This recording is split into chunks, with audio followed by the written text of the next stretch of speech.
filming last week and this guy kept offering me gin and tonic.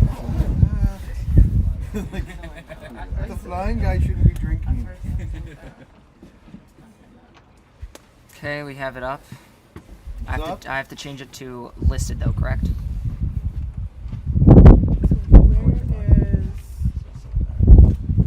Okay, we need to copy that URL. Like, we really have to share it too, right? So. What's the boat with the numbers way on top of the sail? What number is that? 117. Oh, that's 117. So that's mine. Okay. So that's Finley in that boat. No, you cannot spot them. No, they're talking about investing in colored sails, which is really helpful for Yeah. team racing. A little battle here. Oh Take a yeah, closer they've look got at. they've got some good breeze on the inside here. Yeah, this is a little Yeah. this looks consequential here. Yeah, yeah. So I don't know about this new world order of no kites, but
they're really hoping for a right shift to get back across these guys.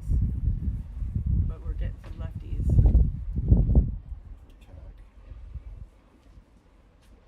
And McGill is in the hunt. So the other team that's in the...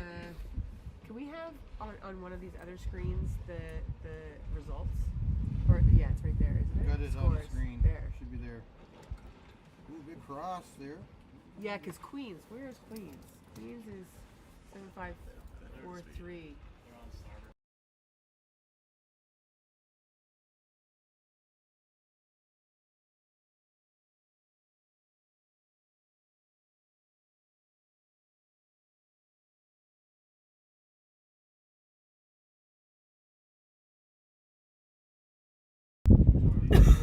Or are they? Oh, they're over the orange. I see. Yeah. Yeah. So, Munn did a good job of waiting for that.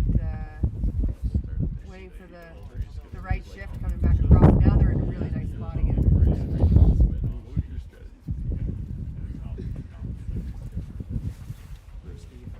Oh, what's up, buddy? Oh, They're underlined if they're Oh, are we good? We good talking here? Yeah. Turn the mic. That's working. okay. So we're up. Here we go. Oh, we got one. No, this is what they see. Oh, that's what they see. Okay. Talk to Michael's studio, Mac. And we're live? No, you're taking it. Look at that. I got some requests phone for the mic. So we're up and live? Yeah. Okay. So we're here at the University Championships. This is the last regatta of the season. Yeah. Yep.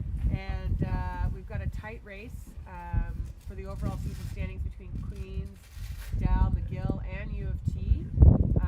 And this regatta has the most points for the season standing, so it's an important event. There's a tight race between Dal, McGill, and Queens in the overall standing. So today is the day that it's all going to come down to. This is the first race of the day. We've got our A fleet out on the race course right now. This is the second time around, and Munn has done a great job of working through the fleet. They're first around the last windward mark, and there is some traffic going around, and a boat has missed the windward mark. They're going to have to do a little loop to get back around, and the boat that was pinned out there was actually our race leaders in the first leg of this race. That is the team from McGill. We've got the outside 7673 is Dal. So Dal's in second place, in third place actually. There's a boat that's come around on the inside and a nice puff. You have to share the link. Closest to the mark, closest to this right shore here, and they're in a really nice puff coming down the inside of the race course right now. That's Poirier there. Queens. So that's Queens coming down on the inside, and they've done a really good job of getting back in this race. They were a little deep on the first lap, and now they're right in the thick of it. So this is really showing how these teams have been performing over the last 2 days of many races. The regatta has scored 10 races so far. So this is the 11th race of 8 fleet, 20 races total. 20 races because it was. Yeah, 8 fleet. Yeah. So these crews, have scored 10 races so far, and there's 20 races scored for each team so far in the regatta. So we've got lots and lots of points in racing, and the top teams have really shown that they've been really consistent over the 20 races that they've sailed in 2 days. It's pretty impressive work by the race committee, I would say.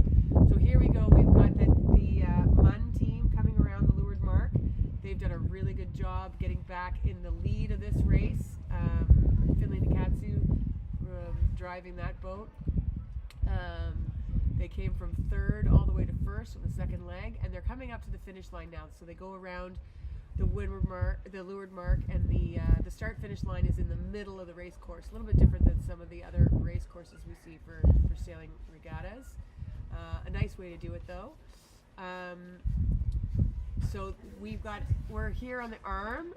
They're sailing out of the Waegwoltic Club, and if anybody knows the Arm, it is a shifty place to sail. We've got a nice northerly breeze coming down the Arm, and so the crews that are doing well today are going to be really picking the ships and watching for the dark water and the big lines of breeze coming down the race course. You can see the team from Munn is just about to cross the start-finish line, so end this race off for the A fleet, first race of the day. And we had a team that was having some trouble on the start line, and that's the team that's just coming down the start line, going downwind. And as we come up to the finish, we've got a little bit of a hot race for second and third place. We've got Dal in third place being covered by the team from Queens. So again, those teams are in the pursuit. Dal's in first overall. Queens is in third overall. But there's only 6 points between them in the overall standing. So again, every one of these points is really going to count. You can see the team from Queens doing a great job of really trying to slow down. They're using a little bit of their team racing skills there to try and slow down the team from Dal. And if they can, they might even be able to get a boat between them. And that boat that's coming up between them is McGill, also in the running for the top of this regatta. So here we go. We've got Queens going across the finish line, and there we go.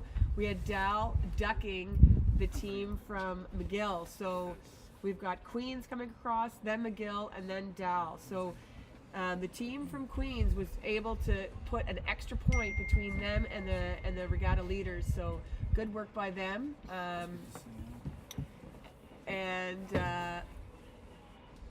Fourth place, can't quite make that one out, but we've got coming across the finish line now is the team from UBC, doing a good job. UBC is in 8th place in the regatta series, and then we've got coming across, we've got Concordia crossing in 7th place. Coming across now is the team from Kings.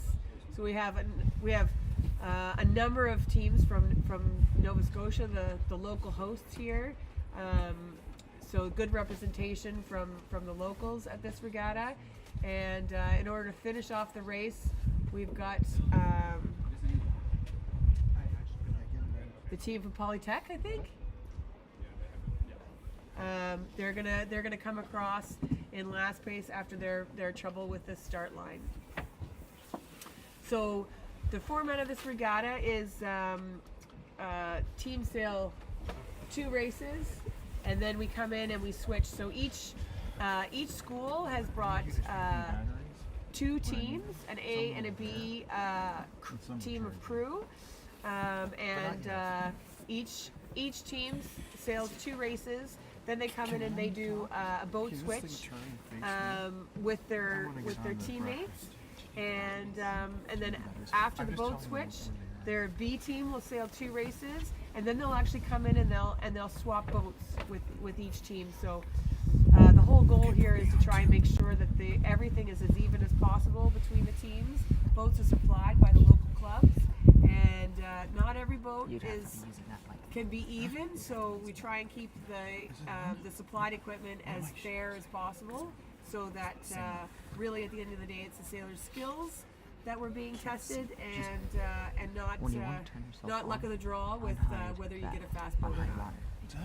So the race committee is gonna check the line, check the course axis, make sure that we're good to go for the second race, and we will be up and running in a couple of minutes. Did you test the output? I don't. Sure, Captain. Is it full? Just letting you know, we're going to drop back Did you test the output on YouTube? Are we getting but audio? we can correct it just I by know. dropping Make sure we're the getting back, it. So we'll be going again in about maybe 3 minutes. So So the race committee just said that they've seen the wind shift. So we did put see that press fade. the left-hand But side here's of the me now, course, isn't it? especially on that first beat, was quite favored. So and it seems to have stayed that way a little bit. So the race committee, sorry, the right-hand side of the race course. Oh. So the race committee is dropping back, and that was those shifts that we saw the MUN team really tap into. So here we are. The race committee is just gonna drop back a little bit, square up the course. The marks still look good, and they're gonna get going in a couple of minutes. I need to make sure. I don't think anyone's actually on a YouTube channel like here. You know the output's like. Can we just make sure we're getting a good output of the audio?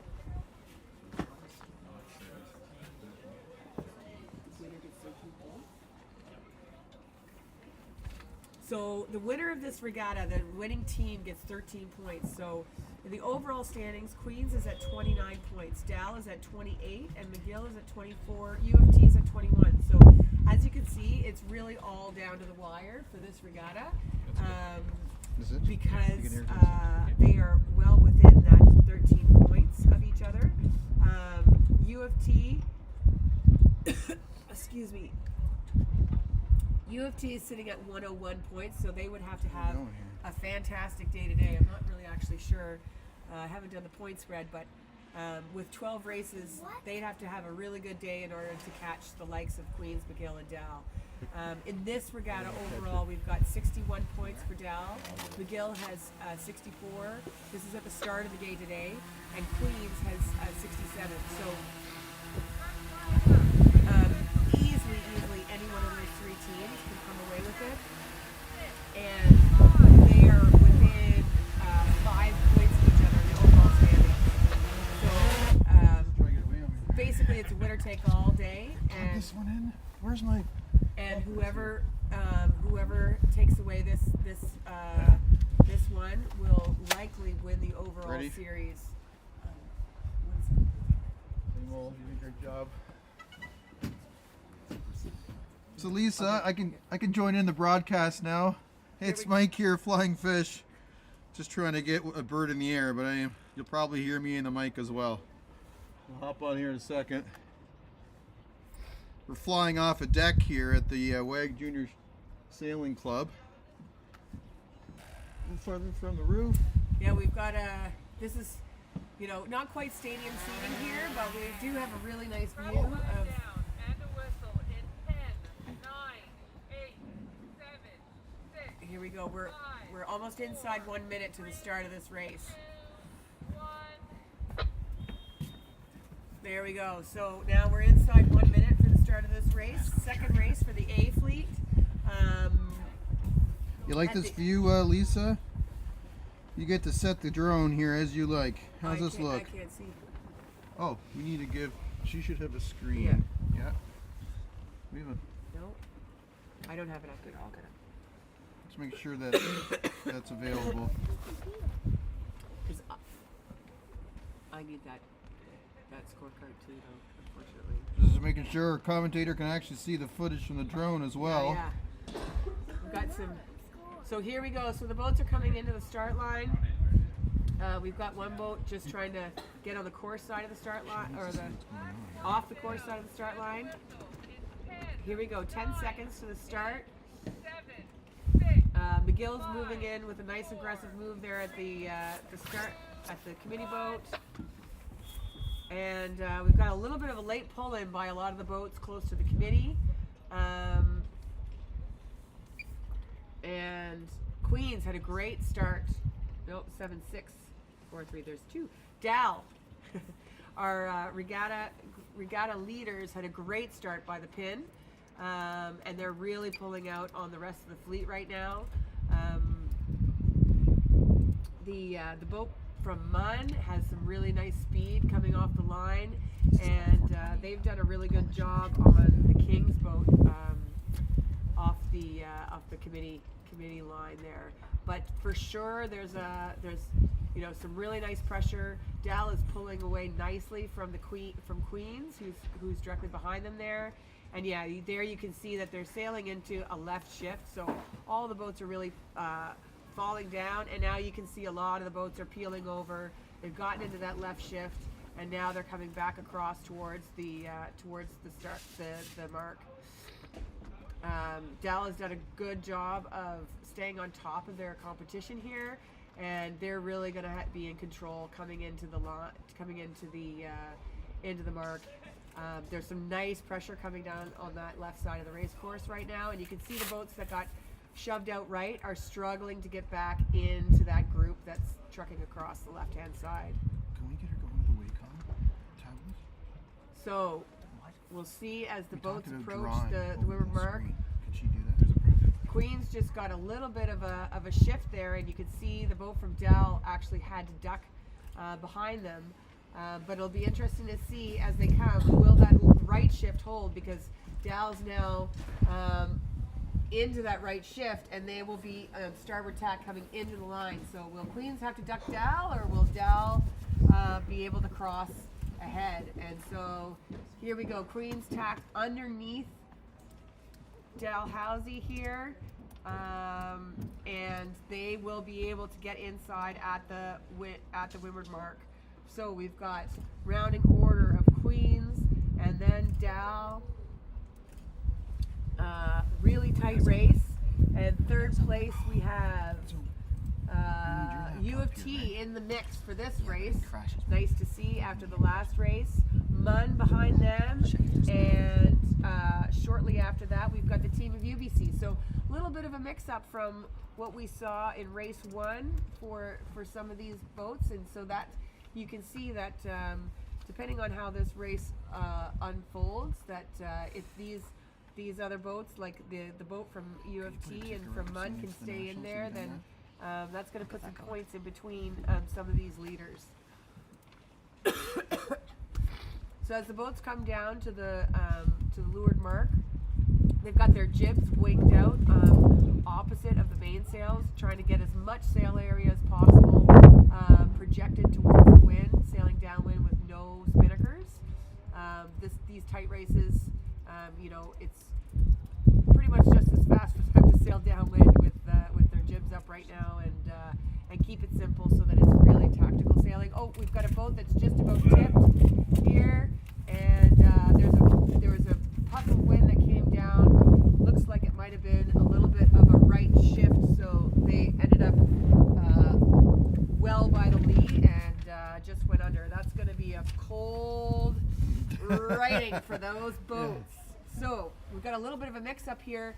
There's a big line of breeze coming down on the left-hand side of the race course, and the U of T boat is, basically reaching into the. Sorry, that's a big right-hand shift. The boat from the U of T is basically reaching in to the mark. So that's that right-hand shift that had the boat that just tipped really unstable. So U of T did a good job of jiving there, I think, getting positive flow and reaching into the mark, instead of trying to sail by the lee. 420s don't sail particularly well by the lee. So they're rounding the mark, sailing on starboard tack, and you can see they've got a really high angle in that right shift coming off the mark, and so they're going to be waiting for this right shift to dissipate and get something left so that they can then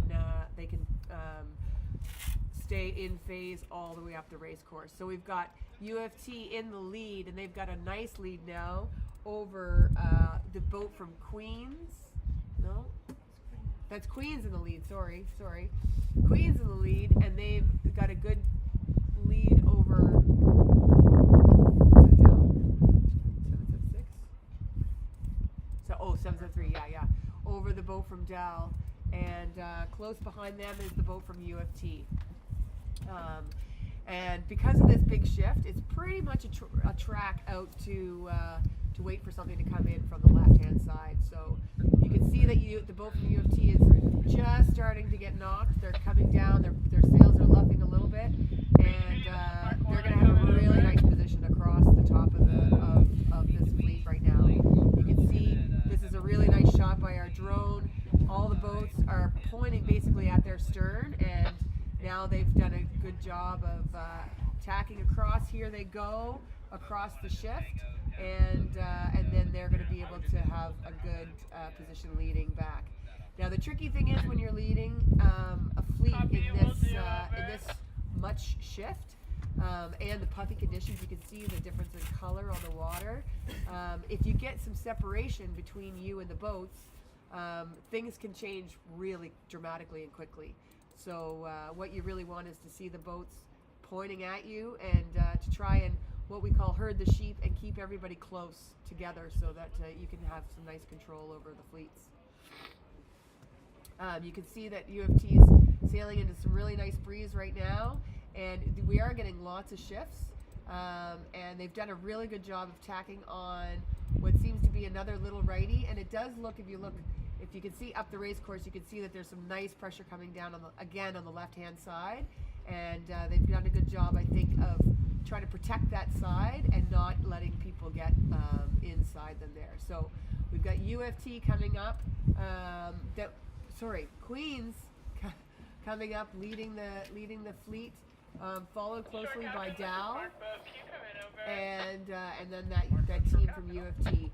The team from Mun, who won the first race, is in 4th place currently, and the team from McGill, again, McGill is in the mix for the championship in this series. They are currently in 5th place, so they're going to be wanting to make up some points here in this race to try not to fall back too far in the overall championship. The team from UFT had to tack below the ley line here, so now they're in danger of having Munn pass them at the Windward mark, which I believe they may if they can make this, shoot the mark and make this ley line. So we've got Queens round and followed by Dal, and if Munn can shoot it up here around the Windward mark, here they go. They may be able to get ahead of. Nope, they haven't been able to quite pass the team from UFT, but they were pretty close to that. So there's going to be a little bit of a battle for 3rd and 4th here as they come down the leeward leg. Now it's really important for the crews to continually look behind them, especially in this really, really puffy, shifty conditions. One, so that you don't tip, as we saw on the last race, because there's big shifts coming down with these puffs, but also so that you can position yourself for that next bit of wind, because we have seen quite a bit of movement between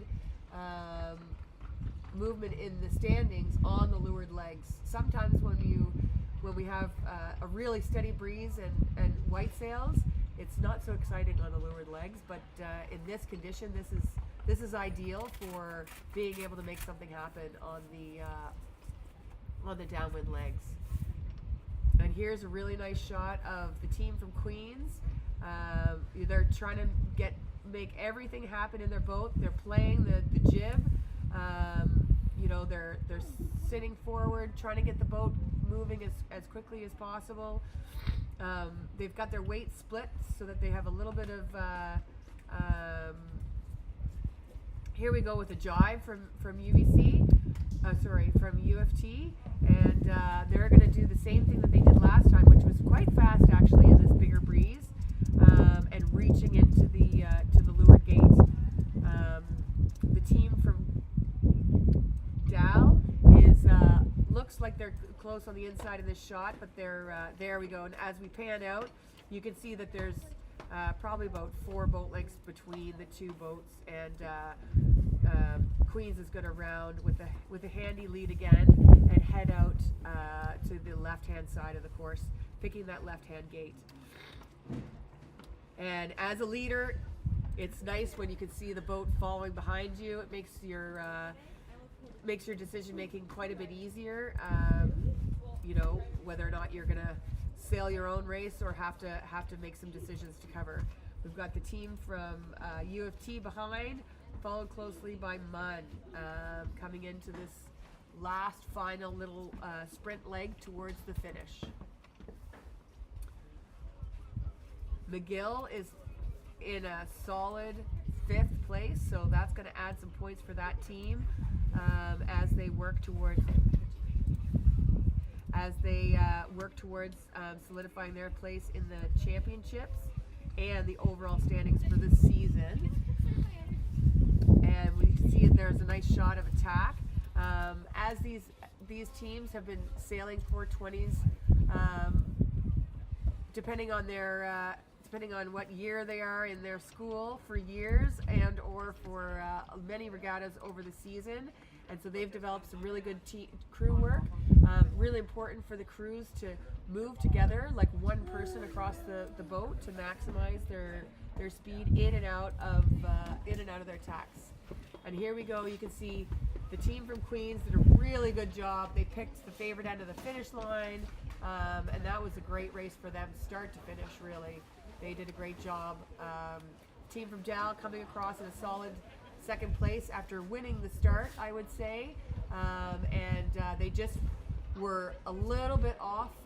They were leveraged out a little bit too far on that after the first left shift, and Queens did a great job of picking a little bit of a move on that first right shift, which put them in that position. So then we've got UFT crossing the finish line, and we've got a little bit of a battle here. Looks like McGill is going to squeak in and get a point over Mud, which will do some good things for them in the overall standing. So that was a nice little, it's never over until it's over, and they did a really good job of picking the shifts up that last little bit to the finish line. So great work by that team, A team from McGill. And then we have the Kings team coming across the line, followed by the team from opposite. The team from UBC followed closely by the team from Kings across the finish line. And we've got 2 more boats on the race course here.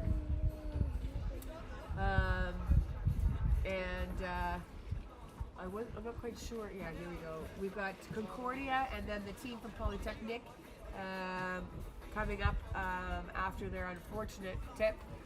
They're going to come in for their crew switch and likely try and warm up as much as possible. I believe the crew is in the water on that one, so let's go take a look at them. They're going to be quite happy to get into the clubhouse and get a little warm up before their next stint on the water. It's a lovely day of sailing here in Nova Scotia on the Arm in Halifax, but it is a little bit chilly after the remnants of a tropical storm that came through yesterday with some warmer winds.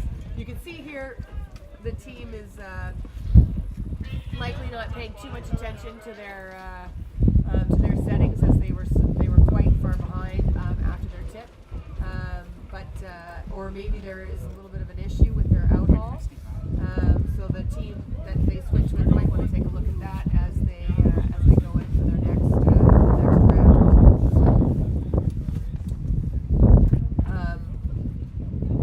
This regatta is being sailed in 420s. 420s are these club 420s are relatively simple boat to rig and to sail. So it's nice that they've got certified equipment and everybody's pretty much operating with the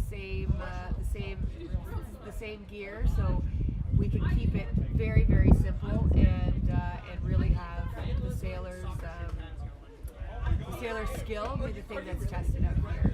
You can see all the crews are chatting and likely giving each other some tips about how things are going out there and what's paying. A lot of these athletes sail different boats in the summer, and they've been sailing against each other and within the same teams for years. So there's a really great camaraderie between all the teams out here, and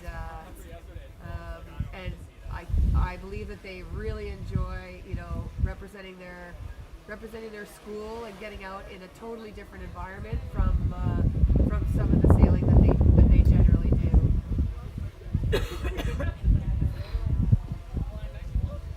So here you can see we've got some of the organizers. We've got the schools were able to bring a great group of volunteers. Everybody's volunteer out here. Great group of volunteers to organize this regatta. Have everybody come out and sail in what are potentially frigid conditions, and we really appreciate the effort that everybody's put into getting this championship underway.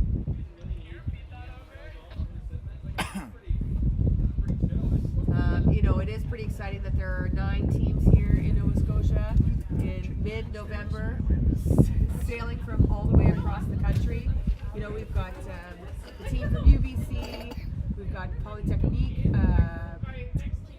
University of Toronto, Concordia, Queens and McGill from away, and then the teams of Kings, Dal, and Mud are all here from Nova Scotia. So we've got some great representation from all across the country, and it's been a wonderful weekend of sailing for these teams. We thought we might even lose a day with the storm that came through yesterday, but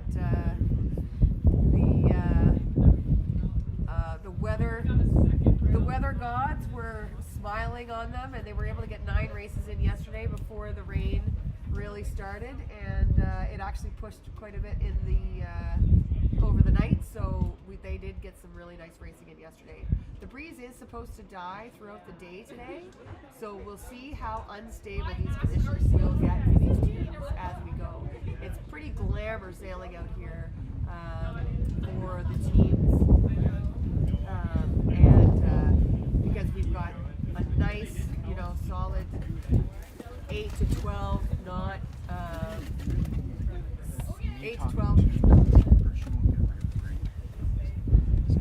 12 knot northerly breeze with really great shifts coming down, puffs and shifts coming down the arm, and so the teams have to be really on it with their communication and their eyes out of the boat to make sure that they can have the positioning with respect to the teams and the boats in their fleet, but also what's rolling down the arm here. And so this makes for really, really interesting racing in this quick style of short course and simple boat sailing, because it has more to do with where you are and where you are on the shift, and less to do really with the speed of your boat. Here we go, we're rolling into sequence for the first race for the B fleet for this regatta. Here you can see us waving here from the control center. Up here, we've got a great view of the race course, and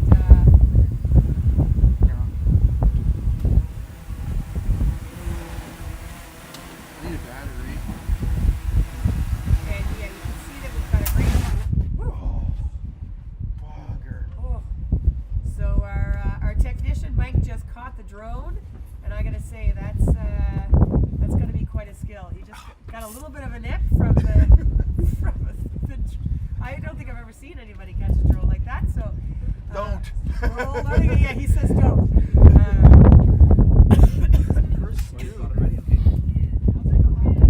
And we're in sequence again for the first race of the B fleet on the last day of the University Championships here in Halifax. And we've got 4 minutes to go before the start of this B fleet's first race. The problem is, I put my hand on there, if it went up, it would have hit this. So Yeah, we're gonna see if this. Are they gonna be updating this? Oh. Yeah, it's okay. This is really good. What's not good? Just need a rag or something. Can you go ask one of the people downstairs if there's a Ready? first aid kit? It's not the right place to take off. Yeah. Can we? Watch your face. First aid It kit. should go high, but I didn't like how I don't want it like at eye level, Owen. You gotta put it over your head and watch it. Oh, I really got my finger there. There we go. So we've got a little bit of a. You saw why that happened, right? Not really. So I can't. Yeah. So here we Just- go. just land it We've down got there. 1 minute Oh, left I need for the someone to do the battery changes, Owen. I have for the first aid first race of the B fleet, third race of the day here for the teams at the University Championships. And boats are lining up. Looks like we're still in a little bit of what I would say is mid to left in our phase. We're not hard right like we were on the first race of the day, and so we've got some boats running up to try and make some moves over on the left-hand side of the course. They do look like they're floating back. It is a decent breeze out here, probably 12 knots. So we've got to make sure that they're moving ahead, especially in a left line, to be able to get on the start line. Can you And we've got the team from Concordia really trying to win the pin, but they might have got a little bit antsy and gone a tiny bit too soon. Team from McGill had a great start on the pin, just trucked over top of Concordia, and then we've got a little bit of a pile up behind them with the team from looks like Dow in a little bit of bad breeze coming across behind that team from McGill. Really nice start from McGill. Does look like they're quite far left, that's and bad option. Yeah. so you don't want to sail the knock too It's the far overhang. because you do know that it is going to come back. So we have a number of boats coming over here on the right. We've got the If I team can just from remind Polytechnique Do battery changes. and That would work more. Kings and Munn coming over here on the right, and you know, if they do get a little bit of, because they've been sailing the left shift all the way over here, and if they get a little bit of right, you know, the teams that went over and had better starts than them, you know, they might be all in the mix as they come back across. So again, when the breeze is shifting back and forth, you don't want to be eating the knock too long, because then you might be on a knock to knock. It does look like we've got the lead 3 teams will be crossing, but there's definitely some of these right boats are in the mix with the teams behind. So in the lead boats we have Concordia and McGill, and it's hard to tell the other, and Queens coming across. So Queens is in, no, that's the team from Dal here that you can see there in about 4th place if they can cross some of the boats.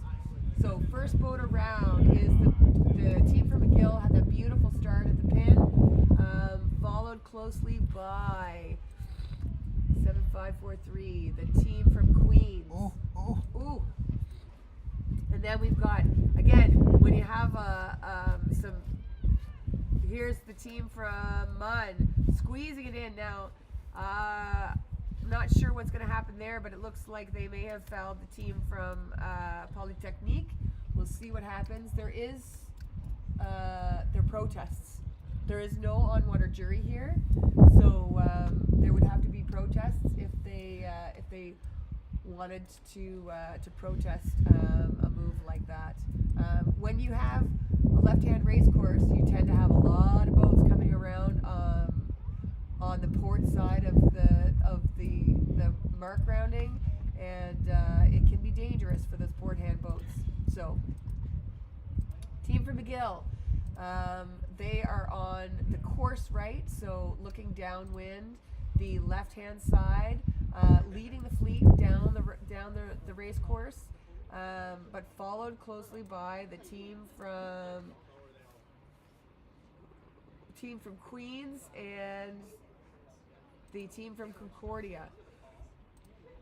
Dal was in 4th place coming around the mark, but they seem to be in a little bit of a pack right now. So these boats in the B fleet are very close together, and so it'll be interesting to see what happens. It does look like there's a little bit of pressure course right, so that would be on the left-hand side as you're sailing across down, and so there's a couple boats. The Dal boat is there on that, getting some pressure, and I think they're gonna solidify their 4th place coming down coming down this downwind leg. I think there were some boats that were watching Queens as they approached the marks. It does look like there's a little bit of wind bend, and we tend to have some righties coming down on the Lures on the bottom end of this race course, and that jive to positive flow coming down with a little bit of a reach towards the gate does look like it seems to be the move to make. So you can see all the teams here are sailing into that righty towards the gate, led by the team from McGill, and you can see McGill's here just about to round. Now they're rounding the right-hand gate, and if they're in the righty, they're going to probably want to look to tack fairly quickly. Now, the team from Dal did a great job, and they're now in the mix, coming around. They're rounding almost bow to bow with the other 2 teams that rounded the left-hand gate. So I like that left-hand gate when you first come around, because you see that pressure filling in the left side. It's a little light. You come in the right gate, you see that hole? yeah. I feel like that's crucial. They come out Yeah. that left gate strong, and look, they've picked up. And they're also immediately in phase, because you could see as they were rounding, they were coming into that right pressure, which was a right hand shift. So in a steadier breeze, the team from McGill did exactly what you want to do: stay on when the other boats round, then you round. But they were sailing a knock that entire time. So I think the third, fourth, and fifth place team made up a little bit of distance on that lead team. So we'll have to see what happens as they come back together here after their split. But yeah, I think you're right, Mike. I think they definitely made some gains. And as we get into this breeze, here you can see that they're coming in for their cross. They've made up a lot of distance on that team from McGill. McGill's now having to cover instead of really lead this race comfortably like they had before. I mean, this is very indicative of stadium racing. You know, future of sailing is to bring regattas closer to shore. We can have spectators, you can fly drones and film. But that means getting close to obstruction, getting close to land, getting very shifty and unpredictable breeze. Yeah. So it's constantly gear changing and looking for what's coming up next. But that's also exciting for a broadcast and for people viewing from home. And it's challenging within the boat too, because it really stresses the team communication. You know, you've got to do a lot of risk management as far as, you know, where you are with respect to the fleet and your positioning in challenging and tricky conditions. You know, that being said, the team from McGill is doing a very good job of extending their lead back again now that they're going up this windward leg. They're in very, very nice position. They're putting their boat in a really nice position. You can see they're not letting the other boats get bow out on that left-hand side, and they're really sailing a textbook leg up this windward leg. After that little bit of a mistake, I think, around the leeward mark. There is, again, a little bit of left pressure coming in towards this towards the windward mark, and you can see that they're going to sail into it and lead the fleet back towards the gate. Take another angle, you can just see that pressure coming down, but there's constantly a puff coming every 30 seconds here. Yeah.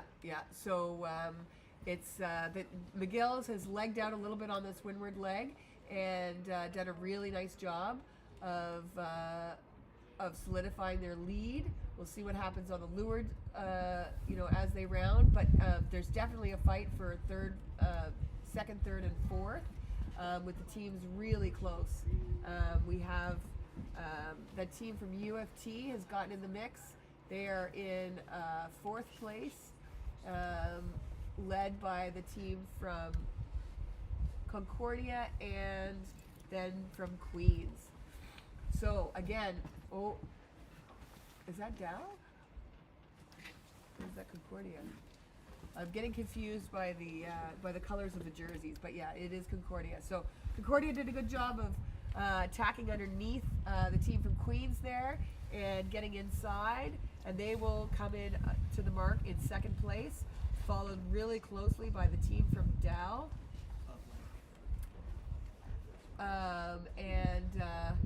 And then in fourth place, rounding, will be the team from U of T.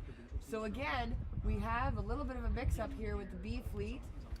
Here comes, we're 7. The team from UBC is in 6th place, and I'm just trying to find the team from Queens.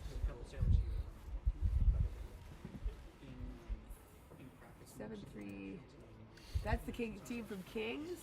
Sorry, there's a lot of sail numbers are very, very similar. Here comes Polytechnique in the mix. That's nice to see. Followed by Munn. You want to get on the broadcast, Dylan?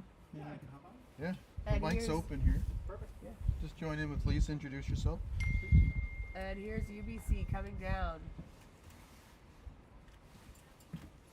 I don't know why I can't find the team from Queens. Yeah, team from Queens is looks like they're in third right now. Lisa, Oh, sail 7-5-4-3. oh yeah, 4-3. Yeah, there they are. 7-6-4-3 is the team from Dow. That's the one. We have Dylan joining us here. Dylan, you want to introduce yourself? Here they are. Yes, hello everyone. I'm helping put the event together this weekend. I used to sail for Dal, and also spent a couple years running the University Sailing League across the country. So yeah, happy that we can run this event out in Halifax today and get a bunch of good competitive racing in on the water, especially this late in the season with this beautiful weather. Dylan, tell us about the health and the college sailing in Canada. Is it on the up? Is it on the grow? What's happening? Yeah, absolutely. We've definitely seen lots of new teams in the last few years. Out today, we have Memorial University of Newfoundland and University of King's College. Both teams haven't really competed much at all in the last few years, so it's nice to get them out this season. Yeah, we are growing. We're past 20 teams now across the country, which is awesome to have so many opportunities for sailors to keep sailing once they age out of youth sailing programs and continue on with the sport as they grow up. I mean, I can't say enough positive things about sailing in the Northwest Arm.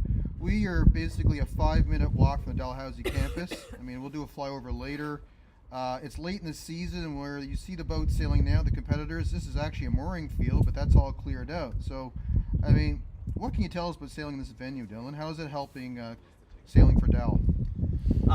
Yeah, I mean, this venue in particular is quite shifty, but it is super close to campus and where all the sailors are. We're really fortunate to have a good partnership with the Waegwoltic here, and our team also does work very closely with the Royal Nova Scotia Yacht Squadron just on the other side of the arm. All right, we got a finisher here. Maybe we should call that. Yeah, so that's the team from McGill. Again, start to finish, they had a great race, and they did a really good job on that second beat after coming close in with the team from Concordia here in second. Wow, good job by Concordia. Oh, and that's... a little bit of a Can you foul on port the finish? starboard there, so I'm not really sure what's going to happen with that one. As That's far a foul. as protests You have to go. clear the line. Yeah, so they didn't quite clear the line and get across, and then they got caught on starboard with the team from Queens coming in third, possibly scoring a second depending on where that goes. Polytechnique, nope, that's the team from U of T coming in fourth place. Good job for them. Next up, it's pretty close here by the looks between Dal and I'm guessing Kings, although I'm not quite sure who that other boat is. Looks, yeah, that is Munn actually. Looks like Munn got right ahead of Dal there, right at the finish. Yeah, so again, that's going to mix up a little bit. So the overall standings, Dal is ahead by 3 points of Queens, but again, Queens either scored a 2 or a 3 in that race, and Dal with a 6. Again, that puts our standings pretty well dead even in the overall championship. So each race is counting, and each race is really, really important for these teams. Yeah. We've got some boats finishing right now. We've got Kings coming across the line, followed by Polytechnique. And then our last boat of the race, I believe, is UBC. Following up here in a nice bit of breeze. The breeze is supposed to die throughout the day, but some of these puffs are still rolling in nicely, and you know, we've got some good hiking, we've got some good gear shifting, and some challenging conditions for these crews to keep these boats going fast and keep them you know, in position around the race course. So Lisa, why don't we just take a little altitude, just show our viewers at home exactly what it's like to sail in Halifax. So we are looking at the Waegwoltic Club here, and I'll come up a bit more, and you can basically see Dalhousie campus, all those structures just about. So, and beyond that, you're getting into Halifax Harbor. Yeah, so you can see the port there and the cranes, and then there you go. There you can see Halifax Harbor on the other side of the arm. And then we'll look south, and there's the arm. Quite a long opening of water. Just at the mouth there, we have the Royal Nova Scotia Yacht Squadron, and in the main harbor. But yeah, we're well protected. We're inland. It's good a hurricane hole for many, and we have 3 active yacht clubs in this body of water. Anyway, I'll bring it back down because our ceiling for today is 60 feet. Yeah. Don't like going high for very long. Stay low when you fly, folks. It's also worth noting for this event, the teams don't get any drops, so they'll have to be very consistent and minimize all their mistakes as much as possible. That's really going to make a big play for how this ends up playing out. Yeah, that's a great point because again, as you saw there with Dal and McGill and Queens, really, you know that one race just mixed around the points quite a bit, and after the first two races for A Fleet, you know the point spread was Dal at 67, Queens at 70, and McGill at 71. So that was the point spread coming into these first B Fleet races, and you saw after that we're pretty much even Steven, I think, based on the fact that McGill was first, Queens was second or third, and Dal was sixth. So, you know, it's anybody's game still for this championship, and again, that makes it anyone's game for the overall championship for the season. Yeah. So we are down to the wire for these teams. Yeah. Yeah, and they're just about to put up their prep flag now. Dylan, why don't you grab a chair? Get in close. Yeah. And we're actually using the mic off this thing right now. Unfortunately, that little... Okay. Great. I'm not having That's- any drone away from them. Yeah, it's good to get a break. So we're inside 4 minutes for the second race for the B Fleet. Is Do a little battery change here. Is the mic okay there? I think it needs to be like. This guy's not doing anything, unfortunately. It's coming off that Oh, guy. okay. Yeah, There you which go. is a less quality mic. You can just pull it out. Yeah, so we're inside 4 minutes for the second race for the B Fleet in the University Championships.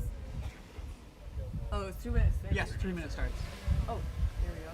Yeah. Yeah. Just helps get all these races off faster. That's why they've been going so fast. As you can see, I did not get to be involved with this lovely system of university racing. Thanks, hon. When I went to UBC, we had more of a Flick it on, sailing Davey? club rather than a sailing sure it's on.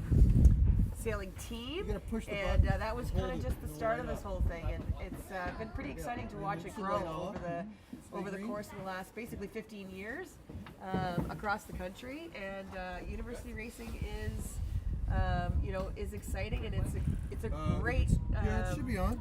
great university sport for everybody to be involved in. We've got some traffic on the start line. We're just got some technical issues with the drone that we're trying to get sorted, but Battery change. battery change. Coming. Safe battery change instead of drawing blood like we did the last time.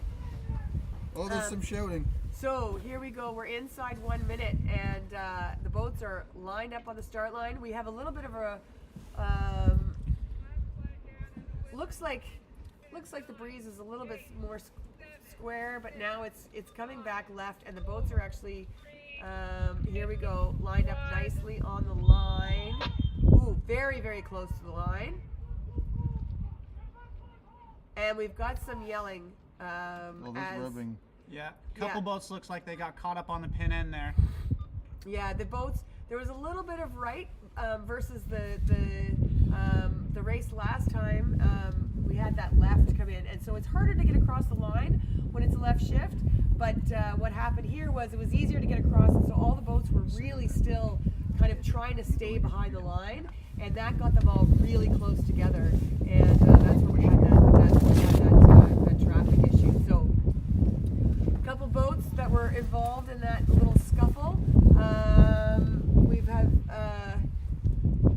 Yeah, it looks like U of T, Kings, and UBC were all held up a little bit with that traffic jam there at the pin end. and the boats that got off nicely going out to the left-hand side of the race course. Actually, quite hard to tell who that is. Left side? Those two boats there that are coming across. I think that's Dow. There, I got That's him. Dow, Dow and Queens and McGill. Queens and McGill. So we've got the top 4 runners for the regatta. All had a nice.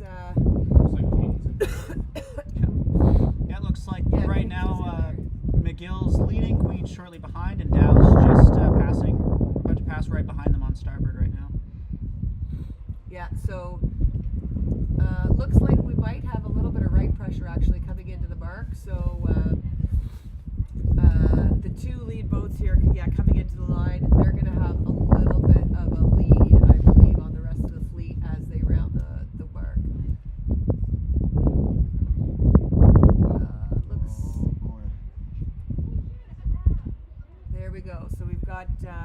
tack into the windward mark. Yeah.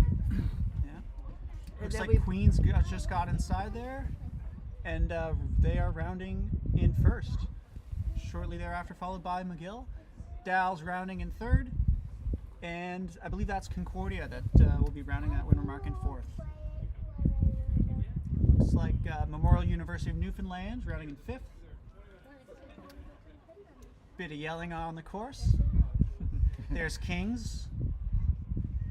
And then here we have UBC and Polytechnique and UFT, who got hung up on the pin the most here, rounding. So we had a little bit of a difference because we rounded in that right pressure, and you can see actually from our vantage point that there's a really nice right pressure coming down. The top lead two boats did a good job of jibing inside to try and protect that pressure that they were in when they rounded the mark. So you can see that they're both on port tack, which means that the wind is hitting the left-hand side of their boat first. Now, when you're sailing downwind, port tack is usually a little, if you're in traffic, a little bit of a danger zone because you don't have any right of way over the other boats. But they're both on port tack, and they've got a little bit of space between them and the other boats that are on starboard. And now everybody's actually jibed onto port by their lead, so it's not so dangerous to be on port on this downwind. But there definitely is some like nice right pressure rolling down right now, and all the boats are basically on a one-way racetrack down to the leeward gate. It will be interesting again, Mike, like you said on the last one with that right pressure, who's going to round to dig into the pressure on a knock, and then who's going to pick that left-hand race course gate and be in phase right away. So that will be the interesting call with these boats coming on the race course. It's a nice drone shot there. You can see some of the pressure lines coming down, and I would say that there is a little bit of a left coming down kind of halfway on the race course. So we'll see how that pays out for people, whether they dig or whether they go for the phase. And it looks like they might be digging. So how long are these boats going to stay on? Ooh, and there was a little bit of a poor rounding by McGill. Queens managed to sneak inside on that one. Yeah, and they get the first tack, and now they're going to be leading out to the left-hand side of the race course. So so that's going to be, that might have been a really big mistake. That will by be that a lead McGill change, team. and they're going to get that pressure first. Yeah. You can see the pressure coming down now. We've got a great vantage point that we can see it too. Normally we're at water height, so we can't see as much as. But yeah, so that was a really good move by Queens to tack out, and now you can see how much. Whoa! And there's almost an auto. So here's tack. the cross. Actually, Yeah, McGill might have had just been more in phase, because it looks like they're gonna tack back. get on top and try and lead Queens back up the course. Don't let them get any wind or pressure that they themselves don't get. Yeah. Yeah, we'll see now. There's a little bit of a split going on. You can't see it in the screen, but the team from Dal, I believe that's the Dal team that's going out, or is that? take a look. Let's go over. 7673. 7673. That is Dal. Yeah. So the team from Dal is trying to dig into that left pressure to get back into the hunt with these top two boats. And I believe they've done a really good job of closing the gap. They're in some left pressure now, left shift, and you can hear the cheers from down below because they are bow even with the team from Yeah, just the a team from slight Queens. duck there on Dow. They're right back in it. Yeah, they're right back in it. So Although McGill does look like they have a very strong position here off on the right side. Yeah. So big changes. There was a little bit of a lefty on the left-hand side, but so that's the thing. The team from McGill didn't even get into that. They just stayed hard on the right-hand side, and now you can see they're in more right than the teams on the left. So there's different breeze on different places on this race course for sure. Yeah. So as the breeze touches down, you can see this is a really good shot of the fingers of breeze, and so it's not, one puff isn't always in the same direction, and so you really got to play with what you got and what you think you can get to. Really, really, really nice pressure just below the windward mark, and the team from McGill is doing a great job of staying in the pressure and not sailing into these little holes. So, by my eye, it looks like McGill is going to have a handy lead around this mark. So we'll see what happens when they get to it. But we definitely do have a good tight race for second and third, as Dal has moved back into this race. Absolutely, yeah, and it looks like Queens might have overstood slightly there, just with that left phase coming in that really helped McGill extend their lead.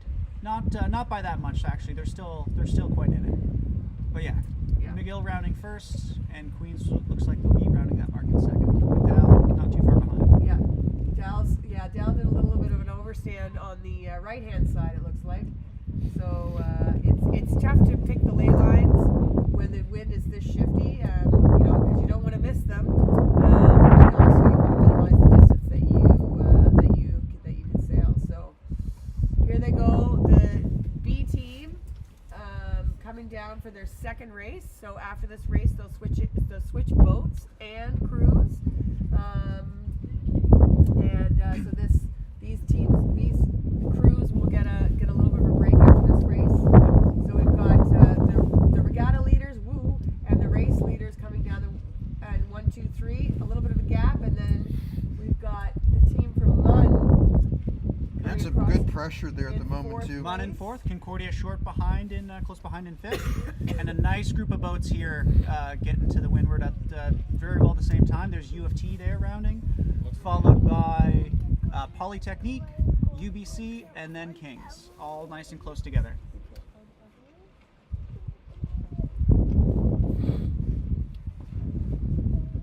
Yeah, so this was quite a tricky and shifty race. As the breeze dies, it probably will be getting a little bit less stable. And these top three teams did a really good job of staying in phase and in pressure. And that's going to be a big thing. Is phase is going to be important, but pressure is going to be really king as the breeze gets less and less stable. And that's why you can see this big gap between the teams.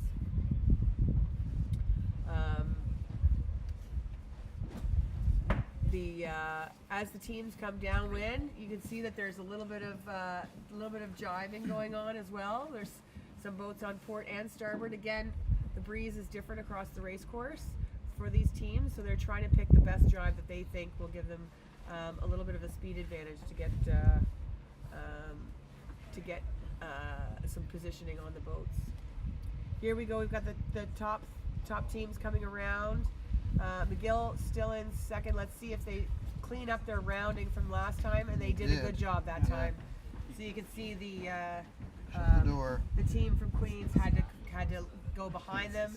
They did a quick tack again, just like last rounding, and the team from Dal, I think, did the same thing that they did last time. They split and chose that left-hand gate to come back around. But that right gate definitely looks favored.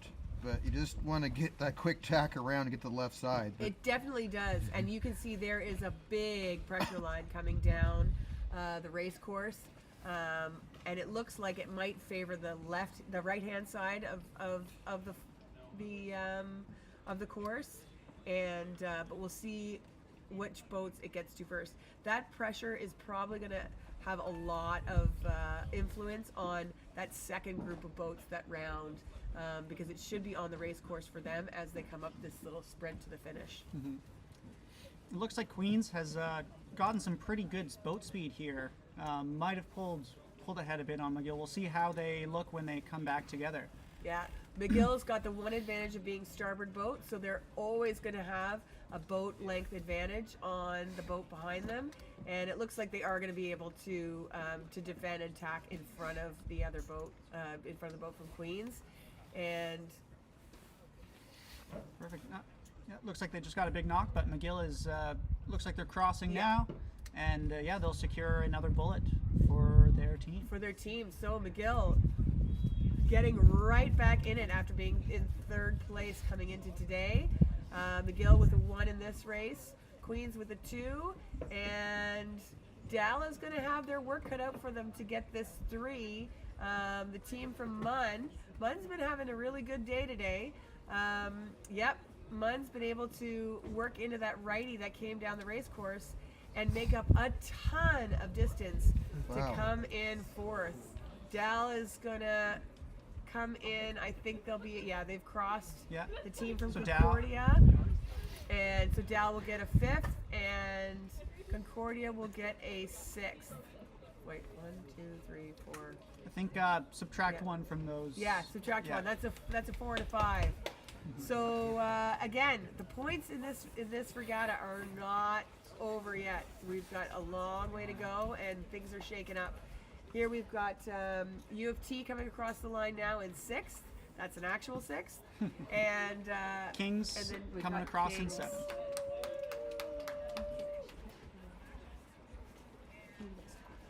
Okay, we've followed that.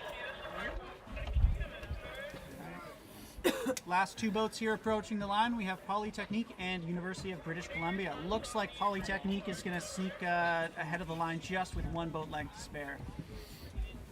We gotta change the title. We got Owen spelling it. Collage. Says that they can't hear me They can't. very well. I think they can hear me. We can get this. We need to get this going. Well, I'll just move this, move it, because I think it was just in front of you. Willow.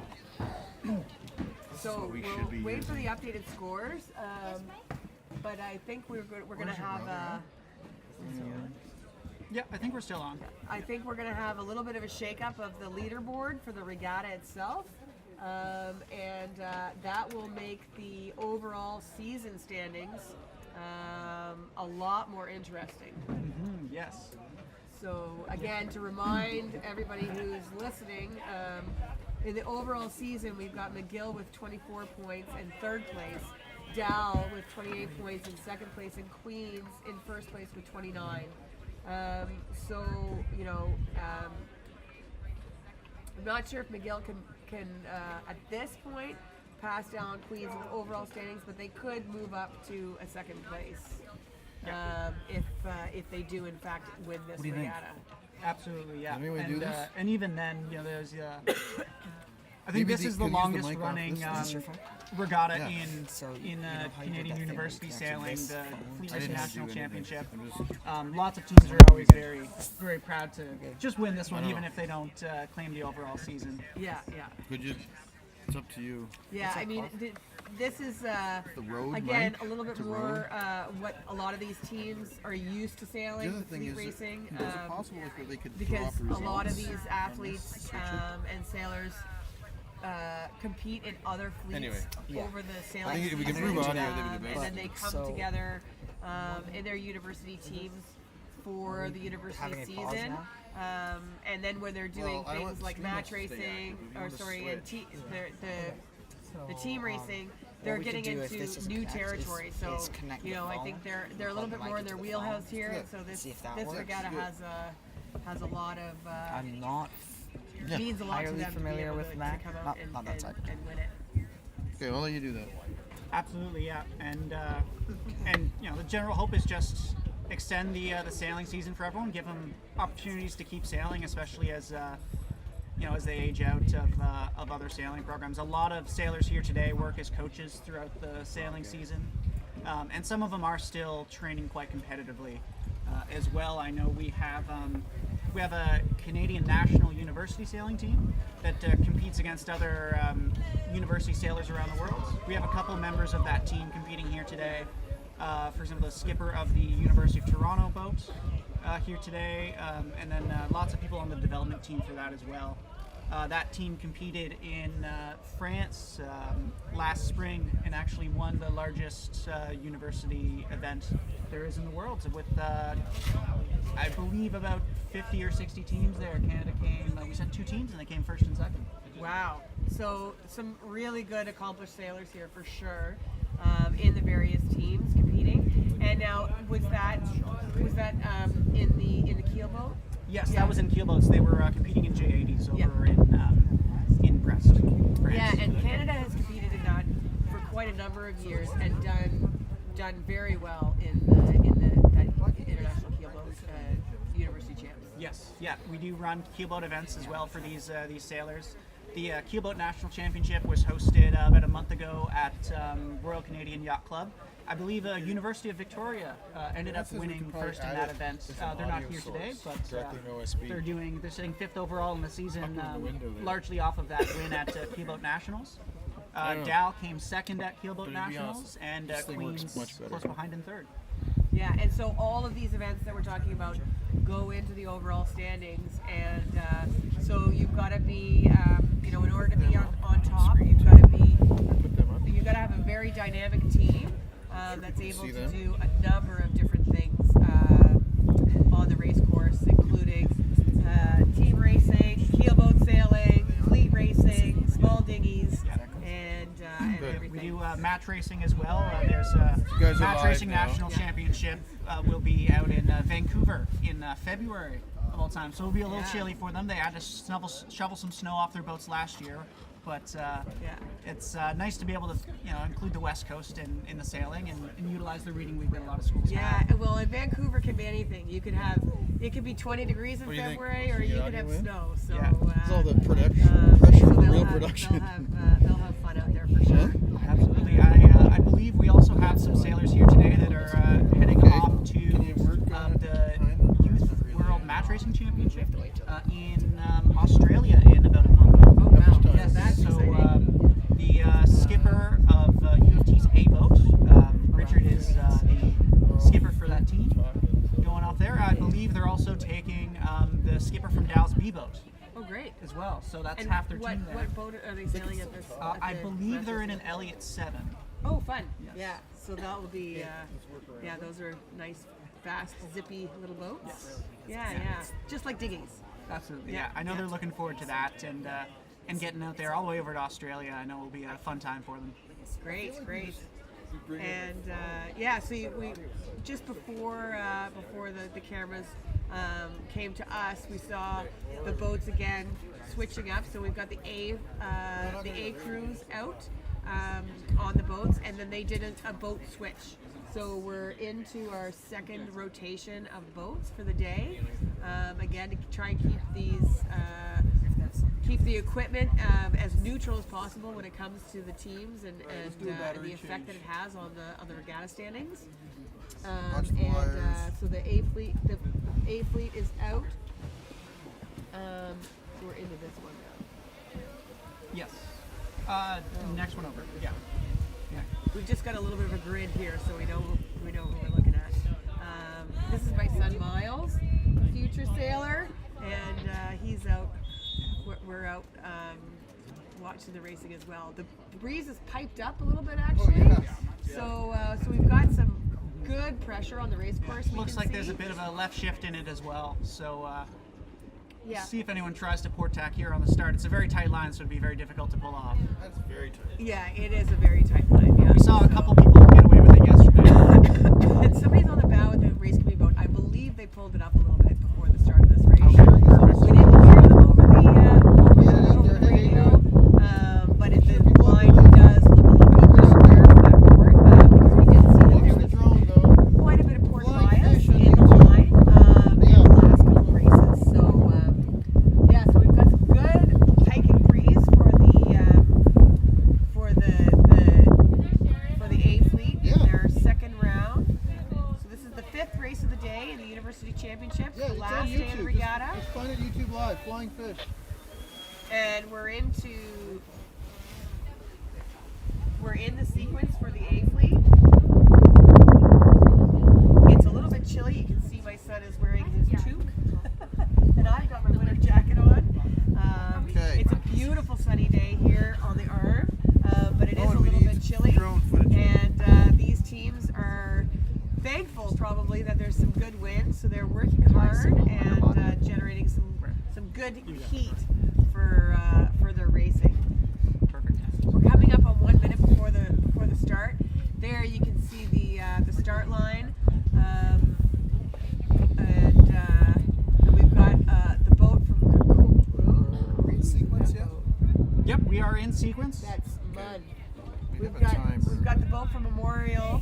I've actually coached Finley, and he's doing what I would say is a very good breeze check. You see them stand up in the boat, middle of the line, And checking that the is- line, and seeing what's coming down the race course, so that they can make their last minute decisions.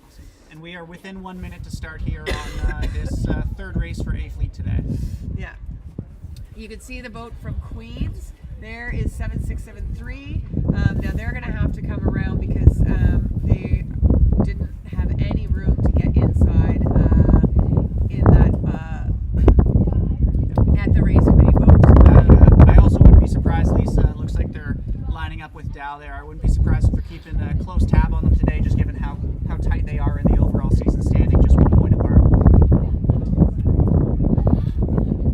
But yeah, we're Yeah. starting to get into the line pandemonium. There is a lot of traffic at the pit, and I'm not sure if that's actually needed. We've got Owen 4 needs you guys seconds just to left. squeeze over. He has to access the screen in a second.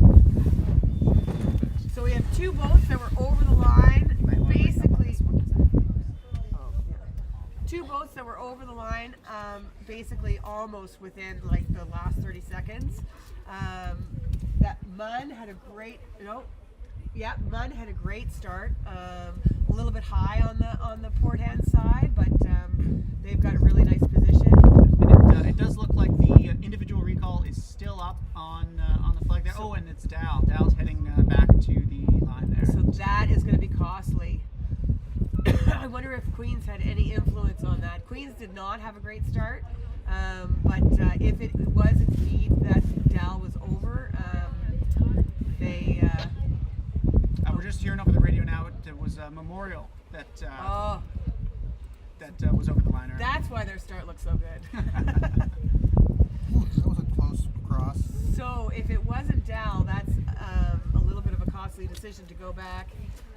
But again, if you don't have any drop, if they can get back and pass a bunch of boats, that is worth more than an OCS. So you've got that. These are the type of decisions that you have to make in a regatta like this, for sure.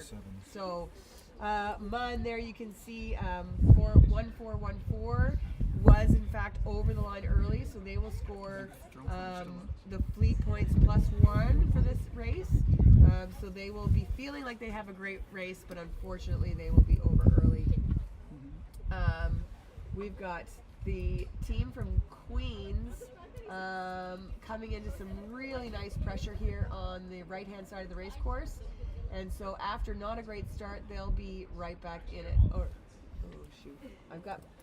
Now that they've all switched boats, we've got our numbers, 7-3.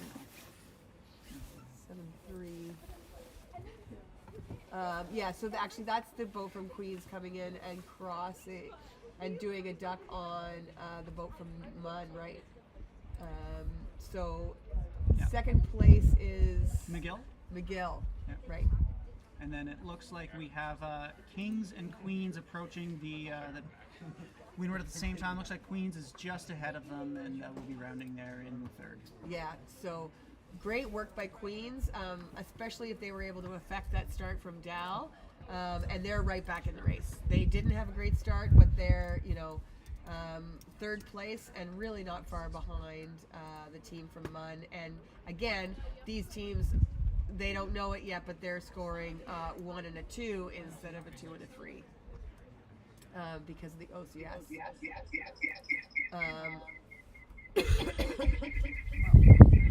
doesn't sound great.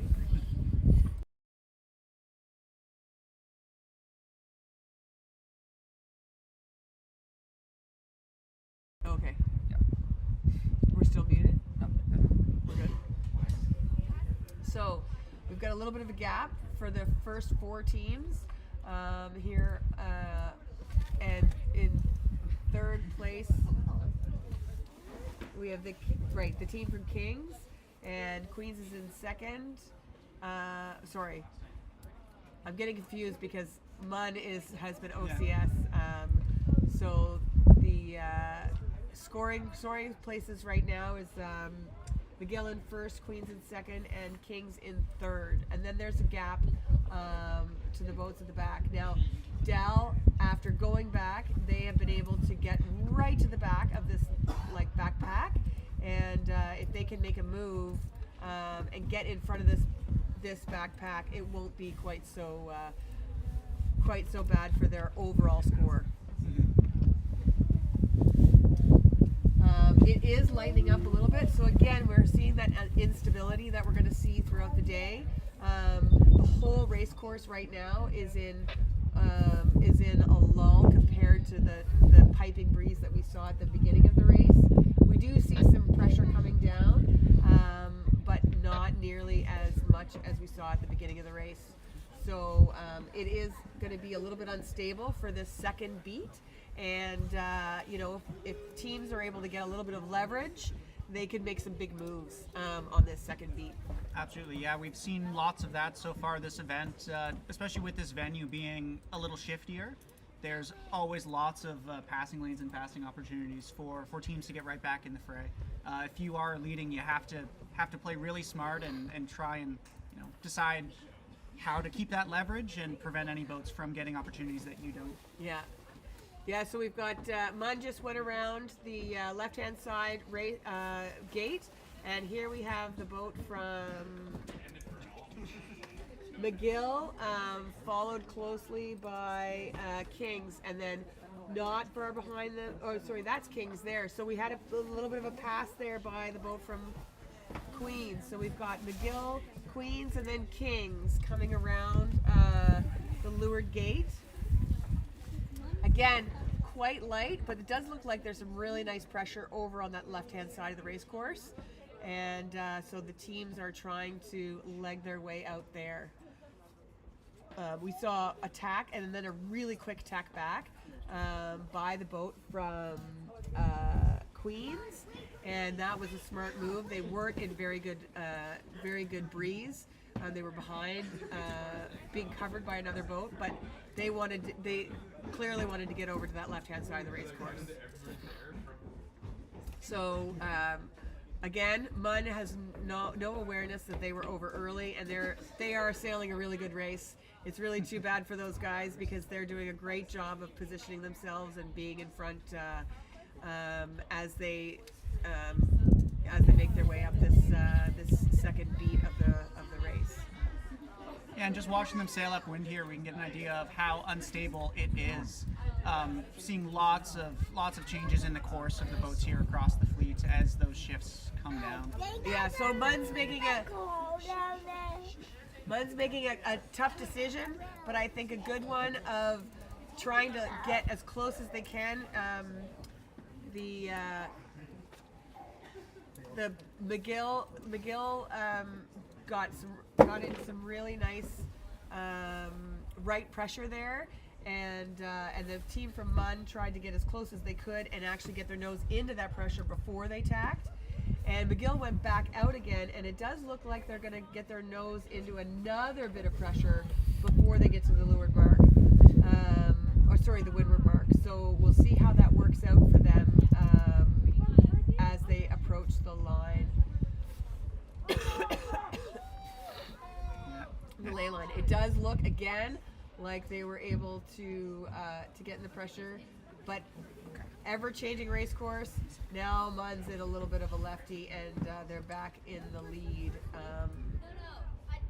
as they approach the windward mark. Very, very unstable. These boats are like almost auto-tacking as this breeze shifts.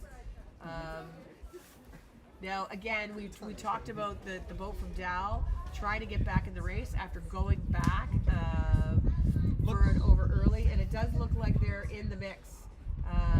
And I believe they are in 171. Yeah. So they are. Looks like they're in 8th right now. So within boat already, and they do still have another half of an upwind, a downwind, and then an upwind finish to try and make some more gains on that nice packer ahead of them. They're not actually that far behind Queens either. It looks like Queens has fallen back into fourth. Yeah. Queens is just tacking ahead of a group that's on the left-hand side. And as this breeze gets more and more unstable, boats are going to be going up and down in the fleets quite a bit more. The team from Munn just rounded the windward mark, and they're being followed by the team from McGill around the mark. Is that what you got? Yep. There they go. McGill's rounding the mark now, and there's again a little bit of a gap. So, reminding everybody that the team from Memorial was over early. So our actual race leaders is that team from McGill, and they have a really nice gap. Looks like University of Toronto is next boat around the mark there. So they had a nice upwind there and made some good ground on other boats. Yeah, and the team from Queens, two boats. Wow, just look at that. crossed That's the- Dow there, just rounding that mark. They got ahead of Queens there on that last third of that upwind beat. So nice job by them. Queens rounding, and I believe that's UBC close behind. So nice 3-boat tight pack there. There's Concordia rounding as well. And then Kings and Polytechnique are still making their way upwind to that windward mark. Yeah, and we'll remind everybody that Kings was actually the other boat that was in the mix of the top 4 around the windward mark. Yes. So again, you can see how changing this race course is right now. It's it's very volatile out there for the boats, and we don't have any mics on the boats, but the crews that are consistently talking to each other and just running through what they see all the time, those are invariably going to be the ones that are successful out there, because if you stop for a second and take your eye off the prize, things can turn sideways pretty quickly out there for you. Absolutely, yep. So looks like Munn was informed. They did not exonerate themselves, so it looks like they're decided to stop sailing the race there, which makes it easier for us to tell. We have McGill with quite a healthy lead there in first, and U of T in second, but they have a 3-4 boat pack not too far behind, well within reach of them on this last little upwind finish. Yeah, and this pack behind them, the Queens is in there as well as Dow, and they are basically bow even. So, it's going to be an interesting last little rounding again. We saw some boat handling issues with the roundings with some of the teams, so that rounding is going to be really important, as well as how they pick their way up this last little sprint to the finish. So here we go. McGill is rounding the leeward mark. They have chosen to go out left, so round the left-hand gate. They're on starboard tack, heading out to the left-hand side of the race course, and with a healthy lead as they go into the finish of this second group of races for the A fleet. There's a U of T there. Looks like they're in a bit of a lull at the moment, but looks like they're going to want to make a right-hand turn as well, use that course left gate and get course left. Dow seems to be one of the few boats right now looking to turn the other way, which makes sense, as they'd have to be on the outside of a big pinwheel should they choose to the other option. Yeah, no, so there's U of T and Dow rounding. Now I think the mark that Dow rounded looks like it was a little bit further upwind, but it'll be interesting to see how the pressure split is on this race course as they go up to the finish. We had McGill rounding there, just closely behind Dow, and then after that was I didn't quite catch the number. Yeah, hard to tell from this angle. Where But, they get to go? Yeah, Right no, course? Yeah, it's all good. So here's a great shot of the fleet split as they go up this last course. You can see even in the short race course, they're getting a lot of leverage distance between them. So Dow just tacked at the rightmost boat. They just tacked and they're heading towards the finish. it looks pretty promising from where they are right now, but again, there are lots of puffs and shifts on this race course, so it's not quite over yet. Yeah, and you can see that. Yeah, I think there is a little bit of a right phase coming in here, and so it does look that they'll be healthily across the rest of the fleet, and I believe they might even be in second from third place, rounding that leeward mark. And starting well behind everyone else as well. Yeah. So that was a very impressive race by Dal. McGill is across the line. Dal is coming in here, tacking over towards what they believe is the favorite end of the finish line, and they will take a second place. And that is a welcome sight for, I think, the Dal team after going back on the start to exonerate themselves. Absolutely, yeah. It looks like a University of Toronto here is just crossing in third. Very tight group here. It's going to be very hard to tell who's getting this. I think fourth place is the Fourth, fifth. Concordia, and then we've got Queens, followed by Kings. Kings. Yep. Yeah. And so again, Kings made up some distance because they had fallen behind at the last Windward mark, and then I think after that we've got UBC, and followed by Polytechnique, crossing the line in last place for this race. So lots and lots of racing left to go. This is the second race for the A team, fifth race of the day, and we have a maximum of 12 races today, I believe. Yes, correct. Yeah, most races we can do for the regatta is 32 here. So we got 20 in already the last couple days, and we've had how many in so far today? That was the fifth race of the day. Fifth race of the day. So we could possibly have 7 more races, and as you can see, there's lots and lots of lots of changing going on within each race, and then also in our actual scorecard for the regatta. Coming into this race, I believe Battery going? McGill may have squeaked out a little bit of a lead over Dal, and McGill just won this race, but Dal did a great job of coming from last place all the way up to second place in this race. So super exciting racing out here, and so we've got the second race for this rotation for the A fleet. We're just about to go into our sequence. Just doing a quick battery change here, and they are just going into sequence now. So it'll be interesting to see how these crews how they manage their positioning on the start line. That start line, because again it was a little bit of a little bit breezier. Some of the crews got sucked down. It's a very short start line, and they got sucked down really close to the pin, and there was a lot of traffic You can flip back. at the pin. So again, that's why we saw some OCSs, and we also saw that some people had some traffic issues with the other boats as well. Now we're inside sequence here.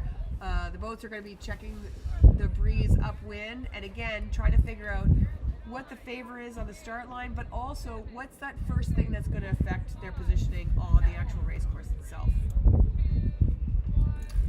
The committee here. We definitely are seeing that the breeze is getting a little bit more unstable, if that's even possible. Anybody who's sailed in the Arm knows that there's no limit to how unstable the breeze can get here. Yeah. You could be sailing upwind and downwind on the same race course sometimes here, it feels like.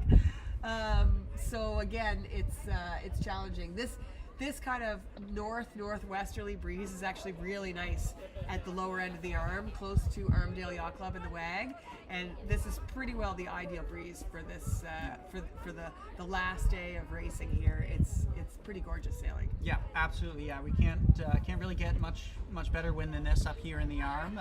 We were lucky the last couple days getting a south wind that lined up almost pretty well the other direction, which was more stable than blowing across the Arm for sure. Yeah. With that system coming up, because a true southerly isn't that frequent here in Halifax.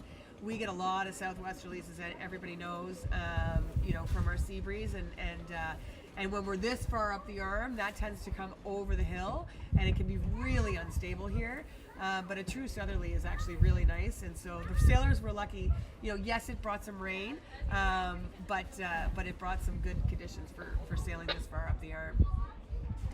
So we're into sequence. We're into our last minute here in the second round and the second race for this A fleet. Looks like we have a little bit of a righty on the start, so the teams are. Flash flag down and a horn. Here we go. In 10 9, seconds left. 8, 7, 6, 5. Boats are really close to the start line, and looks like we might have a clear start, but wow. All clear. All clear, and the team, Very the good Dal start. team had a great start at the pin. Yeah. They nailed that acceleration. And University of British Columbia also looks like they had a good acceleration off the line. We're very close, right in the middle of that line. Yeah. So teams setting up really close to the line, their timing on the acceleration is so important, so that they can get their boats up to top speed quicker than the other boats around them. And that's when the boats are set up that close to the line. That's really the and of course this line is so short. It almost doesn't matter where you start. It's just a matter of whether or not you can get your bow out before the other boats. So Dal and UBC had great starts. Some of the other boats that got shot out the back are we've got University of Kings coming over here on the towards the right hand side of the race course. And we've got one of our players here, McGill, is coming out right, and they didn't have a great start. They weren't able to get some good timing on their acceleration, but they're in some good pressure.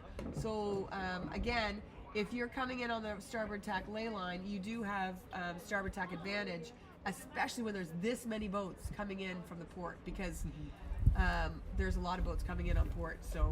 From our drone angle, it looks like Dal and maybe a couple other boats that are on that far left side might have overstood a yeah. bit. Might be a big left shift. Yeah. So, but yeah, we can Oh, see it's gonna already. get wild. Ooh, big, big This pile up is gonna there. be- so you as can everyone see- approaches the market on port 2, there's going to be a interesting traffic This jam. is gonna be. So the boat from Dal squeaked ahead, but that was the boat from McGill that was able to come around in second place, I believe.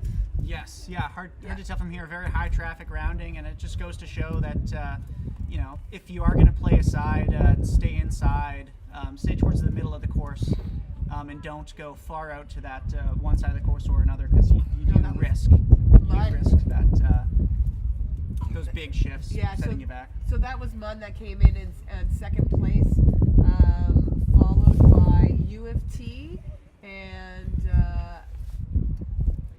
then I believe McGill. We do have a very tight pack though Yeah. at the front of the fleet right now. It's still very much anyone's game here. Oh, that's Queens in third place there. Yeah. Third or fourth. Yeah. So we've got. Looks like got UBC to me in first. Is that? I think that's Dal. Is that not Dal? No, it's Dal's further not. back. Yeah, that's Yeah. UBC in first, U of T in second, and Queens in third. Although those two boats are very close to each other. Yes, very, very close. Yeah, Dal. It looks like we have Munn in fourth, Dal Dal is in fifth. Yeah, fifth. and McGill in And sixth. McGill in sixth. But Although again, everyone's very well close. yeah, and they're all following this really nice puff line that's coming down. And it looks like the pressure might be a little bit on the right hand side of the race course. So again, looks like Dal is going to do their classic split, and go around that right hand gate. But it does look like, I think we see some solid right pressure. I mean, we've got the beauty of being up here nice and high, and it does look like there's some solid pressure, right hand pressure coming down for them in the early part of this second beat. So yeah, here you can see this is a great shot. They're almost bow even coming down. So we're going to see nice course split and some really challenging decisions as they pick their time to come back from their sides on this second beat. And you can see here's the right pressure. It looks like the boats on the right-hand side are just doing a little bit. They're able to get a little tiny bit more pressure, and they will actually be rounding first and second, versus third and fourth. They're going out to the left. Close fifth place. Again, I'm not quite sure exactly. I believe that was Dal heading out to the right. I believe that's Or McGill heading up to McGill. the right. Dow was the one that attacked immediately along right. that left-hand turn there. Right. That looks like a pretty powerful position. That course right gate does look good right now, and that's what we were seeing earlier throughout the day. Yeah, so here you can see Dal's already made up a lot of space. They were, I would have had them as fifth rounding, and now they've already passed a couple boats just by where they rounded. McGill, they were pretty confident in that right-hand side, so they aided it even more and went quite far. And you can see that, again, that right pressure is pretty paramount for the bottom part of this race course. Yeah. And just on the feed now, you can see the next wind line coming down the course here. It looks like it might help those course right boats a little bit more. Course right, and then again a little bit left, but it looks like the course right boats will be able to get over top before that lefty comes in, which will be good for them. That's Dal tacking there. They're low. Yeah, and does look like again this pressure Big righty. is a right. It comes with a shift, and so the trick is, are they able to get across? No, they're not able to get across their Queens competitors, and so they've tacked underneath Queens. Looks like Munn has pulled ahead here, and our current leaders right now on the race course, with the Queens, McGill, and Dow not too far behind. Or University of Toronto's in the mix there as well, with all those boats. Yeah.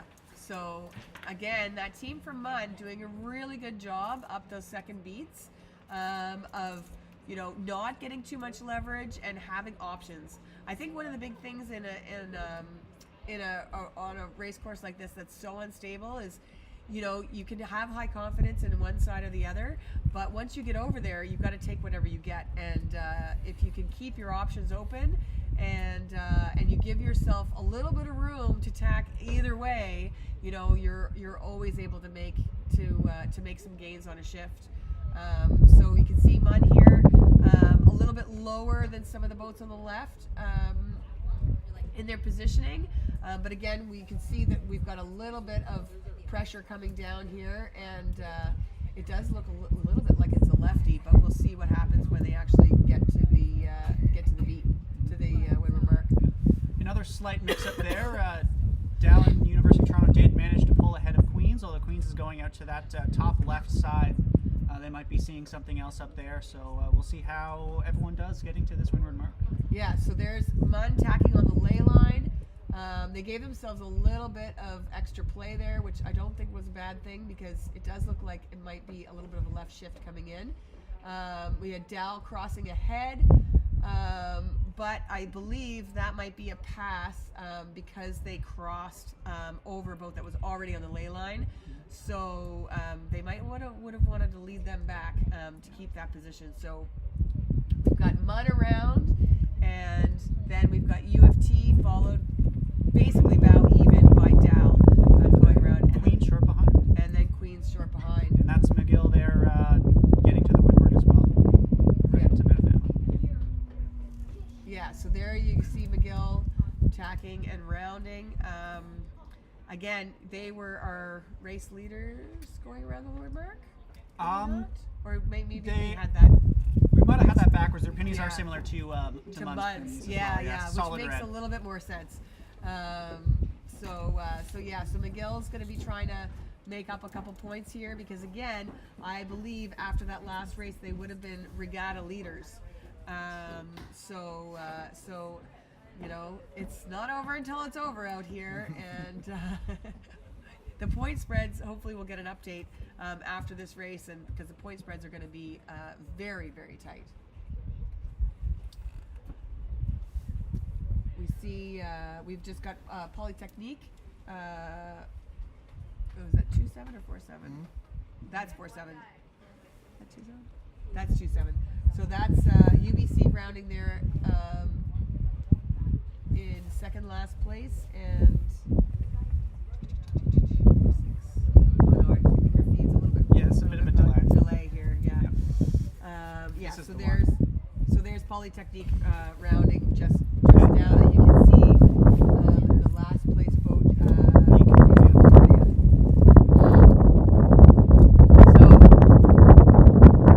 Fleet spread out a bit more this time. Our top 4 or 5 teams, especially for A Fleet, are all nice and close together. The University of Toronto boat in A Fleet is very, very competitive. Yeah. So they're usually quite up in the mix as well. We do have.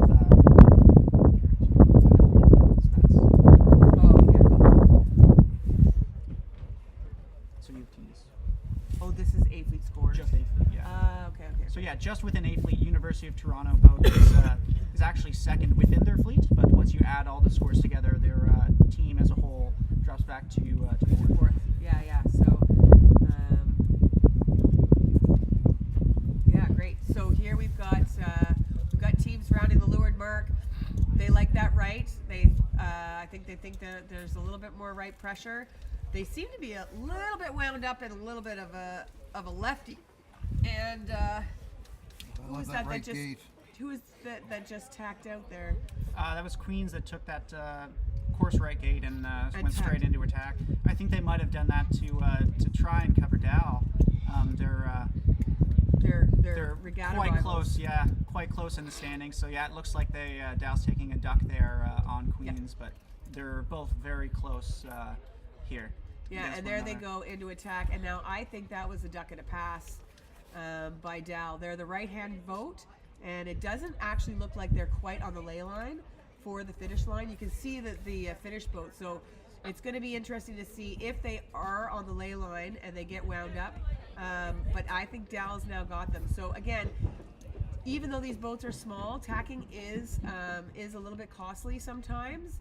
And if you allow a boat to duck and gain some speed by doing that duck and you tack within close succession. Now, if they're not on the lay line, it'll be interesting to see if they're close enough to have a pin, or if Dow's going to be able to get the tack and be ahead.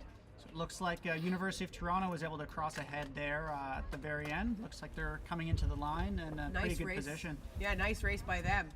And we've got Munn coming in second place. Now they've just planted attack onto the team from Dow, and the team.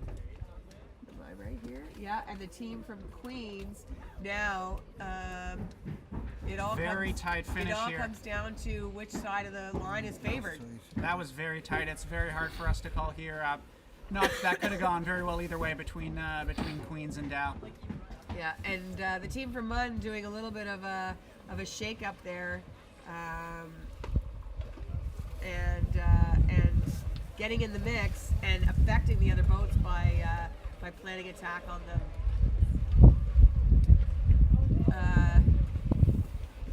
We have coming across the line now. We've got is that UBC?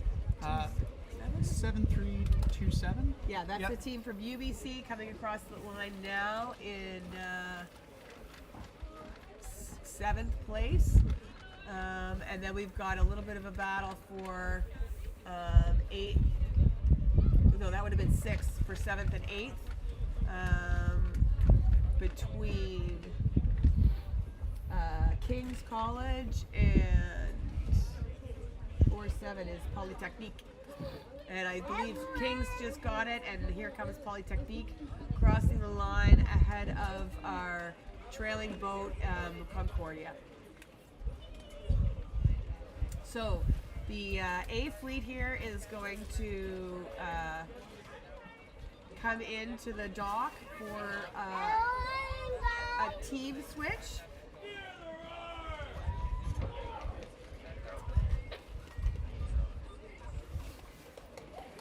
Race Commissioner Captain, the first half of your transition was cut off, but I understand you are looking to do 2 more races and then call it a day, over. Yeah, well, I think that makes sense.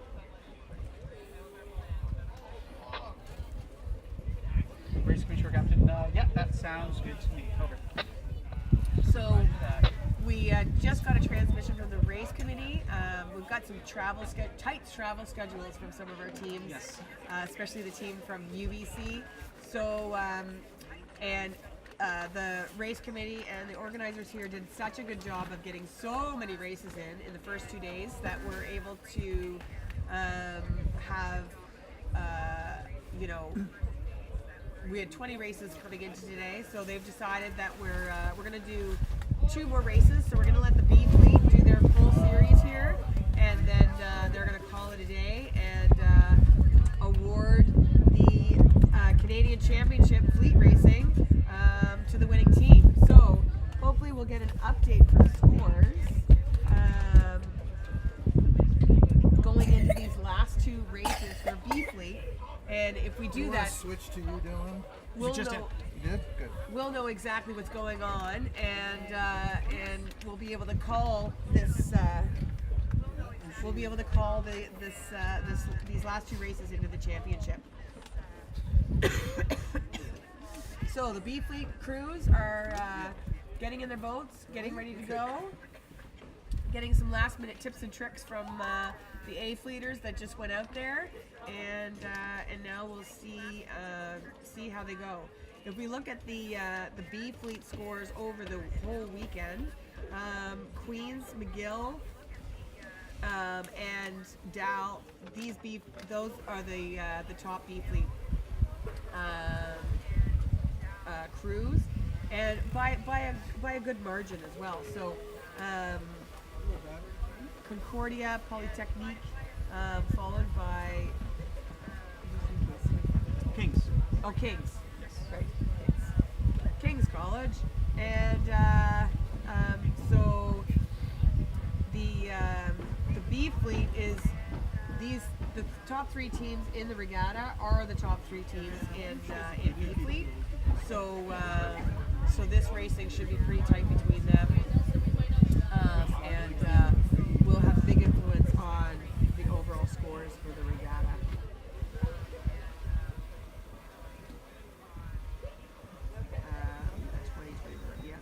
We haven't had an update. No, we haven't. I did get him here. We're just sending it to someone to update right now. Perfect. So There's we some will. questions in the live chat. Oh, Oh. questions in the live chat. That's fun. All right. What questions do we have here? Let's see. We could put the chat on Oh, the screen. Sam Lowry. I know Sam. What, if anything, do we know about the 2 finishes marked pending hearing on the score sheet? Sam, we have a jury coming, or we have a jury here today. We're using arbitration for this event, so most of our protests were arbitrated and either decided to drop or opt for a 30% penalty. But some of the arbitrations are going to a full protest hearing.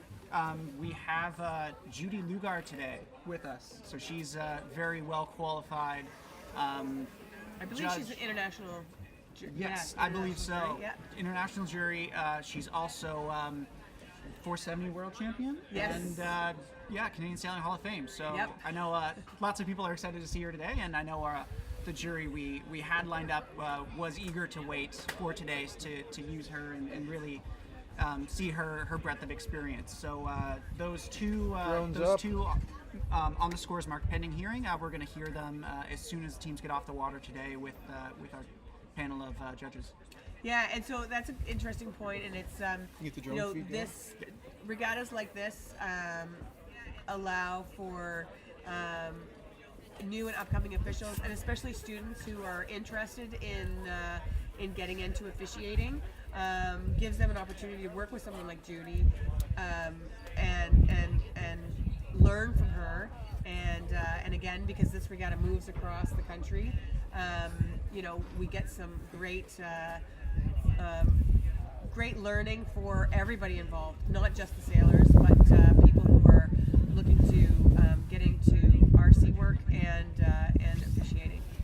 I'd like to also. Top flag up and a whistle in 10, 9, 8, 7, 6, 5, 4, 3, 2, 1. Also mention, just this is probably the first broadcasted in college events, right? Yeah, You in guys are Canada, yes. pioneering this.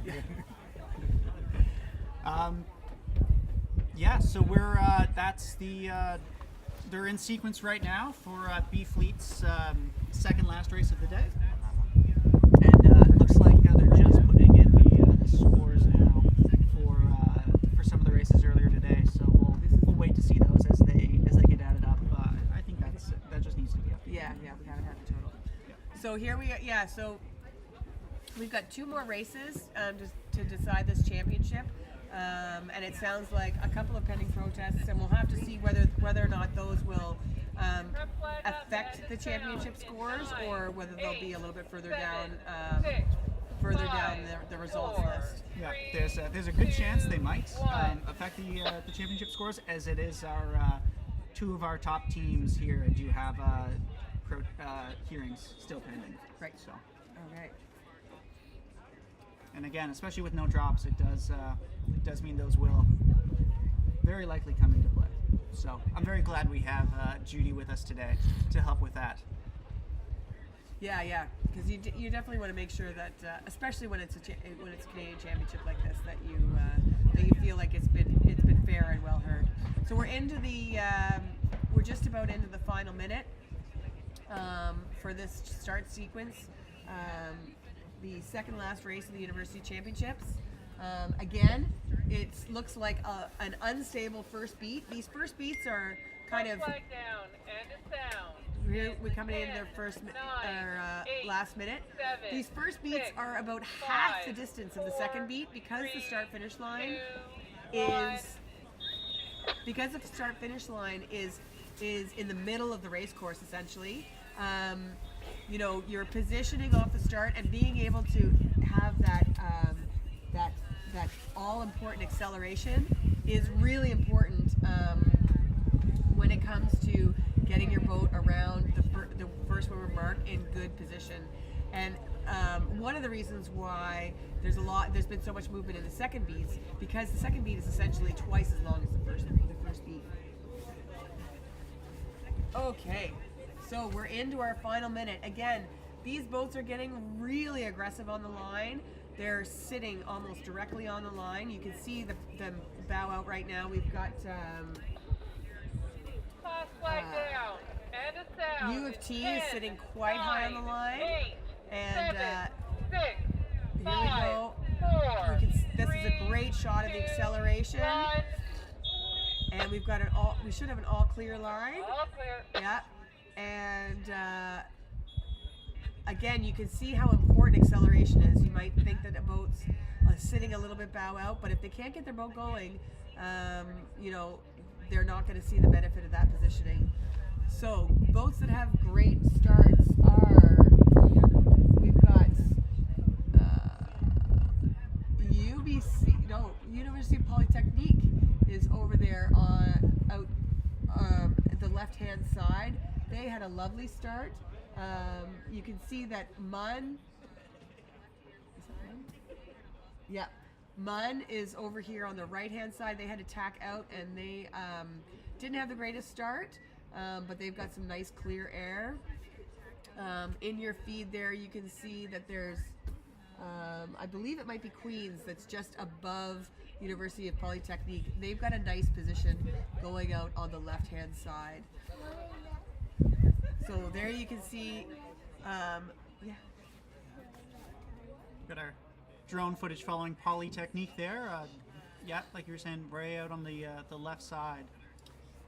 Now, the one thing about being out there is that they are not free to tack. They have 2 boats on their hip, and when they tack, they'll be on port.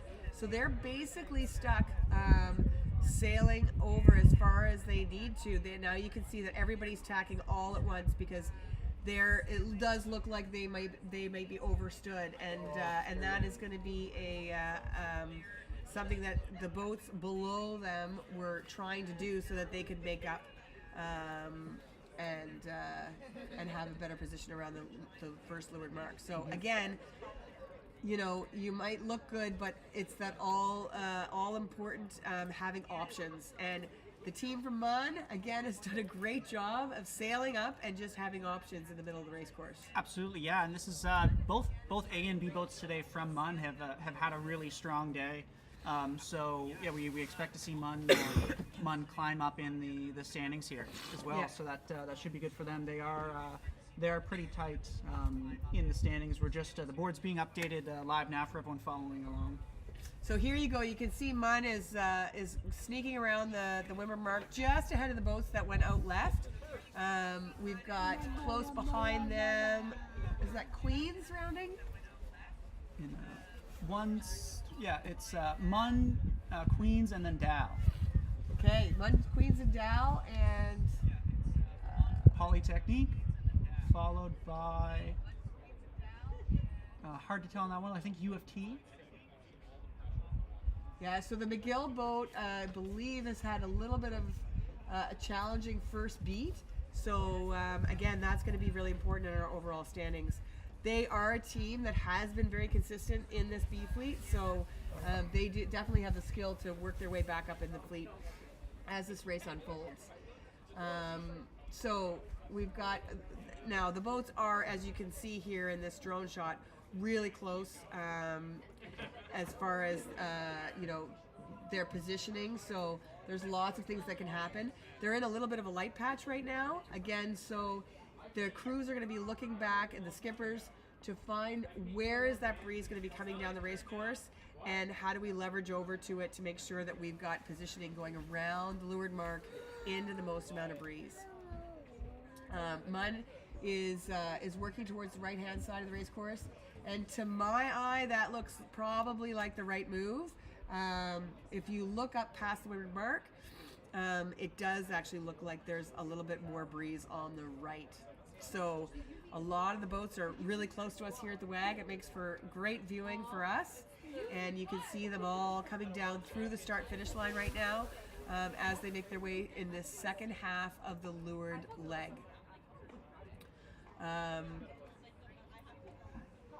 Now, have we been able to sight the boat from McGill and have are they in second last? Yeah, place McGill's there? in They're second eighth. last there. Yeah, eighth. So Yeah. they have some ground to catch up, but they aren't too far behind the rest of the fleet still, especially on this first downwind. And from what we've seen so far today, there's definitely lots of passing opportunities throughout the race. Yeah, yeah, and also, it is a little bit lighter, so it's going to take a little bit longer to get around the race course. And as the breeze fills back in, we've seen waves of breeze. There we go. Here's the team from McGill trying to catch up.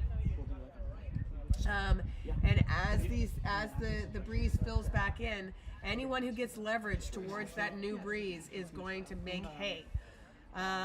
So we see the team from Mun is just approaching the gate, and they are choosing the right-hand gate, thinking that that's where the breeze is going to come. There is a big line, a dark patch up by the Wimmer mark, and so again, to my eye, it looks like a little bit of a lefty, so I'd probably be wanting to tack pretty quick. And yeah, here's the boats tacking, rounding and tacking right away. We saw one of the boats split, Blue Penny.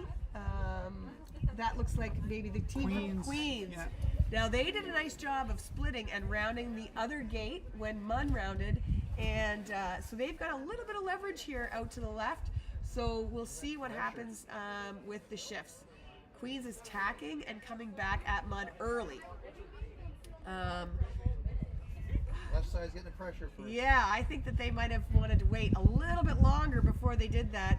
And now they're allowing Mun to get on the left of them, and there's a big line of pressure on the left. So there's Mun getting their nose in the pressure, and now they're on the inside of the shift as well. So again, good positioning by Mun in this. Yeah.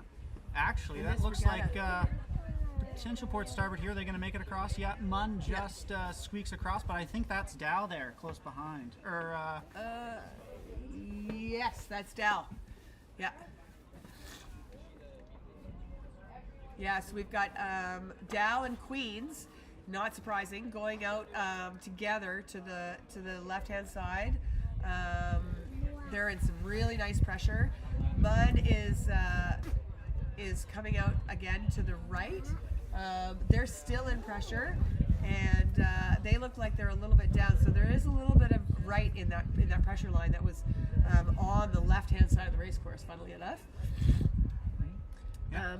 And it does look like the results are in for the last few races.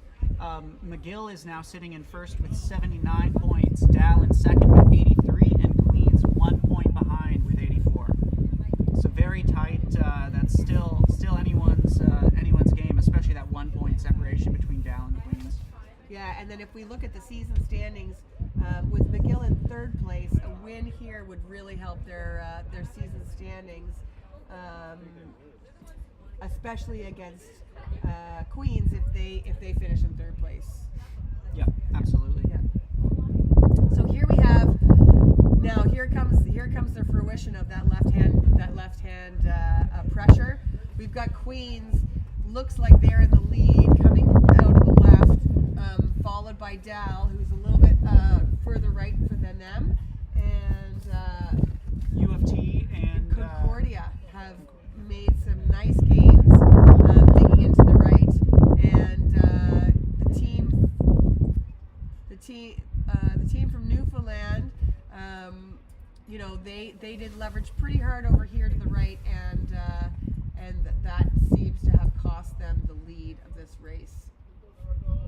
So Queens is just about to round the mark in first place. They're going to be very happy with that, as they slip down to third place overall. So that's going to help their standings a lot.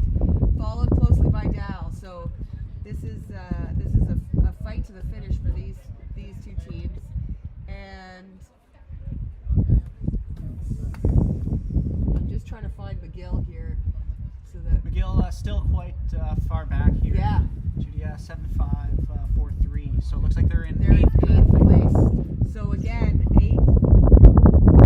we've got a 6-point gap in the race standings, which is going to move McGill possibly into third place overall after this race.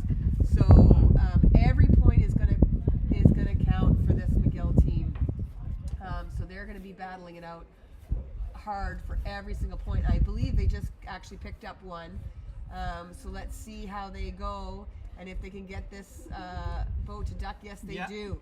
So McGill just squeezes ahead there, and they're rounding in seventh. Yeah, so McGill up to 7th place, and we've got race leaders way up in front with Queens, followed by Dal.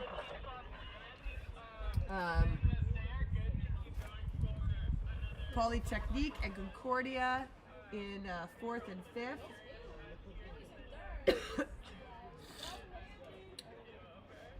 Followed by Munn and Kings, and bringing up the last 3 spots here is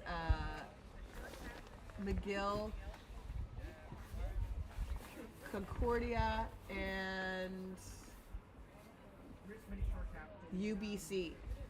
Now there's a huge line of pressure coming down the left-hand side of the race course, and we'll see which teams are able to get their nose in it. Currently, it's not even on the race course for the lead teams. You can see there's a really nice shot of Queens coming into the leeward mark. They're looking around. They can see they're looking at that pressure line, trying to decide where they're going to go for their upwind leg, and it looks like they are still going to go to the right-hand gate.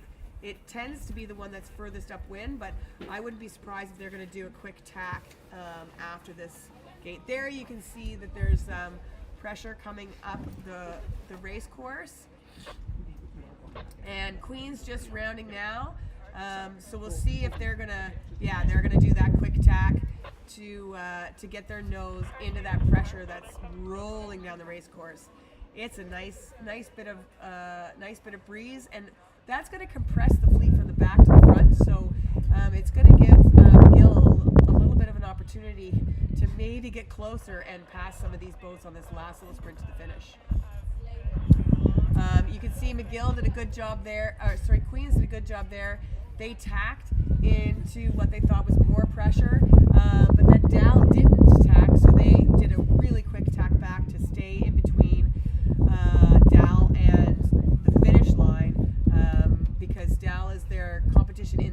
race and also in the regatta itself. So most boats are on starboard now that have rounded. We've got a little bit of spread between Dal and Queens. Queens has allowed Dal to get a little bit inside them on the right, and this might be about even finish, and I don't know if Dal's actually got them here. It's very close. Dal is on the inside of the shift, and they're also the right-hand boat. They've got starboard tack advantage, and they do. They're going to cross ahead. They did a really good job of picking the ley line to the pin, and there they go. They get the race win for Dal. That is big for them. So, nicely done. Queens in second. So we have a 1-4-1-4 and Yes. 6-4-9-9. Yeah, so that's Mun gonna be and very U of close. T Mun and U of also T very close. coming down to the wire. I think it's going to U of T. I think we've got U of T taking that over Mun.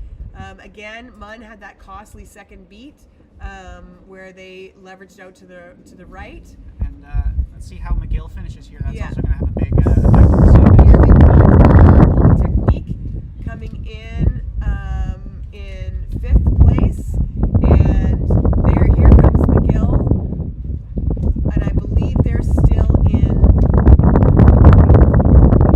Okay, so McGill, wow, it was a photo finish between McGill and Concordia, and we can't tell here who actually got that, so we're gonna have to wait for the result update for that finish, because that's gonna be pretty telling of what we see on the scorecard for the actual regatta itself. Dal should be moving back into the lead after slipping a little bit after this race, but it's going to be very tight. Dal and Queens are going to be within 2 points of each other, and then McGill is going to be close behind, so we'll have to see where they're at and how many points they need to make up in this race.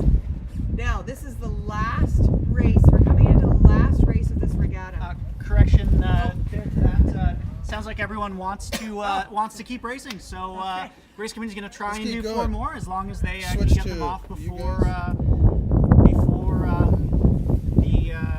the last gun of 3 o'clock. We have someone joining us here. Richard, you can try and squeeze in here. You can take my spot. But I was talking earlier about Richard. Richard here is one of the sailors on the National University team. He's sailing for University of Toronto today, and he is also going to Youth World Match Racing Championship next month. Yes. So yeah, tell us a bit about that. Yeah, we're super stoked. We're heading Close to that. we're heading down to Sydney, Australia at CICSA for Youth Match Racing Worlds. We got a really fun team going down with members of the keelboat team. We got Rachel Green from Queens, Cam Bruce from Dal, who just won that race, I think, and Kiwi friend Josh Hyde. We're super excited to be going down there, and we have a couple of training events lined up down in Australia as well to get ready. So we're super excited for that. Awesome. And how many teams did you say are going to be actually competing at the match racing? So at Worlds, there's going to be 12. There's a lot of really good teams. We saw a lot of good teams at Gov Cup earlier this summer that are going to be there as well. And we're excited to go down there and have some fun. That's fantastic. Yeah, they keep going. Now, how much training did you guys do specifically for this particular event? So for keelboat nat, for lead nats, we do weekly practices Monday, Tuesday, Wednesday. We did have boat pack up early October, so haven't had too much practice, but it's nice to get back on the water and with some great competitors and everything. Right. And then what about match racing specific? Yeah. Yeah. So for match racing, it's kind of hard in Canada just because there's not too much infrastructure for match racing. So we're some of the members of the team. Jack Porter, he did the Oak Cliff Halloween Invitational. Oh, great. They ended up finishing second, finishing behind Chris Poole, who's the world #1 right now. So That's all right. took a win or two off of him, which was pretty cool. And then we're heading down to the Royal Prince Alfred Yacht Club for the Harkin Invitational. 10 teams grade 3, and half of the teams are going to be there at Worlds as well. So it's going to be a great tune-up event, especially in the Elliott 7s as well, which are new to nice. us. Yeah. So you'll be able to, get the tendencies of the teams and see who's strong and what, and Yep. what you guys need to do.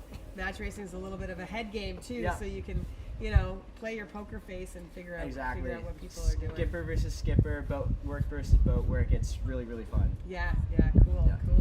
Well, that's super exciting. Well, good luck with everything that you're doing there, and we'll be watching and cheering you guys on for sure. And then we're also super excited for Match Racing Nationals at Royal Van this year in the Elliott 6s, which will also be fun. Great, and tell everybody when that is. I believe it's in February, middle of February. I'm Okay. not too sure on the exact dates. Yeah, I don't know off the top of my head. It's reading week for most schools. Yeah. So we're super excited for that. That'll be fun, especially coming out of Australia Worlds with a whole bunch of great teams to come over here. Yeah. Now, just remind me, is Team Canada Owen. made from a crew from all different universities? Yeah, so I'm representing University of Toronto. We have Jack Porter, who is attending Dalhousie University. Cam Bruce, also from Dalhousie, and then Rachel Green, who just graduated from Queen's last year. And then our fifth on the boat is a Kiwi from New Zealand, Josh Hyde, who we're super excited to have on the boat with us. Oh, cool. So that experience will benefit a lot of teams when you come to nationals. Definitely, and it's going to be interesting because Cam's probably going to be skippering for Dalhousie at Match Nats in Vancouver, so that'll be fun to match up against. Right. You guys will learn all your tips and tricks before you get to race against Exactly. Yeah. That's the fun thing about university sailing is that we see, you could be a team for your regular season and be pitted against each other here at the university Yep. champs. Let's do a So battery last year I change, was then racing come back against up. Rachel, racing against Jack, Owen, still battery racing change? against Cam, who's currently kind of destroying the fleet a little bit in B fleet. So in there? Okay. All right. Well, I think thanks for thanks for that, having me. Richard. And we're getting ready for our next race here at B Fleet. Perfect. Good luck, Richard. Good. Get the timer up, Owen. So it's ready. We'll have to show Dylan how to start it. So just listen to the committee on sequence. It's really good to watch at home and you see the countdown, Yeah, so as you heard before, it is such a nice day out here, and the racing is so close and so tight that everybody wants to keep going. So the fleet has voted, and they vote for more racing. Yes. Which is not surprising. So it looks like we're gonna get 5 more races in if we can. That's the hope. Yeah, we're last gun today in the sailing instructions is 3 o'clock, and the University of British Columbia does have flights to catch, so we're gonna try and squeeze in as many as we can.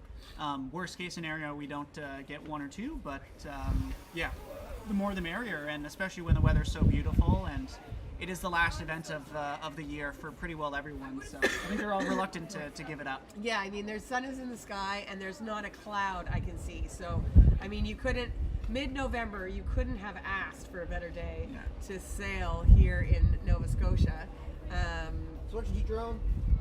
Yeah, so here we go. So we're just, the teams are just getting ready to go in this final race of the And it's grouping for the B 3 fleet. minutes, not 5.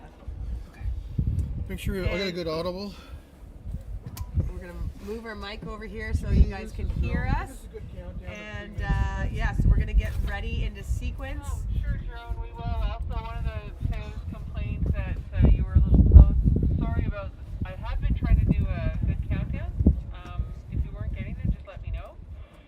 And that's why I couldn't hear anything. Okay. Sorry, we're just listening to Very, very soon. some comms from the race committee. So they're gonna get into You talk sequence to people who complain. Just make sure that's good. fairly quick. And we're just trying to sort out our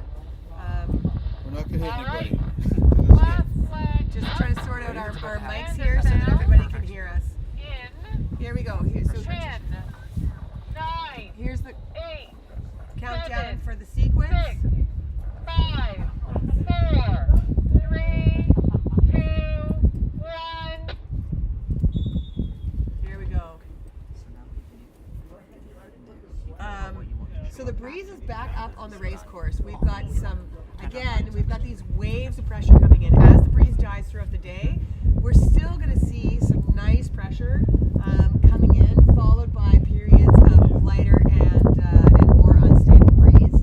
Right now we've got a nice line of pressure, and it does look like it's all the way up the race course for the time being. So we'll see if this pressure stays around for the whole first beat,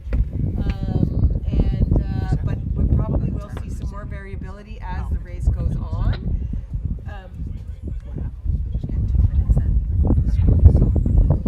Truck flag up and the sound in 11, 10, 9, 8, 7, 6, 5, 4, 3, 2, 1. Yep. Absolutely. So we're 2 minutes, within 2 minutes to the start here. Everyone's starting to set up. Looks like lots of boats want to start towards the boat end here.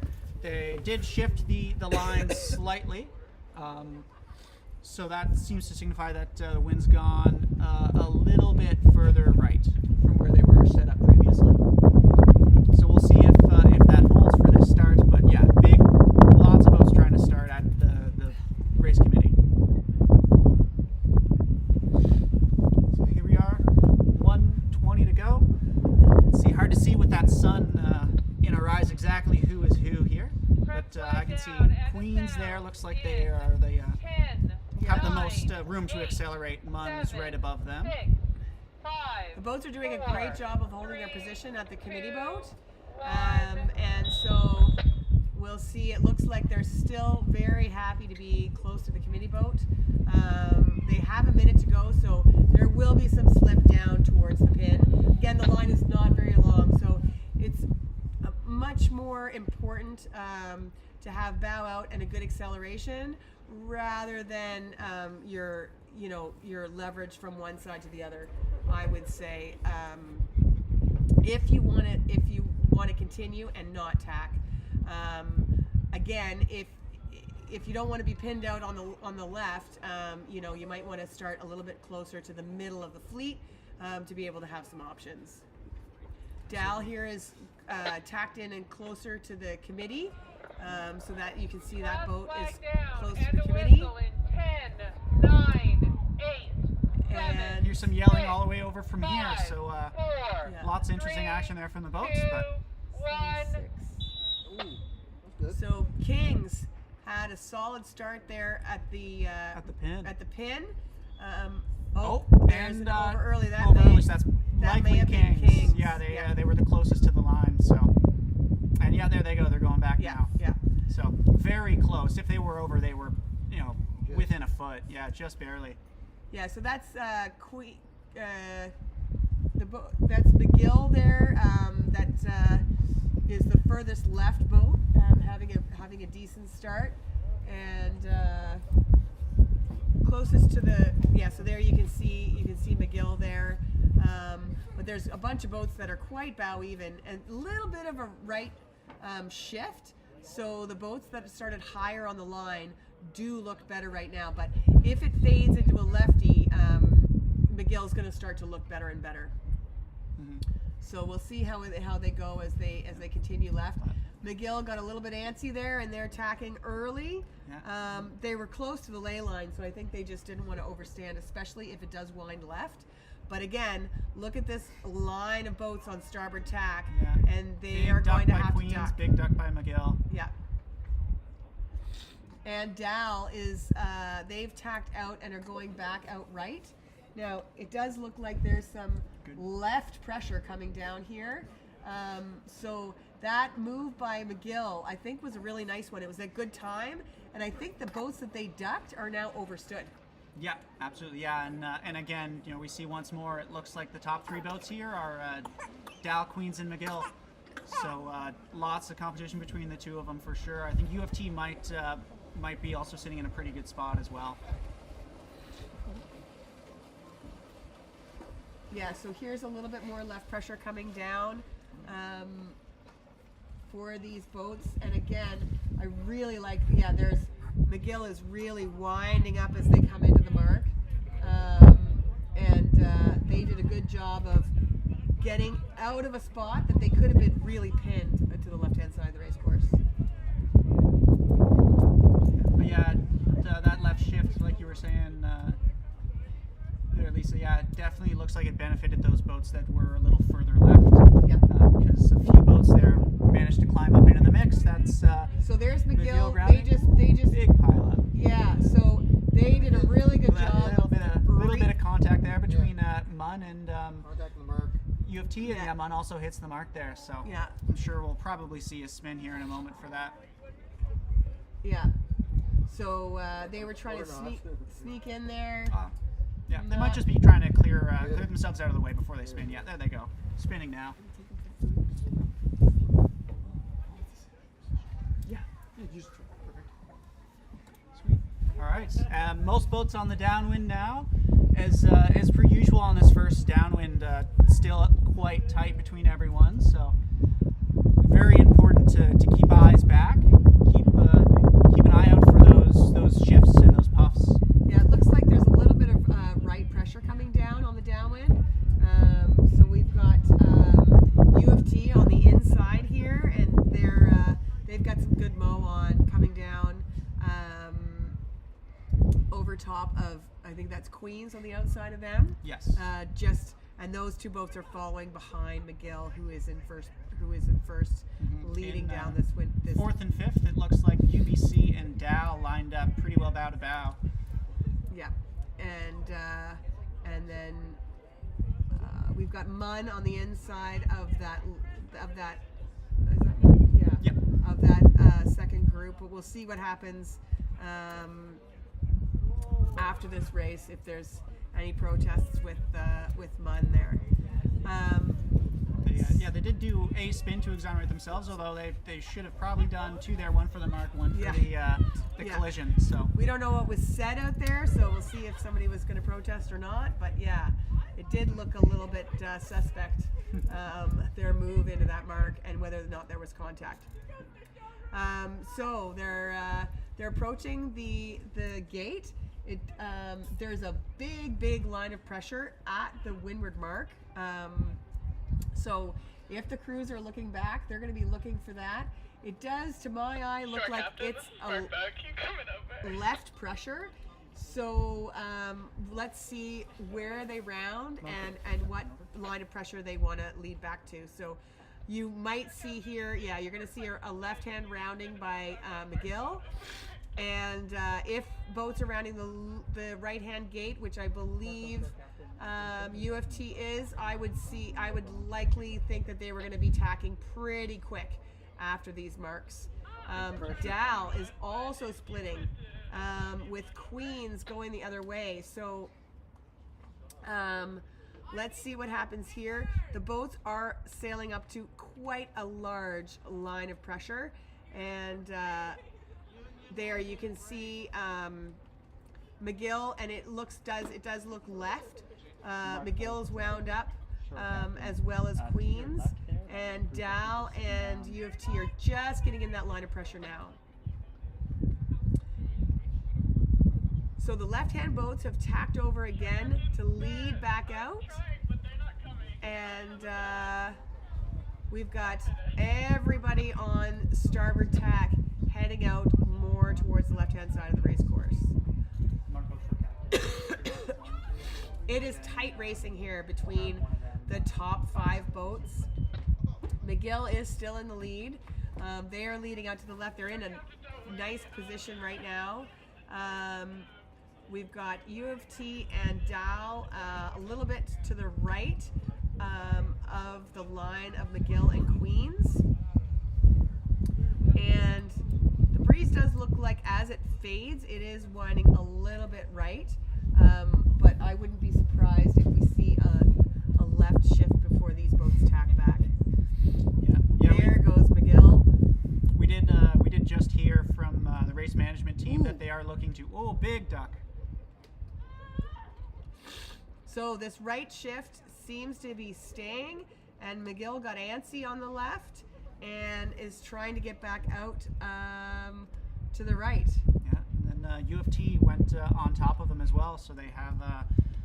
You're gonna have to deal with that making their way back up the course. Yeah, I mean, to my eye, it looks like the boats that just went a little bit further left are now wound again, and I wonder if McGill tacked just a hair too soon, and instead of being on the inside of a shift and having a leading position, they might have, just by getting a little antsy, I think they might have given up the lead of this race and handed it away, because it does look like they tacked about 10 seconds before the shift actually hit them.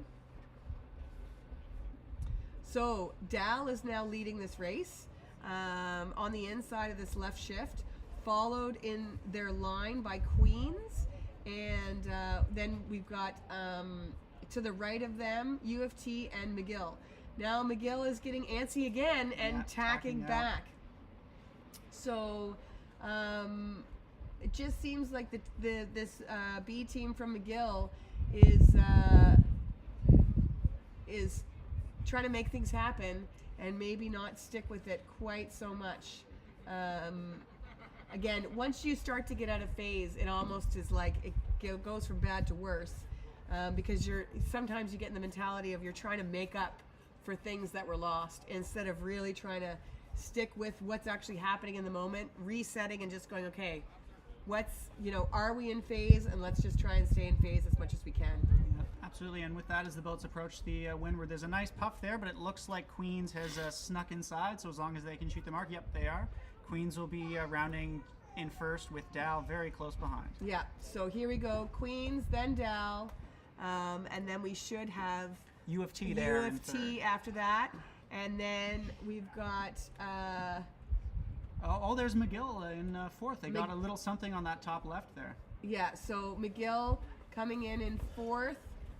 They've definitely lost distance on the top two boats, but they did leverage out into what was and they McGill's hit doing the a mark. spin. Yep. So again, another unforced error, rounding the mark by yourself. So this is where the pressure's on, and where those little mental lapses can come in and bite you. So big battle for first and second between Dal and Queens, and we'll remind you here, Dal and Queens are in second and third in the regatta. We don't have the first B fleet updated. No, we don't here. have that one up yet. Let's see if I have it. So, I just got it. Yeah, so leading into this rotation, Dal and Queens were in second, but I believe that Dal was actually winning because they won the last race. So this battle right here for first and second is a tight one for the regatta and for this race. Last race, Dal was first, Queens was second, so that, by my math, that would put them tied right now. Yes. Or, no, 2 points ahead. 2 point spread, yes. Yeah, and now Dal has had a very good downwind, and they've actually taken the lead back from Queens. They tried to jibe, and that didn't work, and they're going to jibe back again. So they are on starboard tack with Queens on port, which I think that's probably a pretty solid move anyway. So Dal has taken the lead back from Queens, and so they're going to be leading into the mark on this last little sprint to the finish. Now, looking up the race course, we've got again this line on the shore that we've seen pretty much all day, and it's whether or not it's going to fill in on the right and the left, or whether that is going to be the dominant feature for this upwind. So yeah, there we go. Dal and Queens running close behind, and Queens tacking out. Dal probably expecting them to do the same. Yeah, just don't give them any opportunities. Don't let them get any leverage at this point. Yeah, and especially with that line filling in from left to right across the race course, you really want to make sure that you're minimizing the amount of bow out that Queens boat has underneath. You can see Dal's doing a really good job of getting over top of Queens. And making sure that they're not giving them any leverage. Really nice sailing by that Dal team right now. Now my guess is they're probably going to tack across, and no, they don't. They let them go.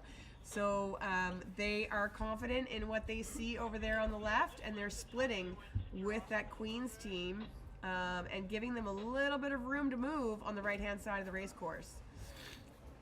Dal's tacked back now, and they do look a little bit bow up, but again, anything can happen out here this far up the arm, so you want to be really careful. The boats are coming back together again. Dal is clear ahead, and so you want to make sure that you have a good tack and you don't Perfect, lose yeah. too much speed. Tacked right on top of them there. It's a nice move. Take away their air and just don't let them pull ahead any further. Yeah, so you don't have to be ahead by much. You just have to be ahead by enough to get across the line first. So good, solid work by Dal. Queens comes in second. We've got UFT in a solid third place, kind of all on their own there. And then Let's see. Yeah, it looks like McGill will be is in a good spot to take fourth. Take fourth place. So we'll get the scores updated again during this next crew switch and boat switch. And then we'll be able to let you guys know where everything stands for this for the regatta, and then we can do a little bit of math on the year championship as well. Here comes Munn across the line in 5th place, and we've got UFT in nope, that was Polytechnique in 6th, and we've got Concordia in 7th. UBC is in 8th, and I think that might be Kings in 9th place here, coming across the line. Tight race here. You know, some of the races we've seen, some stragglers at the end, but this is everybody's getting across the line really, really, really close between first and last. So the boats are making their way back to the dock for what I believe is our last boat switch, and our last boat switch and crew switch. This will be the last chance for A Fleet to put their mark on this championship. Yes, yeah. Last 2 races for A Fleet are about to get underway, and as long as we can squeeze it in time-wise, we'll try and get B Fleet back out for 2 more races as well, just to finish on 32 races for the event if we can fit it in. And you can see us here. I just moved back into the shade because I think I'm getting a sunburn. I think so, me too. In the middle of November here. The sun is so strong. It's such a nice day. And yeah, I don't blame these crews for wanting to do a little bit more racing. So we're going to try and get the scores updated here, and have another go at how close these teams are. U of T's had a good day here. I think that last little bit might have closed the distance a little bit. Well, they're kind of in the middle of no man's land in 5th place in the overall standings. 4th, I think. 4th. Yeah. Sorry.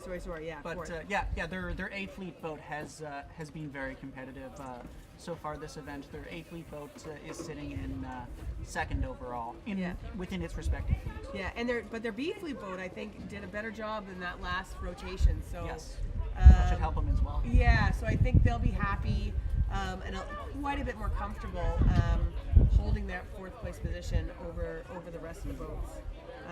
We have definitely seen Munn a lot today, but unfortunately it looks like they struggled with the beginning of this series, so it's going to be hard for them to move up into that top 5. But I think that they'll give Concordia a run for their money for this championships, as their points were pretty close. coming into this last series. Absolutely, yeah. And for further down in the fleet, looking at the overall season results, I mean our top 4 teams are here in the current season standings: Queens, Dal, McGill, and U of T, all in the 20s for points. But who else do we have here that's doing quite well? UBC is doing very well so far this event, and are currently sitting at 12th overall in the league, although a 5th place here will certainly cause them to climb substantially over the rest of the field. Yeah, so just remind everybody how many points are up for grabs here. There's 13 points for the winner of this regatta. Yes, about 13 for the winner. It's 11 and a half for second, 10-ish for third, and so on. There's a little formula they use to calculate it based on the weight of the event and how many teams are present. Right. So, a 5th place by UBC could definitely move them up into like the Laurier U of O range. Yeah, absolutely. With and 5 or 6 points. Yeah, and absolutely. Yeah, this event is weighted more than anything else in the season. Just it is a national championship. All the national championships are weighted quite heavily, but Fleet Racing Nationals in particular gets weighted even more, just because it's what every team seems to be comfortable with and have the ability to do easily. Some teams don't all have a keelboat team or have experience or a big enough team to do team racing. Yeah. So this is the one format that all of our teams across the country can participate in quite competitively. Yeah, I mean, you need four able sailors and a possible plane ticket for each of them, and then you're here in racing. Absolutely, yeah, and even then within Canadian University Sailing, we've tried to make accommodations to get out as many teams as possible. There are clauses that if you are short just one sailor, you can borrow from another team, just because we'd rather have people out sailing on the water than not. So yeah, if anyone out there wants to go out sailing and is a university student, please get in touch with Canadian Intercollegiate Sailing Association. We'd love to have more teams. There's always more spots available at events for people to come, and the more people we can get out on the water, the better. Yeah, and if you're at a university that doesn't have a team yet, just contact and see how you can set one up. And you can start one, and you can occasionally join a neighboring school that does have one. I know for Dal here, St. Mary's University doesn't have their own sailing team. As much as we'd like to try, they have in the past. Yes, we're trying to get one going again, but in the meantime, we do have a couple.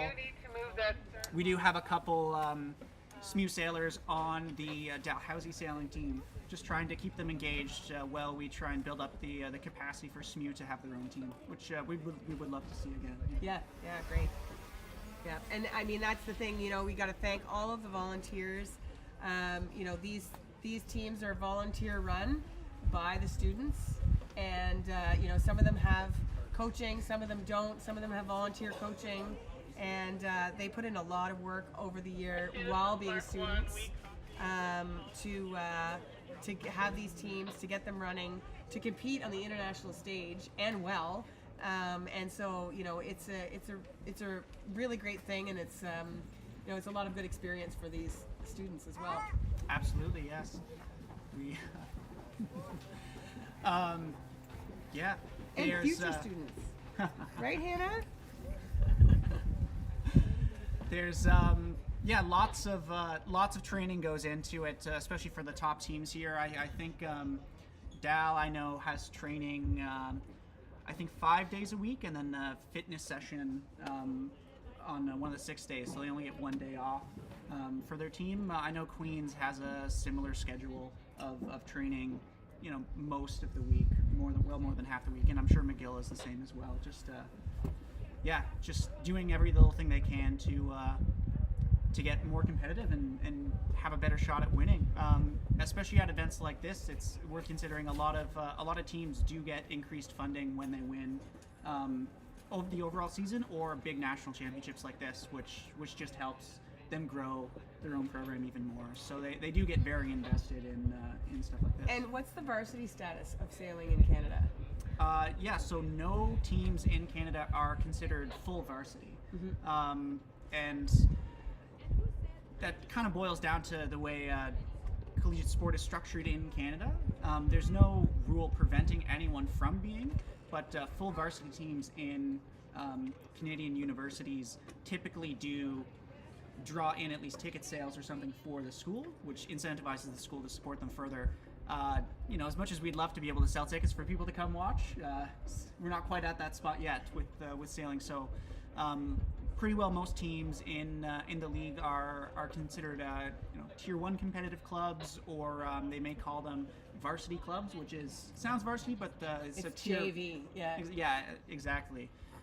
So they do often receive some support from their school, a few $1,000s here and there often, but by far it does not cover the costs that all these teams have to go through to make everything happen. I know quite a few teams do very intense fundraising campaigns to make it all happen. Yeah, so all the more reason to commend all of the work that goes into getting here and getting to the various events that they do throughout the season. Yeah, doing it for the love of it, for sure. So we've got the A fleeters back out here again, and we're gonna get the drone going in a second here. They can see the drone now? It's up Yep. now. Yeah, I Yep. just switched over. Okay, so we've got the A fleeters out there again.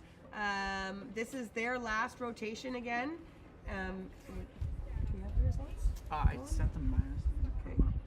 So we're going to work on getting those results up while the A fleeters are getting started, so that we can see here where we are in the championship. I can. So so just as we get going, we have mentioned the volunteers that have gone into this regatta. We do have to thank Paula Minnikin, who is running the racing out there on the race committee all weekend long. Paula's up there. Yes. Yeah, Yep, we she have is that. our It's a top shelf Our- bunch we got here. our head of our race committee, and it hasn't been the driest weekend, although today it's gorgeous. Paula just won on Friday night the volunteer official of the year at the Sail Nova Scotia Awards, and it was very, very well deserved. And this is exactly why it's so well deserved. It's the last regatta of the season in the province, and Ready here is timer? Paula out running this regatta, volunteering for these university champs, and doing it with a great smile on her face. She's also, I want to mention, is the co-board chair of the Sail GP event that's coming up in Halifax in June, which is very exciting, and that just shows you how accomplished Paula is in everything that she does here to support the sport. Fleet racing nationals. And obviously we wish Paula and everybody who's involved in that event the best success, because it is going to be an exciting time for Nova Scotia sailing, for Halifax, and for Canadian sailing in general. And I know that there's a lot of people who are listening are going to be very excited to watch and see that event here in Halifax. She wants a 2-minute countdown. We never get to 3. Are we still on? Yeah. Yep, we're still on. Okay. Sorry, just some technical maneuvering here. We are in sequence with the He's talking. Wait, we need a book. second last A fleet race of the series. Timing wise, as long as we get as long as we have the time, we'll be shooting for 4 more races in this regatta. We are inside 2 minutes, and it does look like this first beat is going to be fairly variable. Here we go. 10 seconds to the 1 minute. 6, 5, 4, 3,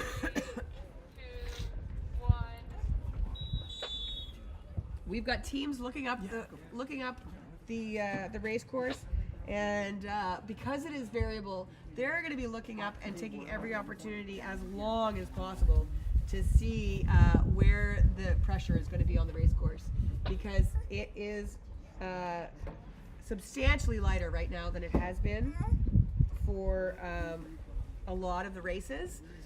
It does look like there's a little bit of left pressure down low, but up by the mark, which has been moved towards the left-hand side, I would say that there's more pressure on the right. So it'll be interesting to see how that shakes out as the boats move up the race course.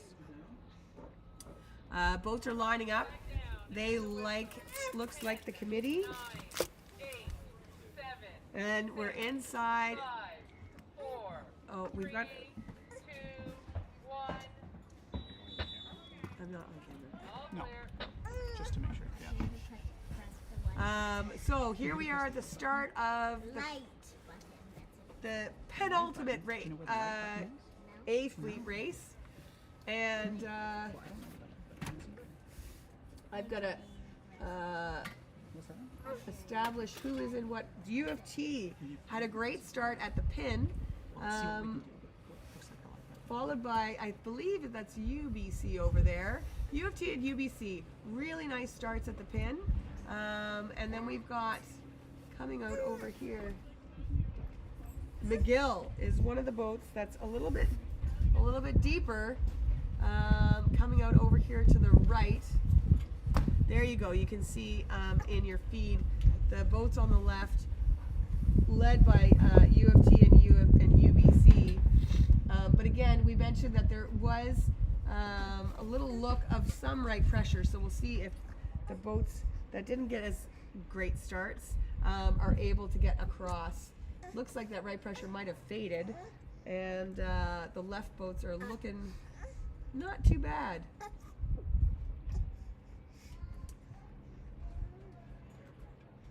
So nice shot panning across. You can see the left boats kind of weaving their way through and out of the left-hand side, and it does look substantially like we have a left shift. So they're quite a bit higher than the boats coming across on the right. So 447. U of T still, I would say, is probably in the lead position. UBC is below them. We've got Queens is inside of U of T, and they're not in a bad position at all. They actually just tacked out for more. That looks like Queens, though. Oh, it is Queens. Yeah. So Queens just tacked out for more left. Now, again, reminding the mark moved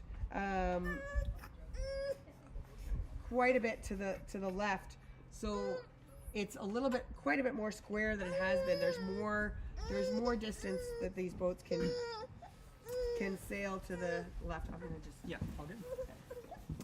Absolutely, yes, and we have updates to our results as well. The sheet has been updated. So currently we have Dal in first with 85 points, Queens close behind with 88, and McGill in third with 89. So only 1 point between Queens and McGill. U of T kind of comfortably in no man's land with 129, and a nice group actually for 5th, 6th, and 7th between UBC at 161, Concordia at 164, and Munn at 165. So that really goes to speak to Munn's great sailing today. Looking at the upwind mark, we have 7546, so that is UBC rounding the windward mark in first place.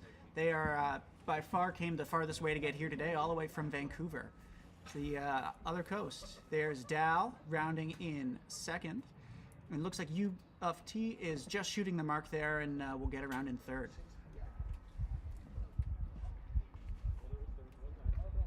We spoke to Richard there on U of T earlier today about all the exciting stuff that's coming up for the national team of University Sailors, which Richard is a part of. there we have, looks like Queens making their way around the windward mark. A little bit of a gap to catch up, but again, from what we've seen today, there's lots of opportunities on this course to make gains, and there's a fair bit of racing left in this race. Munn having another good race. They're having a good day today, getting there in 4th, and McGill in Munn's there in 5th. McGill is rounding in 6th.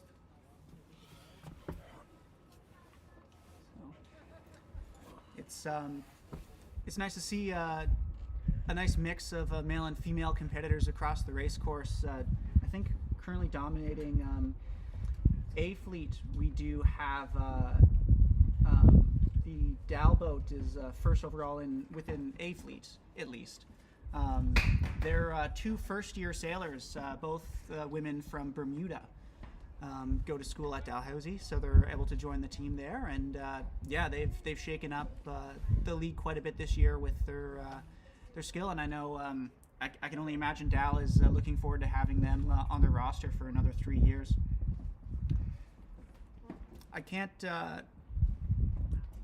Yeah, I know UBC, these sailors here, I've seen them at events for a couple years now. I know they're often competing on the West Coast. They face off against a lot of American schools over there, Western Washington, fellow Canadian team, University of Victoria, and yeah, all out on the Pacific. They have a much longer season than most of the rest of the country out west.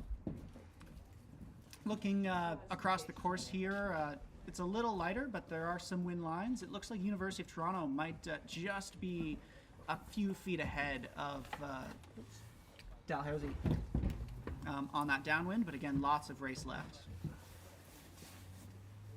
But yeah, that breeze, as forecasted, is slowly backing off as the day goes on. But again, beautiful sunny day. Yeah, so you can see great drone shot where the boats are in a lot lighter air than we've seen really for the whole morning. They're trying to tuck themselves into this left side of the race course. You can see that they're all passing to the left, course left of the start finish line, because there does seem to be a little bit of that left shore going on over there on that side of the arm. And it is filling in a little bit behind, so the boats at the back of the fleet, you can just This boat's charging with pressure. yeah, you can see that the boats behind are according and charging down into the boats in the lead.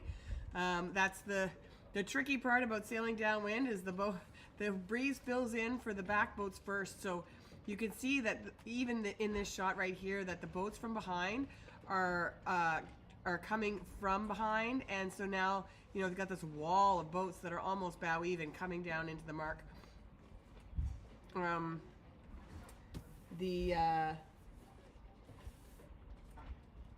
Is that UBC up ahead?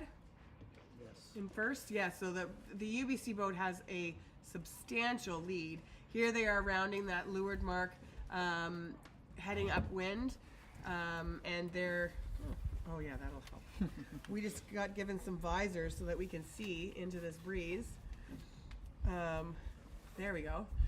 That's it. That feels a lot better. Yeah, so you can see UBC has a healthy lead, and they're heading up into that left pressure that was filling downwind. Now, interestingly, a number of the boats are rounding that course right gate. Again, it is pretty favored, and so they're getting a little bit of an advantage, but you've got to be careful how much you're splitting when you're being sent out that gate. So yeah, so we see a quick rounding by the boats that get around that gate, and now they're heading back up towards the left-hand side. You can see there's a nice shot of the race leaders heading across, and I think that's really smart. It does look like there's a little bit of right pressure with a shift, and so they're trying to minimize the distance and the leverage that those boats can get, because when you have that big of a lead, it's really easy to lose track of the boats behind you and end up with a lot of unwanted leverage pretty quick. Absolutely, yeah. They're doing a really good job here of kind of loose covering the pack of boats behind them. That should help them defend their lead really nicely. It's yeah, very tight here. This whole pack looks like we have lots of our very skilled sailors in this group here. We have U of T, who's doing really well in this fleet. McGill and Queens and Dow, who are those are the top 4 boats in this fleet for sure, and currently actually top 4 teams on the event as a whole, and the top 4 teams in the league. So not too surprising to see them all consistently grouped together. Yeah, so here you can see there's a really good shot of Queens just tacking now with U of T just heading out a little bit further to the right of the race course, and there's the race leaders up in a nice bit of left pressure. Now, it does look like there's more pressure on the left, but there's continually these right shifts. You can see that that Queens is just eked into a little bit of a shift, and that was McGill that tacked underneath them to head back out to the left. And U of T is again in less pressure on the right, but in that right shift. So these teams are having to, up this middle part, having to manage between shift and pressure, I think. And that's a tricky thing when you have to guess between the two of them. Which one's going to pay out? Yeah. I don't envy the job of all the crews who have to make that call.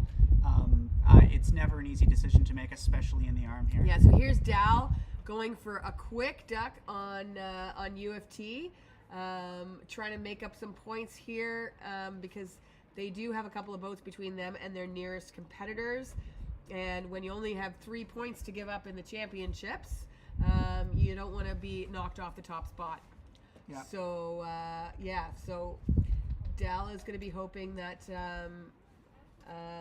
that UBC stays out in front and doesn't again make up more points between them and their competitors.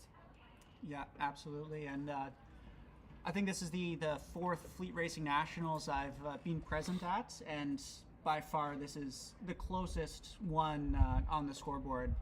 To me, crazy to think that we're nearing 30 races completed, and it's still within a few points of our top 3 teams. Yeah, so you can see up there at the top of your screen, boats are coming back across, and Dal did a really good job of going for shift over pressure, and there now they passed the boat that they had previously ducked, and they have made up some good distance on some of the boats. They're coming across there on starboard tack. So the boats are getting close to the windward mark. You should be able to see the windward mark soon. There's our race leader tacking over on the ley line. There is some nice left pressure. I think the Dal team and the team from Queens did a really good job of staying in phase with those shifts. And I think this course especially was a little bit more shift dominant than pressure dominant, and it was really important to stay in phase for those shifts and keep your bow pointing at the mark. So I think Dal's moved up at least a spot, if not 2, from where they were at the bottom of the race course. Yeah, and I'm not too surprised to see that the course is a little shiftier. As you were mentioning earlier, Lisa, as the wind backs off, we do expect it to be less steady throughout the day, and also it's gone a little bit further left, which brings the windward mark a little closer to a little bit of the shoreline as well, which will affect the breeze a bit more. So here we are, Queens just rounding, and there's Queens and McGill coming McGill around the close mark. behind them. So There's, McGill did a good job in that last little bit. And that will be Dal there, who looks like they're next one on the mark. Just have to throw in a quick double tack to make it. Oh no, that's That's yeah, Dal. that's Dal. And then Munn right behind them. They're still having a much better day today. Oh, if they can make that mark, no, they're not going to be able to. So they're going to have to spin out. I think there might have been. Was there a foul there? Yeah, it's contact. Yeah. There we go. But yeah, there's UFT able to pull ahead on that one and throwing a double tack to get there.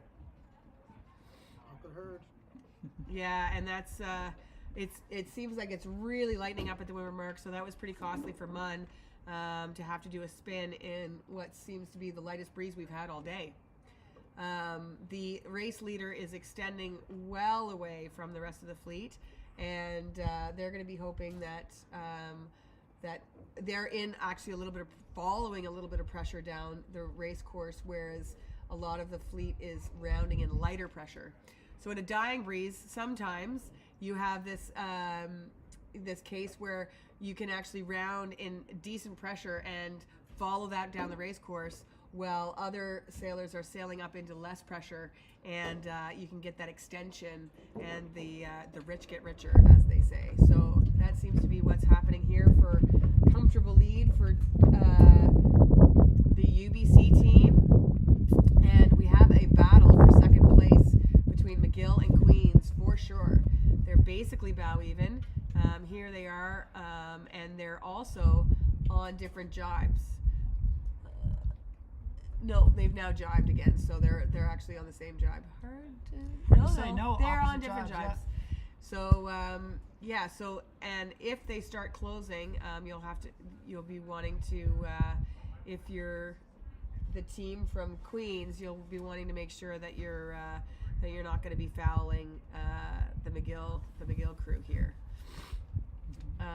They've now gotten into a little bit of pressure on that left shore again, so they're now moving nicely down the race course. And Dal is in 4th place, so they're not giving up too many spots here to their competitors. And they have 3 points on closest Queens. So it might get tighter if this is how the race finishes, but they'll still be in the lead of the overall scores.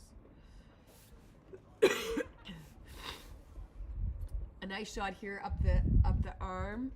You can see that it is a lot lighter. There's a lot less of these dark patches. You can see one of the Solings from Armdale heading out for probably a lesson. They do a lot of adult lessons and things on the Solings, or maybe they're just going for a lovely mid-November sail.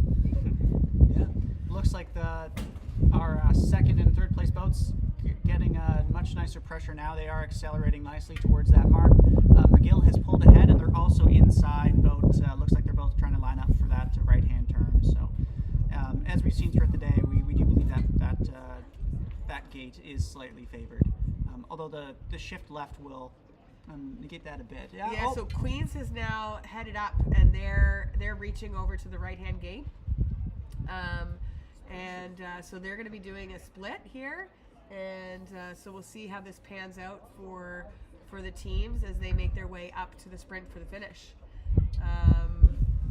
The race leaders did not leverage out very far to the left. They actually tacked quite early,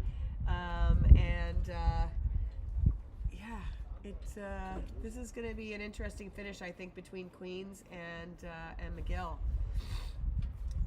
As these races go, we'll see how many we get in. They're getting a little bit long.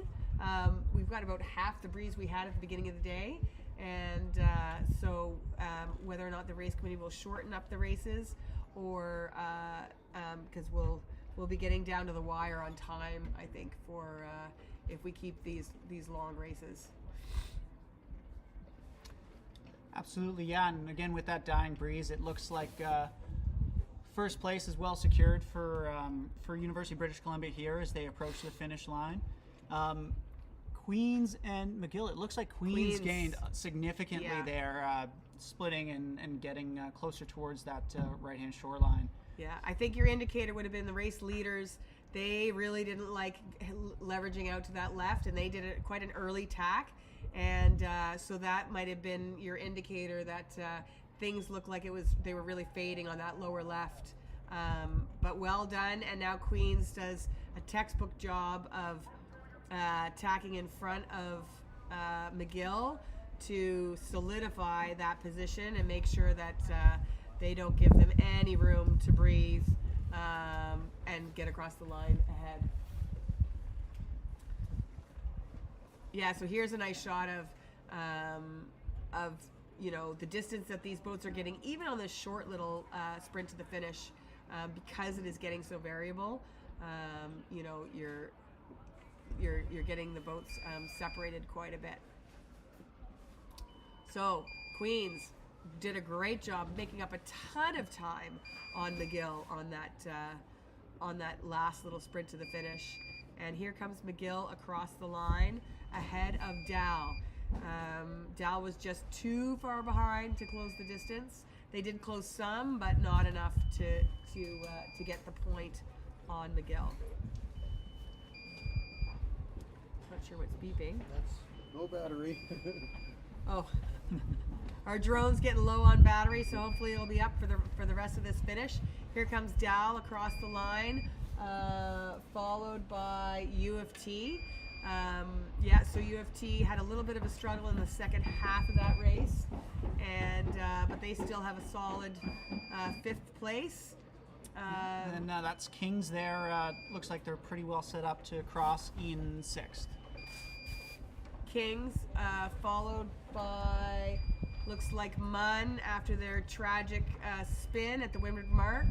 And we'll see if they squeak across the line ahead of Concordia.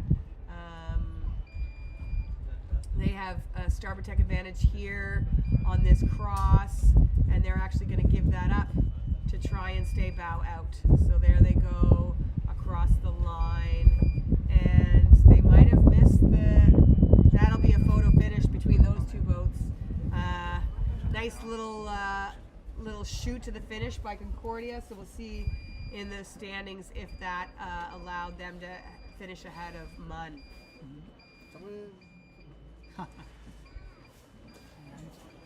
I don't know much about drones, but I wouldn't want my drone to be over the water when I could hear those beeping. If you can hear that beeping at home. There we go. The UBC team is getting a big cheer as they come into the dock. We're rocking some Dal paraphernalia here, trying to keep the sun off of our faces. Yeah, beautiful sunny day. There was tags still on them. Unbiased commentary. Yeah, I know. We got tags still on them. But there was a box full of them behind us, so Yeah. I think just to keep the sun out of our eyes, we were squinting so much. By my math, that puts our lead boats within 1 point of each other. Wow. So Here we go. yeah, it's coming down to the wire on these last few races here. Well, it'll be interesting to see how many we do get off. We do only have an hour left of last gun, so I do think it's unlikely we get 3 more races in that time frame. Yeah. And because of the travel schedule, we may not be pushing so close to the actual last gun. 10, 9. So this may be our last race of the series. It depends on the comfort of the competitors on pushing that travel schedule, I think. 1. So we'll see what happens, but this is definitely the last race for these A fleet competitors. And I'm gonna fall off the deck here. And here we go. There is our trusty race committee. It has got to be a cold job. They don't have the ability to move around a lot. If you're sighting the line, you've got to be in one spot the whole time. So thank you so much. There's Judy, who's going to be doing some jurying at the end of this regatta. She's sighting the line there. Paula in the white and blue.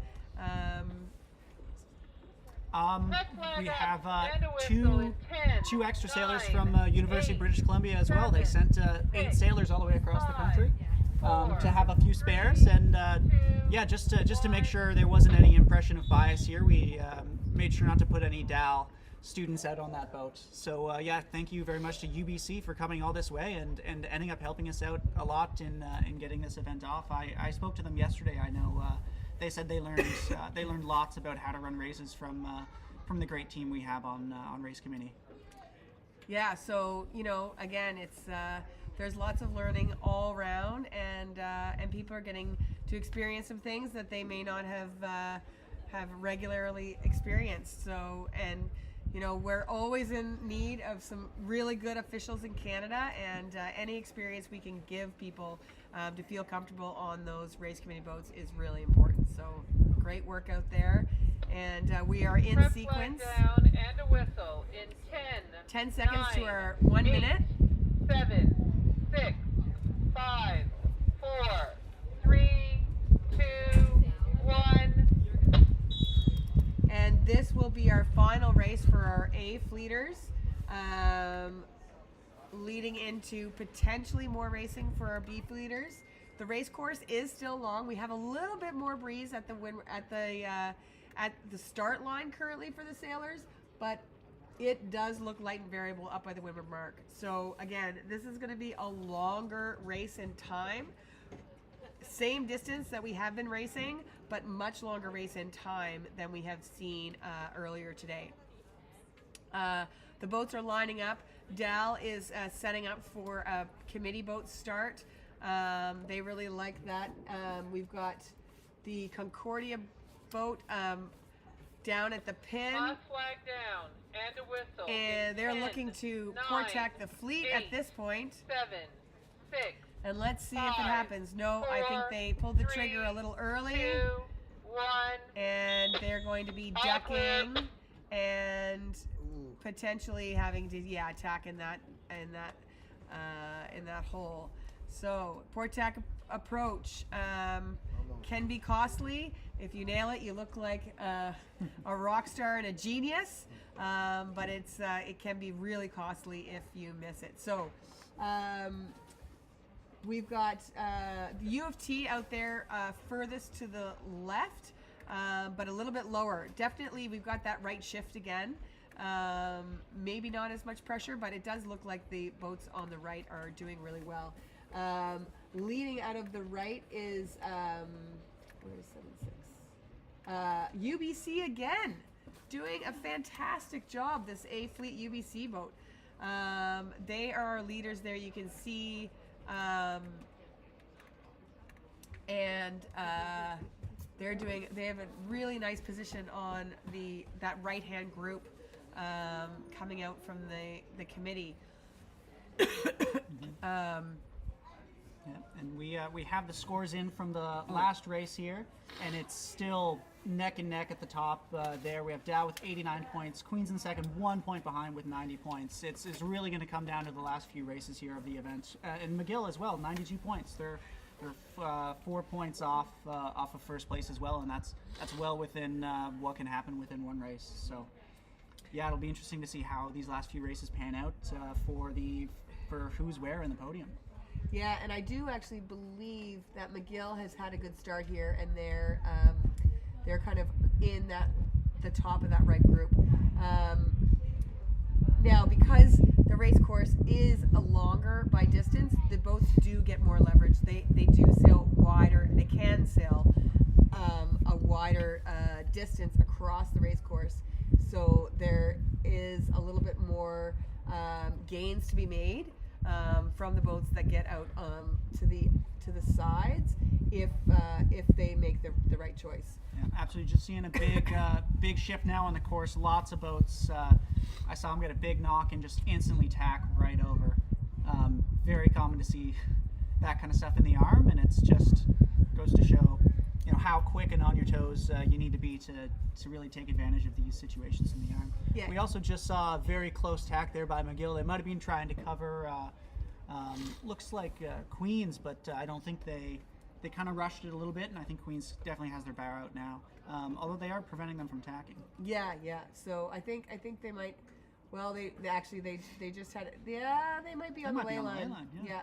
I think our race leaders have well overstood the lay line, looks to me, but they should have some really good speed coming in here, and it looks like it's hard to tell who that was that just tacked in in that hole in that top 4 position. So we should have UBC coming across in first after that really good rounding. UBC. Yeah, there's UBC, and then we've got Concordia. No, Concordia. Concordia, and then Munn. Or no, correction, that is McGill. Oh, McGill. Yeah, Yes. so McGill's in third, and then we've got Dal here coming. That's Queens in fourth, and then Dal shortly Queens, behind them. and then Dal. Right. Yeah. Yeah, so here's Dal coming around in fifth place. So again, we have a reversal in the race of the top three, which brings our points even closer. Woo! So we'll see if this is how it stays. I mean, you can see right now on the race course, you can see down there, you can see some of the patches of breeze that they sailed up through, and behind them there are also patches of breeze. And it does actually look like there's a little bit more right coming down. So anybody who rounded and went inside may be able to, again, make their move on that downwind, just like we saw in the last race, where we had a lot of boats kind of almost ladder rung bow even as they rounded the mark.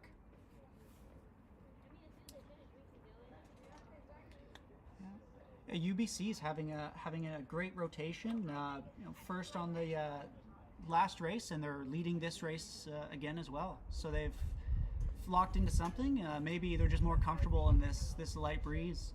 I was talking to them, especially on our practice day on Thursday. It was quite windy as well, and some of the boats, University of British Columbia and University of Toronto, were surprised and excited to have breeze, but I don't, by the sounds of it, wasn't usually what they get to train in at their venues. So. Yeah, I went to UBC, and so I know firsthand how light English Bay can be, and how good you get at sailing in Shifty, and how good you get at starting at the pin. So not surprising that the UBC boat has been doing a good job of winning the pin, as English Bay is notoriously hit the beach as hard as you can venue. So you definitely get very good at doing certain things, and when the conditions are favoring your strengths, you'll pop out to the top.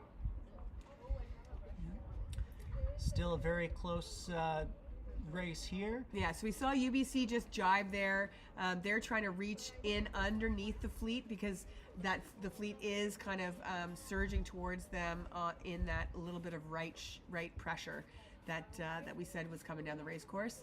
So they're trying to make their way back get between them. You can see this is a really nice shot of trying to get between them, the fleet and the mark, without being covered. So here's a little bit of play between Concordia and McGill.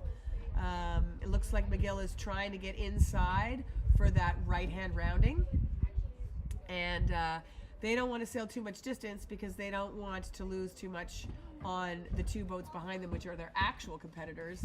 But they certainly would like to have that boat between them, because that's an extra point. So they're doing their best to get between them and the mark. Looks like they haven't been able to do it. Now we've got some port tack boats and starboard tack boats coming together, but it looks like they'll get inside the zone and that won't matter. And now we've got Concordia rounding, a little bit of trouble on that rounding, and that's what the McGill boat wanted to see, was trying to get some sort of control over that Concordia boat to try and get them between them and their competitors.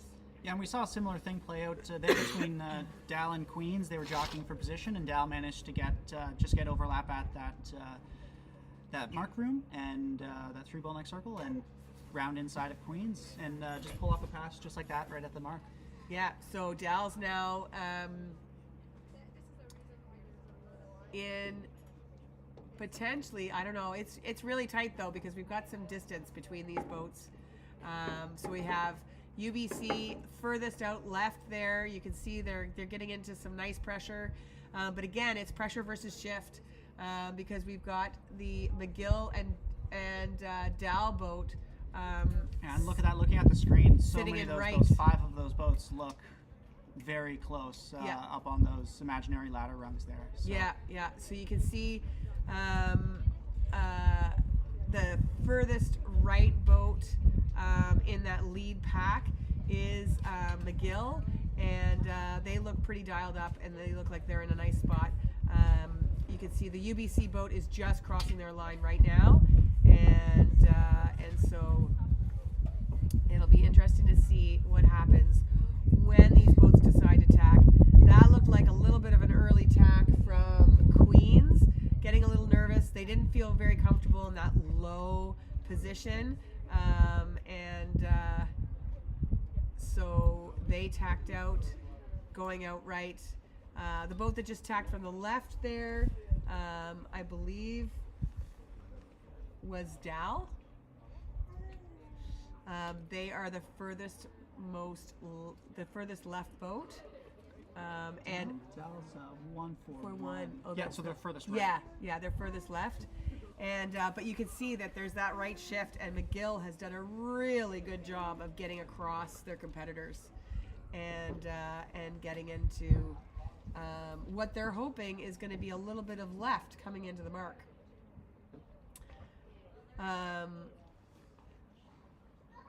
Is that Dal furthest most right? Yeah, Dal's furthest right. Yeah. Yeah. So Dal is over. Yeah, you can see there's a good shot of Dal coming off of very close tack to the WAG dock. They came to say hi to their friends, and so again, it's shift versus pressure. So they're wound up, but there is a little bit of pressure on that left shore, and you can see McGill trucking across, and they might have almost made a pass on UBC. They're just ducking behind them. So this McGill team has done a really good job of balancing shift versus pressure here on this windward leg. We've got UBC tacking in front of Concordia, and they're pretty well on the left ley line, if not a little over. It looks like they're again getting a little bit. No, they're on the ley line. Looks like that left pressure definitely fades as you get away from the shoreline, and then you end up with this nice right pressure coming into the mark. So here we have still a duck by McGill, but they're threading the needle between those boats from UBC and Concordia, and they're going to hit the left ley line. That's where they want to have their approach. Yeah, this is shaping up to be a very good race for Concordia. So yeah, there's UBC now on the ley line. McGill trying to squeeze in there on the ley line as well. Looks like they'll be slotting in right behind UBC. So we've got Concordia definitely in the mix with the other boats whose teams are in the lead for the regatta. So any boat that they can get in that mix is going to change the dynamic for the regatta overall standings. So UBC rounding, followed by McGill, followed by Concordia. And now we've got Close battle here. lots of tacking going on between, I believe Dal, that's U of T, Dal. and Queens. So it looks like U of T might be just inside there. There's Dal tacking now. U of T is going to try and squeeze inside. And here's Queens tacking and ducking. And is that Queens? Yes. I know these three boats have been very tight throughout racing. There've been a few protests filed between them, most of which we solved in arbitration. But yeah, this group here of these three boats are seeing each other a lot around the race course. Yeah, and I think that was a nice rounding by Dal.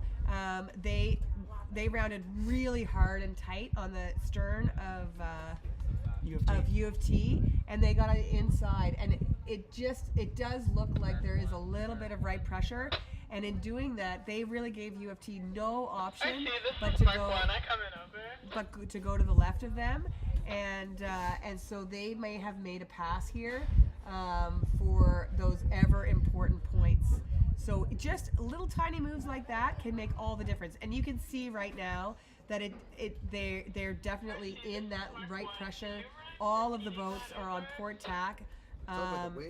Yeah, all of the boats are on port tack in positive flow. So you can see that their jibs are on the leeward side of the boat and not wing to wing, which tells you that there's a pretty hard right shift there. And Dal has made a really big move here. So that's, they're going to be happy with that if they can keep that until the finish. They've got Queens hot on their heels. Now the only trick is if they start to match race too much, they may lose the gains that they've made. So it is fleet racing after all. Yes. And you've got to make sure that you're not going to get caught too much in a boat-to-boat battle.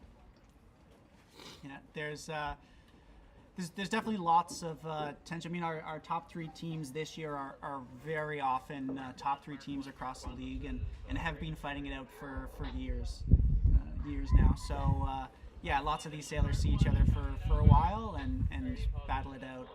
Some healthy rivalry. Yes. Very healthy. Especially when you're talking about your alma mater, you want to it's like going from a professional league to the Olympics. You get the pro teams sometimes care more about their Olympics than because you're racing for something more than just yourselves. So school pride is important. So the UBC team has done a good job here downwind, extending a little bit on the team from McGill,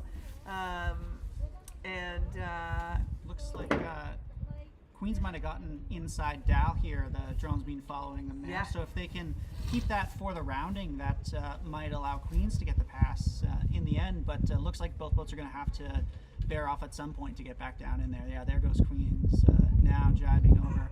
They're going to be on starboard there coming in towards Dal. Yeah, so Dal's matter of trying to break that overlap, make sure that all the maneuvers are as tight as possible. Here comes 476. Yeah, so that's UBC around the mark in first. Nice healthy lead on McGill after being really tight at the windward mark. There's McGill rounding. UBC pulls in a little bit of a jibe and attack, and you can see the little pressure line there on the right. Comes with a little bit of a shift. So that right gate, I think, is going to be really important to own. You can see the battle coming down here between Queens and Dal, and I think that Queens now has it, where they're on the inside, well-established overlap, ahead of the UFT boat. No, UFT. Yeah, that's the UFT boat. Concordia is rounded in third. So, here's a beauty drone shot. So you can see the overlaps, and you can see Dal's going for the split. Is that Dal? Dal's 1-4-1-4 there. So yes, they are going for that. They're going for the split. That again, there's a right pressure, and it's quite light over there at that low left-hand mark, and I'm not sure if they might have been better off to get right behind them and engage in some sort of attacking battle rather than go for leverage. But we'll see how it pans out for them in the end. It's not looking great based on the angles of the boats ahead of them. Everybody's in a right shift, so they're going to have a pretty painful angle coming back, I think. So we've got UBC commanding, coming across the line in first. They give each other a high five. Very happy with their last race of the regatta. McGill, that is solid work for them, having that second place and putting boats between them, quite a few boats between them and their competitors. That is big for that McGill team. We've got Concordia coming in with a third place. They're going to be happy leaving the regatta with that as their last race. And following Concordia, let's see if the Queen's boat is not quite going to be able to pass the boat from UFT. So McGill is going to be very happy that there are 2 boats between them and their competitors from Queens. That's that's And- just going to tighten things up that much more. Right, and then we've got Dow following behind from Queens. So Queens and Dow at this point are going to be tied going into the last 2 races. The last 2 races, and McGill It's maybe in first Yeah. because they were 2nd, and Dow is 2, 3, 4, 5, 6, 7. Yeah. So I think McGill, based on my elementary math, has popped into the lead of this regatta by 1 point. a couple of points. 2 points. And Dow is tied with Queens in 2nd and 3rd. So it is down to the wire for these teams. Very exciting. And we've got the race course shortening up here. The race committee has shortened it up and moved it again a little bit to the right because that's what we've seen. And we're going to have our last crew switch of the regatta, and then we'll get into our last 2 races. How are we doing on time? Doing on time, it's 2:17 now, so last gun's 3. It might be possible to just squeeze them in, especially with tightening up that race course. But not knowing how many races there are, each one of these races, these crews are going to have to make it count. Because they may not get another one. You can't bank on it. Yeah. Yeah, it's really exciting to see it come down to the wire here right at the end. I know as alumni of the Dow sailing team myself, I'm quite nervous watching this. Dow's never won this trophy before, despite usually being in the mix for it. So I think we have the trophy downstairs.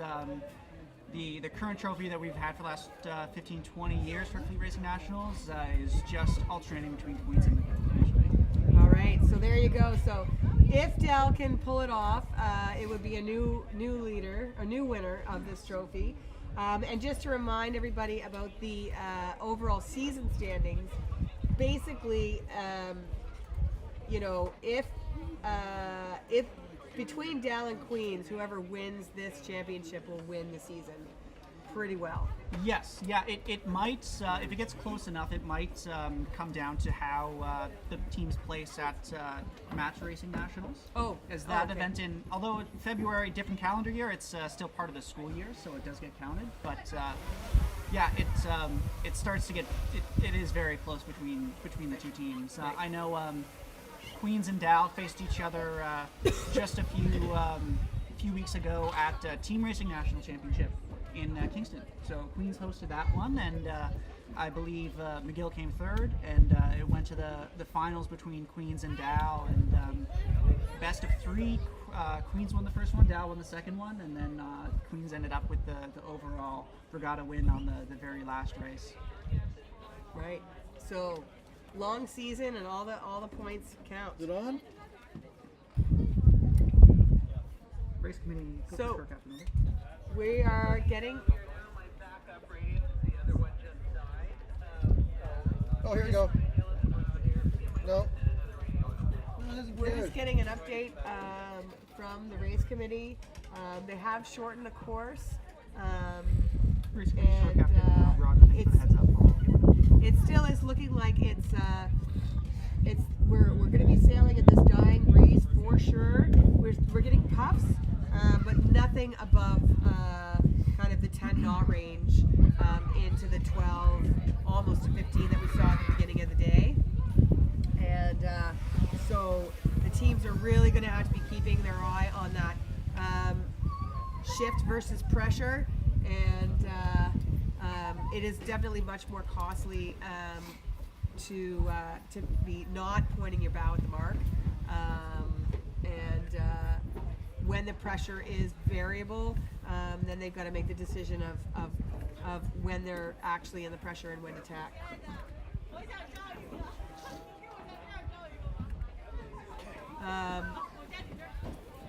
So We're up to 61 viewers now. That's good. 61. Here we go. We're getting into sequence here for "That's my the daughter." second, for the last rotation of the B fleet, or the B cruise, and Rotation? third rotation of the day, and these will be the last two possible two races, and we've got a tight regatta going here for these sailors. Yeah, absolutely. Yeah, that was just the 30th race there that we finished. So, I mean, big shout out to the race committee for being able to do, 30 starts, 30 finishes. It's a lot of work just getting a few off. So, yeah, great. We're very lucky to have the great team we do today on race committee and throughout the weekend. Yeah, a lot of other regattas, especially late season regattas. Race committees could dive down maybe and get warm down below a little bit. But there's no rest for the wicked here in these short course races, and they are basically up there working the whole time. So shout outs to their effort this weekend. It's great. There you go, and we do have the results updated from the last race. Oh, yeah. McGill 94 points, Dal and Queens tied at 95. Woo! So it's a 1 point game between first and third. So it's anybody's race, really. And these teams, again, are going to have to be increasingly more aware of those two other competitors, and then also where the other boats are, because any boat between them is going to be costly for one or the other. Absolutely, yeah. We earlier in the event we had a TV up showing the live results for all the competitors, but unfortunately a gust of wind knocked it over yesterday, so we don't have that available for them today. But they do all have access to that link. Yeah. So they can still make the see all the same information we're seeing, and yeah, at this point in the regatta, they're definitely starting to really just eye their other two competitors. Yeah, so this is a great drone shot. You can see the teams lining up pretty close to the race committee again. As this breeze lightens, it does seem to be wanting to truck a little bit right. You can see the bows are up quite far on the start line, and they're getting pretty tight. It looks like there is some contact there, but we'll see if anybody gets in a snit about it, or else they just kind of let it go. We're getting close to the start now, and these boats are really close to the line. The line is not at the bow of the committee, it's actually halfway down. So their bows are very close to the line. And again, it's all about 5, 4, the acceleration. 3, 2, 1. So there's that UBC boat streaking towards the pin, and having nice room to go. That was a very good start by a lot of those boats. We've got Queens eking out in the middle of that line. Really nice start by them, and they're going to be happy. They've got a really nice solid mid-line position, which gives them a lot of options. So if they can kind of get ahead, like they'd be clear to attack whenever they want, which is exactly what you want in this type of breeze. So Queens, I would say, won the start on that and did a really, really, really fine job. Queens is 171, I think. So I think. Sorry, yeah, that's I think McGill. You're thinking McGill, yes. McGill. Sorry, my jacket was covering the last numbers. McGill, I gave you props. I didn't give you props when I gave Queens props. Looks like Polytechnique's also in a pretty good position just below McGill there. Yeah, they're getting a little bit of a left shift now after that start, and so Polytechnique is doing well, but those two boats being able to hold their line and sail fast, they're looking really, really nice. Yeah, Queens is actually in a little bit of a world of hurt. I wonder, did they foul somebody coming across on port there? Yeah, because they're, I would plug them as almost last place right now, behind everybody. So that may be tricky. Dal is mid-fleet, coming across on starboard, trying to make some way to the starboard tack ley line right now. It does look like there's a little bit of pressure on the right, but whether or not there's a left shift as you come into this mark, which it does look like it is, we'll see. There's looks interesting. Looks like UBC or UFT might have just avoided contact on. Yeah, and there you go. There's UBC throwing in a penalty spin there. Yeah. Another boat. oh, they're possibly gonna foul. No, there they go. Big They dive. found- Yeah. They saw them. That's yeah. That's gonna really hurt UBC's race there. So here you can see the two boats coming in, and it is light coming in from the left towards the starboard tack ley line. It does look like there is a little bit of a righty, so the Dal team making that headway over to the right early does look like it paid, and they're back in the race a little bit. First round is UFT.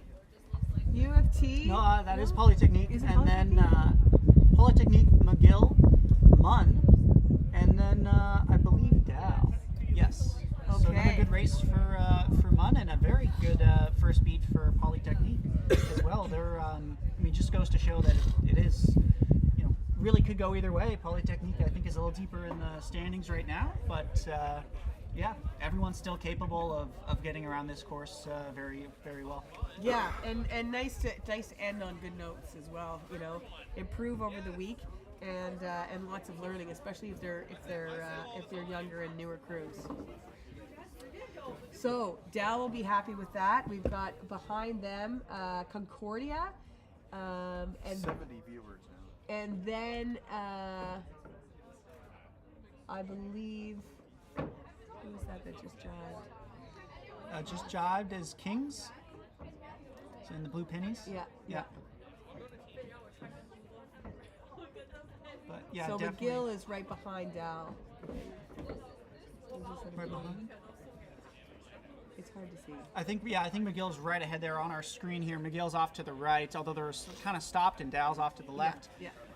Munn is right between the two, and Polytechnique is leading the way right now. Yeah. So looks like there's a righty across the course. The race leaders are no longer sailing wing on wing. Yeah, we see that jibe that everybody has been doing. There's a few, you can see that the boats that have made it over to the right are now sailing downwind, and the boats that were a little bit further left are still kind of trying to get out from underneath the fleet and get into that right shift on positive flow. Yeah, it definitely is. Positive flow does become better and better as the wind gets backs off here and gets lighter. Some teams do really swear by the positive flow when the wind gets light, and will use that a lot more, especially in venues that are so puffy and shifty, because you can use that to really connect the dots a lot easier than just sailing a straight wing on wing. Yeah. I mean, good point. Like as you get lighter and lighter, those angles are really important to keep your VMG up. So there's a nice shot looking all the way up the arm. You can see the patches of pressure coming down with some light patches in between. Really hard to pick your way through, and as you say, connect the dots. And there's just a beauty shot of our venue in total, and the shape of the fleet down the race course. You know, you've got some. It's not quite a big enough fleet to have too much of a wind shadow, but you definitely have to be careful about getting underneath boats, as you saw with that Queen's Dal battle last race. So here we are.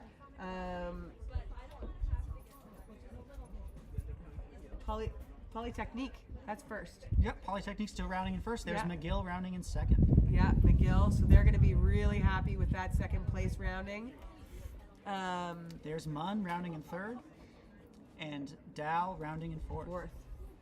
So yeah, Dal's going to need to make some gains here on McGill as we get down to the wire if they want to secure a better spot, as McGill is leading them by one point. Yeah. So that will be an extension of the lead of McGill in the regatta standings if they can hold that position.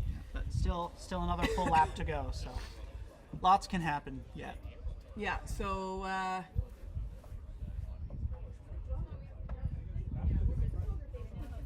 So we have the McGill team tacking a little bit later than some of the other teams out of that right corner, and we've got the teams tracking off to the left-hand side, or to centering to left-hand side of the race course.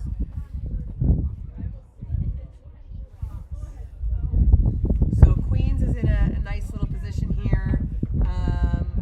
And there's a shot of our race leaders, Polytechnique. Again, not the greatest regatta for this team, but they're going to be really happy being out in front. I think they're getting a little bit nervous with some of the right shifts as they're coming here. So, and it does look like there's a really nice pressure up by the windward mark. So they're looking to get between the right-hand boats and the mark. And leaving a little bit of that left shore, leading away from the left shore. So there's a shot of Polytechnique crossing the line of Dow, and they've done a really good job, I think, of picking a nice left angle to come into this right pressure. Really, really good sailing by this Polytechnique team.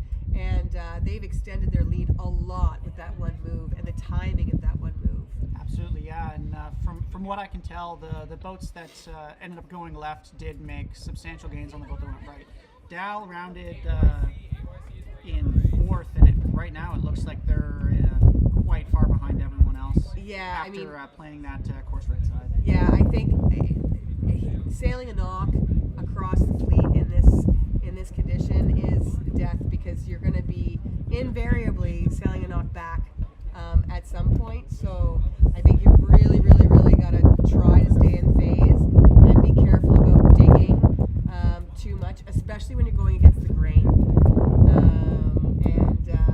Everybody else was already on board, and that I think is going to be very costly for the Dal team. So here we have Polytechnique attacking on the ley line. The rest of the fleet coming in, and we still got UBC, I think, in a solid second. But the Queens team, I think, has made some moves here. The McGill was in second place.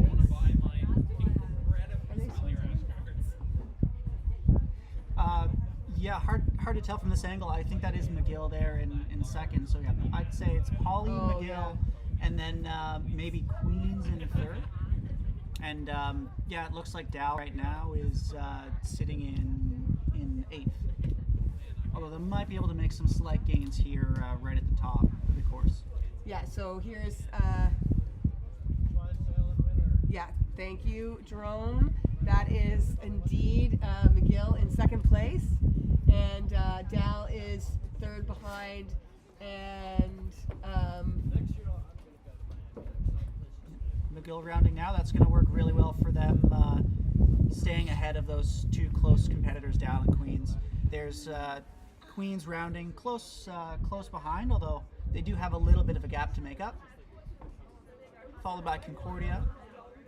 There goes Munn getting to the windward mark now.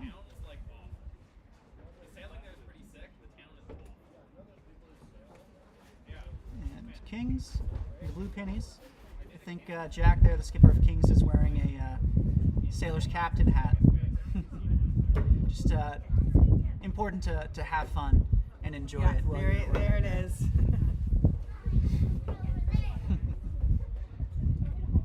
Perfect, yeah. And then we have U of T, followed by Dal. So big point spread here for that Dal team. Yeah, I think Dal was just ahead of U of T, and then but yeah, it's Dal still towards the back of the fleet here, which is good for them. Yeah. So they're going to be hoping that there's another race. Oh, absolutely. And I can only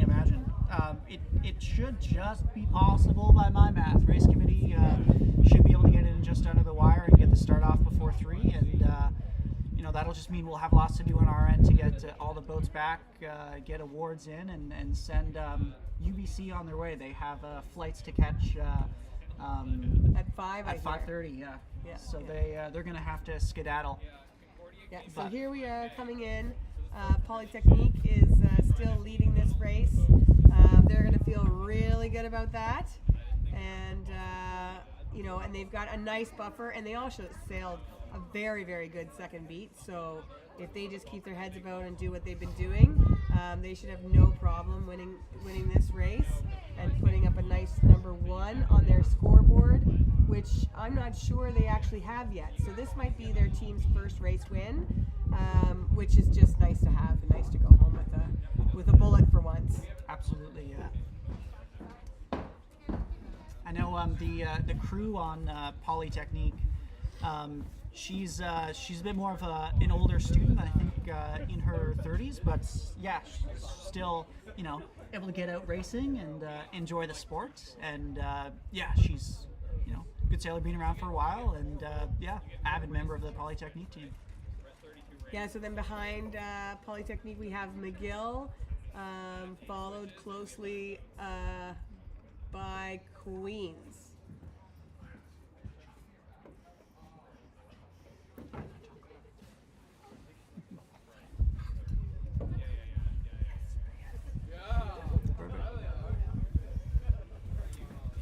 There you go, there's boats rounding now. Munn and rounding right in front of us, and then Dow rounding right behind them. We have a spin happening by Team McGill. So, not sure what happened there. It looked like they were all by themselves when that happened, so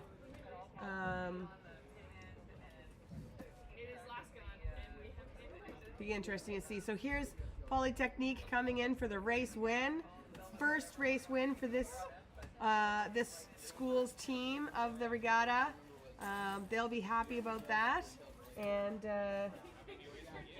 it's nice to see that the other There you teams are go. up there. Yeah, There's they're- the excitement. yeah, And you can hear the cheers from ashore as well. yeah. Oh yeah, they're pumped about that one. So here is the Queens team. That was a costly mistake. Whatever happened there with the McGill team, because I think Queens have now passed McGill. Yeah, there it is. Yeah. So that'll put put Queens and McGill for a tie for first. Yeah. So that was a big play there, and not really sure what happened. They were off on the corner, and we didn't really see. But McGill did a spin, and that allowed Queens to pass them. And so now with a 2 and a 3, that puts them tied in the regatta. So let's see where Dal is able to cross the line. And I believe they've made a big comeback here. They have, yeah. Concordia's And- still going to be crossing ahead of them. So there's Ahead. Concordia crossing now, and Dal And is, now there's only one boat between them and McGill. So that was huge for that Dal team. They're so- still in it, but yeah, they're definitely going to need to have a good last race. Yeah, so now Dal is behind the other 2 boats by 2 points. So there's a tie for first place, and Dal is behind by 2 points. So, yeah. What's that? Wow. Yeah. It's like- We got a wow. Yeah. So I mean it's tight. It's down to the wire, and it's the race leader is moving around all the time. So we'll see what happens here in the last race of the regatta. It all comes down to how these beef leaders do and how they execute, because we've seen time and time again, it's the little things that count. The positioning on the mark roundings, leeward and windward, and that gives you positioning for the puff and the shift, the ability to tack, or the ability to get position for the pressure. So and then also fouls, because they've obviously had a play. We've seen Dal doing spins, we've seen McGill doing spins. So these boats are going to have to keep it clean and execute on the little things in this race.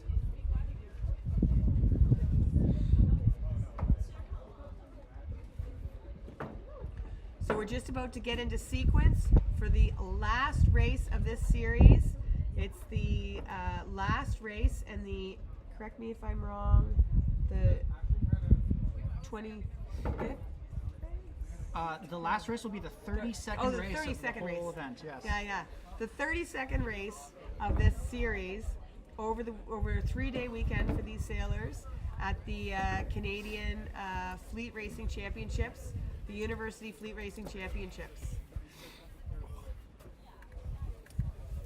The breeze is dying, but we still have a beautiful breeze for sailing. We're just about to get into sequence. And there's still pressure lines moving down the race course. So, you know, as we saw Dal making up huge on that last beat, you know, it's not over until it's over for these sailors. We're going to have an official score update here to make sure that our on-the-fly elementary math was correct. And here we are going into sequence right now. 6, 5, 4, 3, So we'll come in for a 2, change. 1. Sequence again? Jeez, okay. You better. Queens. So just to remind you what we have on the wire here, Dal is behind by 2 points, I I think it might be 3. Oh, 3 points, correction. 2 or 3 points, we'll see. And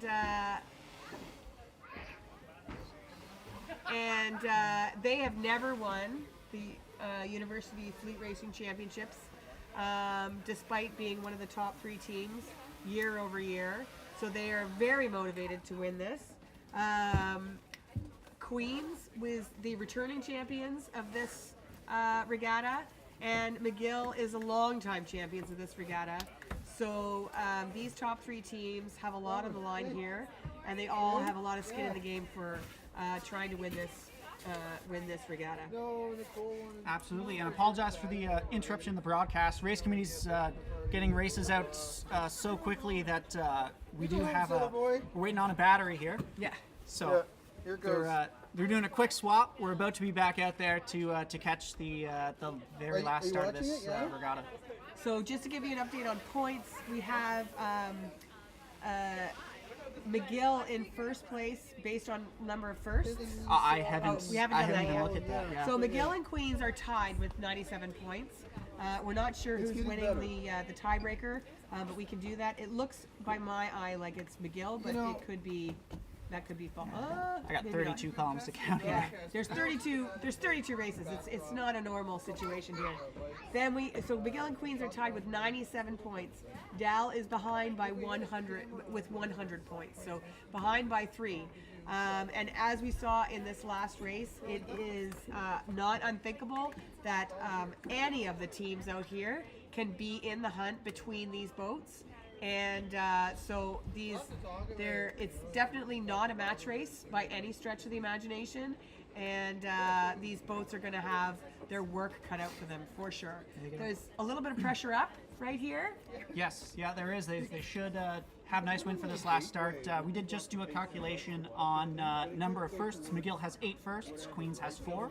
So if we were to finish on this, McGill would win the tiebreaker. Yeah, and then just to let you know, Dal has 8 firsts as well. So if you're thinking ahead, if whoever between McGill and Dal, if it comes down to who wins the race and has enough points between, it's whoever wins that race because they both have 8 firsts. So so it's really all down to the wire here for these Down teams. and a horn in 10, 9, 8, 7, 6, 5, 4, 3, 2, 1. So Clue on the final race. here's a potential port And tack. a port tack. Oh, just that was squeeze a- away. They might get protested on that That one, was a duck by my eye.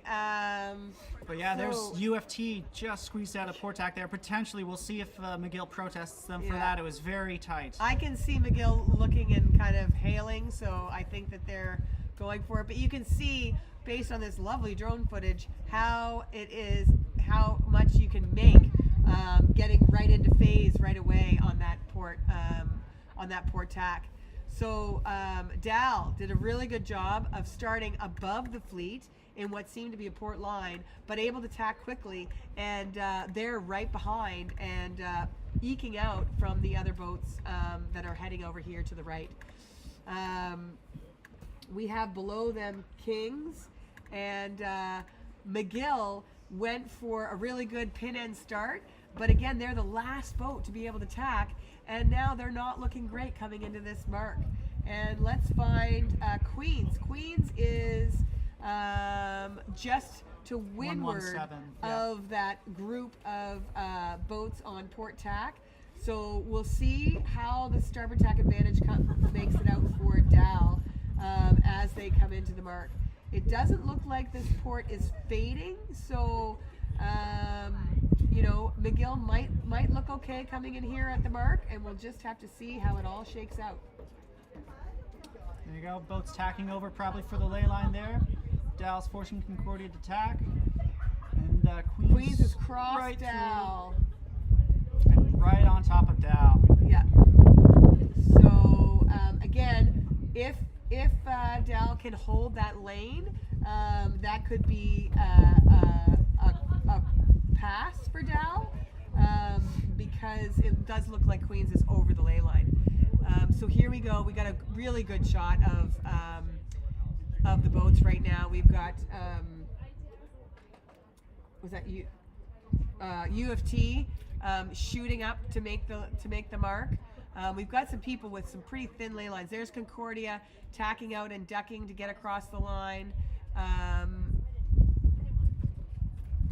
There's Queens. That's a good rounding for them. They're going to be happy with that. Second place. They've got Concordia in between themselves and Dal, who's having to tack to get around the mark.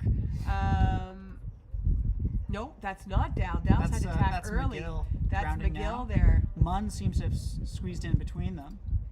Yeah, so Dal had a little bit of a pile up in that ley line, and weren't able to hold their lane and had to tack out early.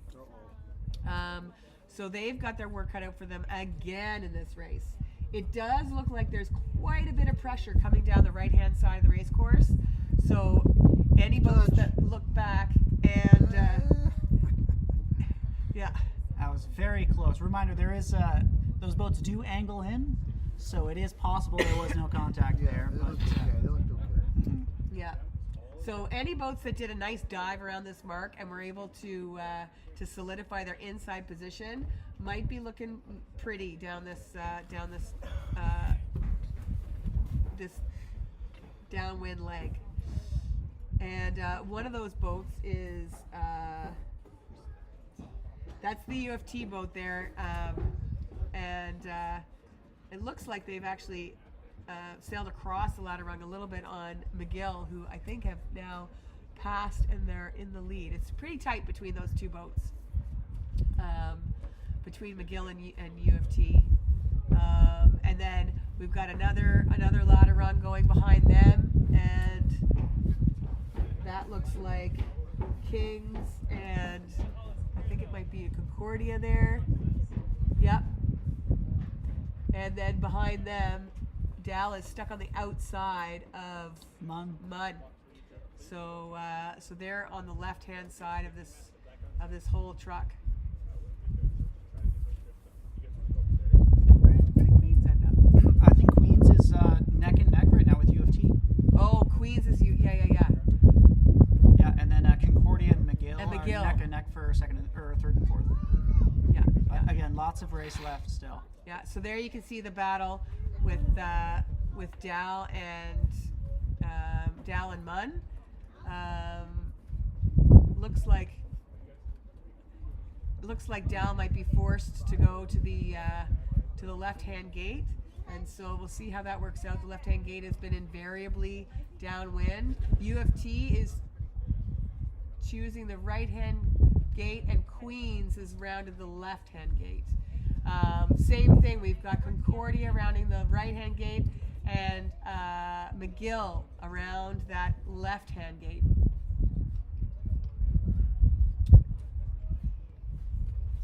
Oh, it looks like is that? Dal might have Dal. left some room inside there for Munn. If they have enough speed, they should be able to get over that. But, Yeah. They both chose the same gate. I'm actually surprised, but there must have been a boat preventing Munn from being able to get back over, and Munn, it appears, He's doing a spin.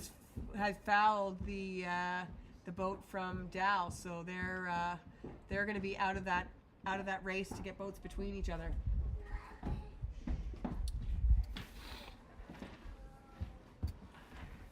So here we have the race for the top. We've got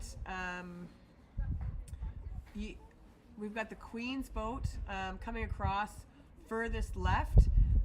If we remind everybody that they split with U of T at the leeward gate, and now you can see they're not quite confident with that cross, and so they're having to duck. And now they're getting a little bit tight on a lee bow position, and there you go. They're having to tack. So that was costly, not being able to cross there. And if it's so tight, I'm wondering why they didn't lee bow them, because they looked a little bit ahead and looked like they were in a good position to throw in a lee bow.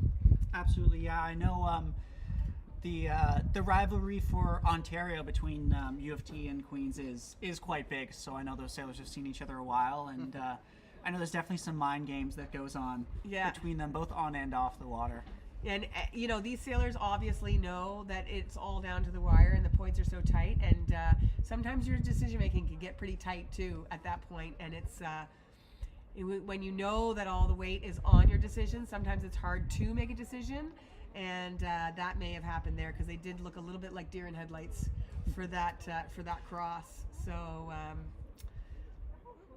so we've got the boats coming in. It does look like the right has faded and the left is coming in. So again, that not cross lee bow by the Queen's boat. Well, looks here it like is now. It looks like McGill just eked ahead of U of T, so that they're probably pulling ahead as our new current leader around the race course. Duck from Concordia. McGill's going to go right on top of Concordia.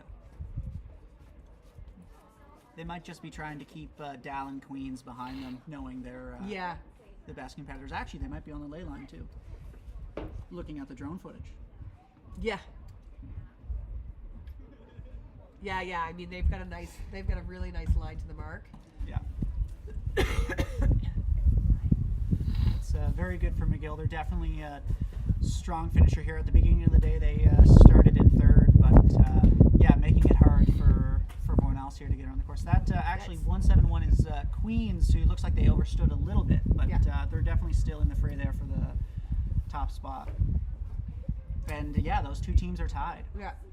So here we are coming in with Queens and McGill tied, and here they are 1-2 coming into the mark.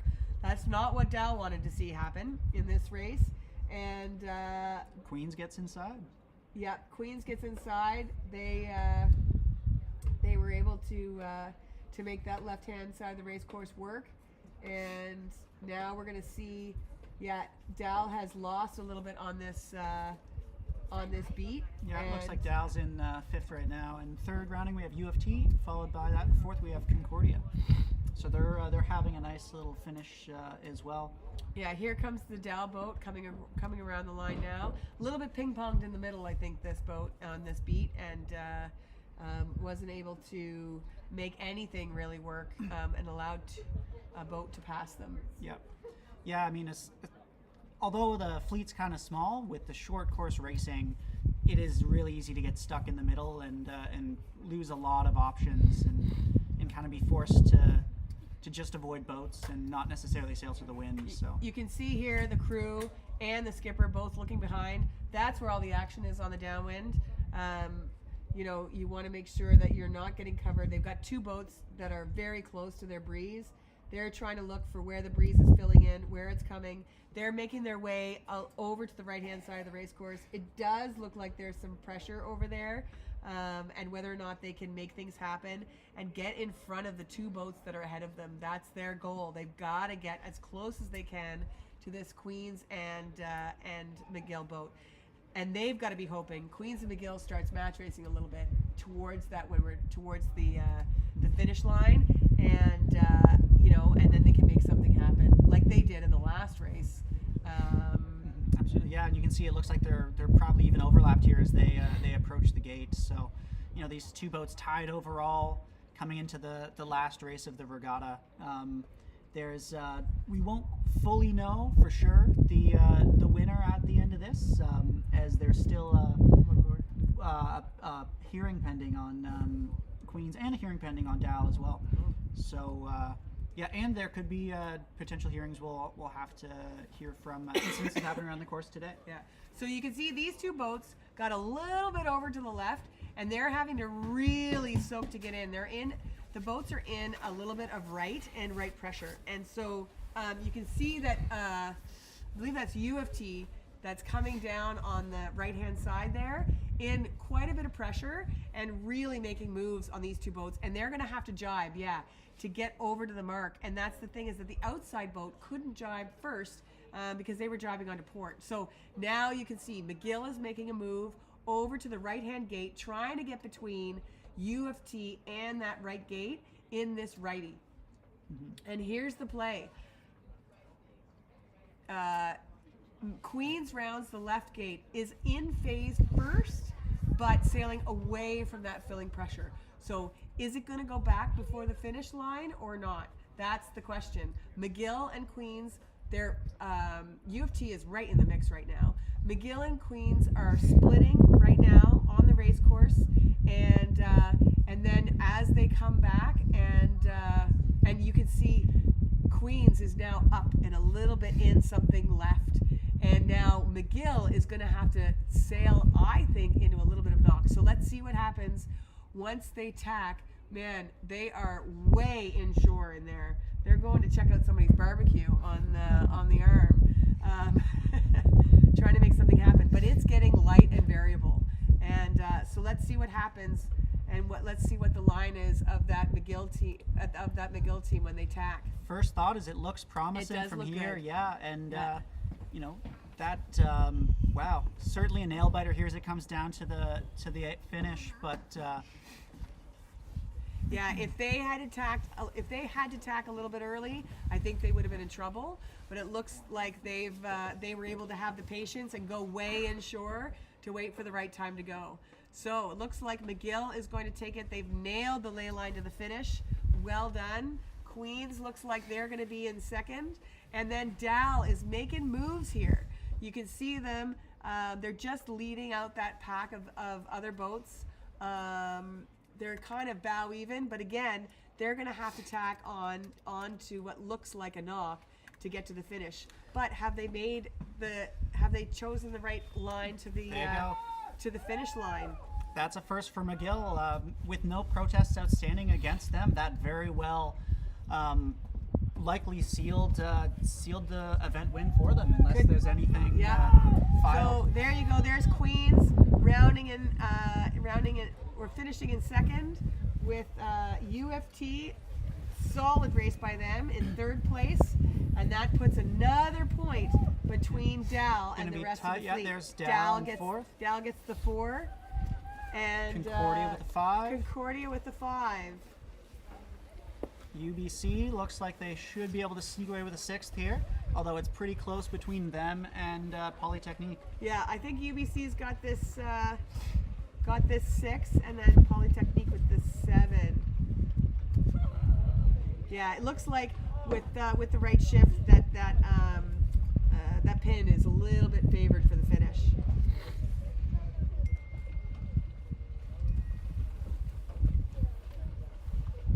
The 80 viewers. So we've got McGill. As we finish these boats, we've got McGill with 98 points, with no decisions on pending protests. McGill in first place with 98 points. Queens in second place with 99, and Dal in third with 104 points. So this Dal B team.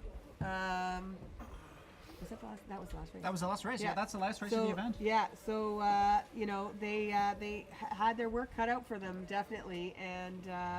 But I think all these teams are going to be really happy with this regatta, especially the number of races and the quality of racing that they got off. and we'll see what happens. Now, you did say that there are a few pending protests for these teams, notably one for Dal and one for McGill.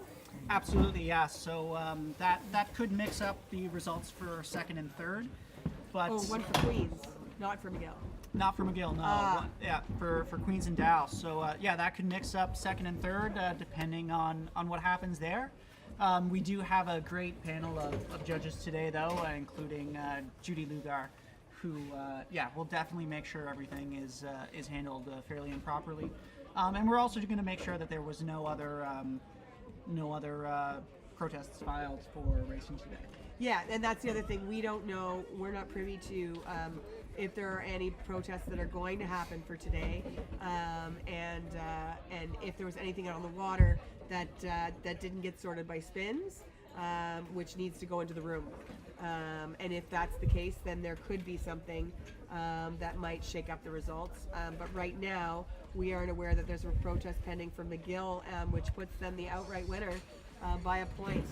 Well sailed, as they were the third place team coming into today, and they really had their wits about them today and sailed well. So here we're going down to the dock with Mike Smith and the sailors. Yep, so there they are recovering their boats. Let's see, I might give Mike a quick yell, or oh, hold on, he might be zooming in. I'm not sure if we're on audio or if Mike is.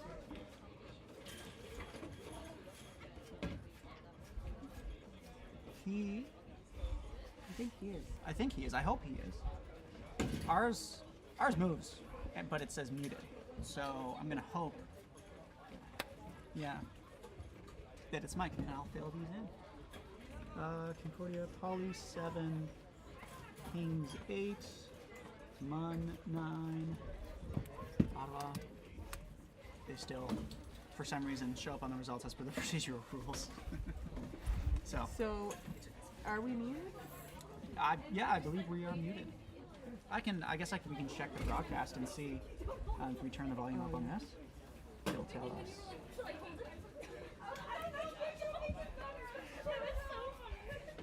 Are we muted? I think the whole broadcast is muted. I think it was really quiet.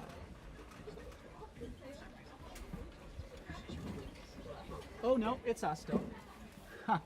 That's where you get the hot mic. Perfect. Well, we got a nice hot mic going by the sounds of it.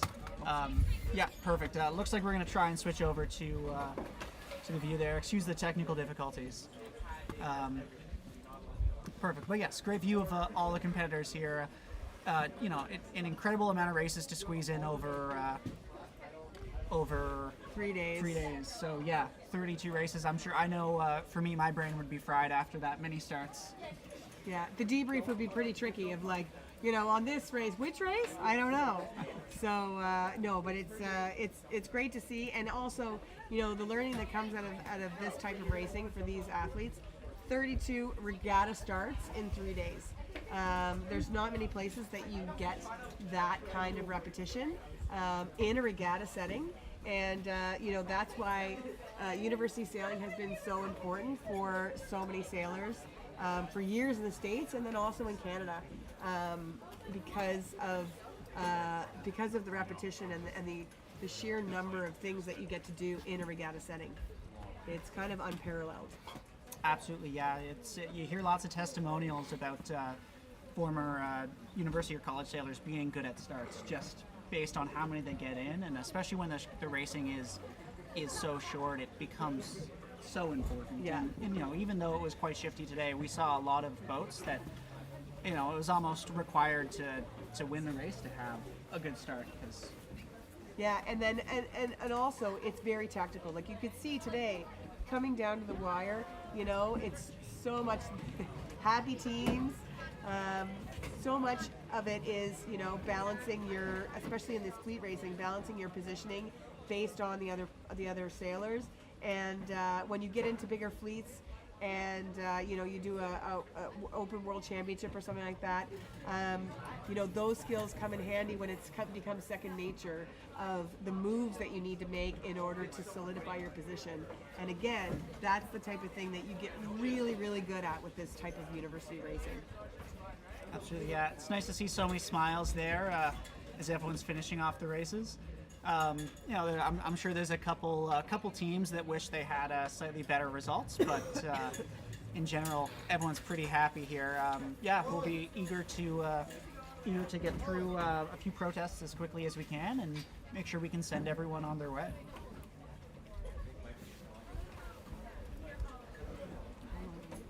I don't know, I'm gonna have to go at some point. So, oh, yeah, he just ran down. Yeah, so here we are. All these boats, again, generously donated for youth. But audio's us. Yeah. It is, yeah. So all these boats, you know, the sailors are taking care of them, putting them away. This is the last regatta of the season, and so they've got to put these away for the clubs. Yes, I think store. teams And- might be being asked today to take the masts down as well. Yeah. Just to make it easier on Dal, who has to pack up. Well, I mean, starting tomorrow. So. Yeah, yeah. So Yeah, we'll wrap it up here. I'm not even sure how to end the broadcast, but I and our technical specialist now will. But yeah, thank you everyone so much for joining today. Keep an eye on the result sheet that will be updated as more comes in. I know there's updates to a redress earlier that was given as well that will have to be recalculated. So some minor changes in the scoring and a few protests we heard, but again, an amazing event, and we're so glad that all the competitors could join us, especially UBC from all the way across the country, and that we could get together such a great team of volunteers for the event. yeah, and thanks everybody for tuning in, and thanks for the organizing committee and everybody who put in countless hours to do this regatta, including the race committee, and thanks to our fantastic FlyingFish drone footage. Everybody Absolutely, yes. locally here always appreciates. And yeah, it's been a great day of sailing in Nova Scotia, and you know, we love hosting regattas here, and we hope everybody is able to come back. Perfect. All right. Thank you all for joining.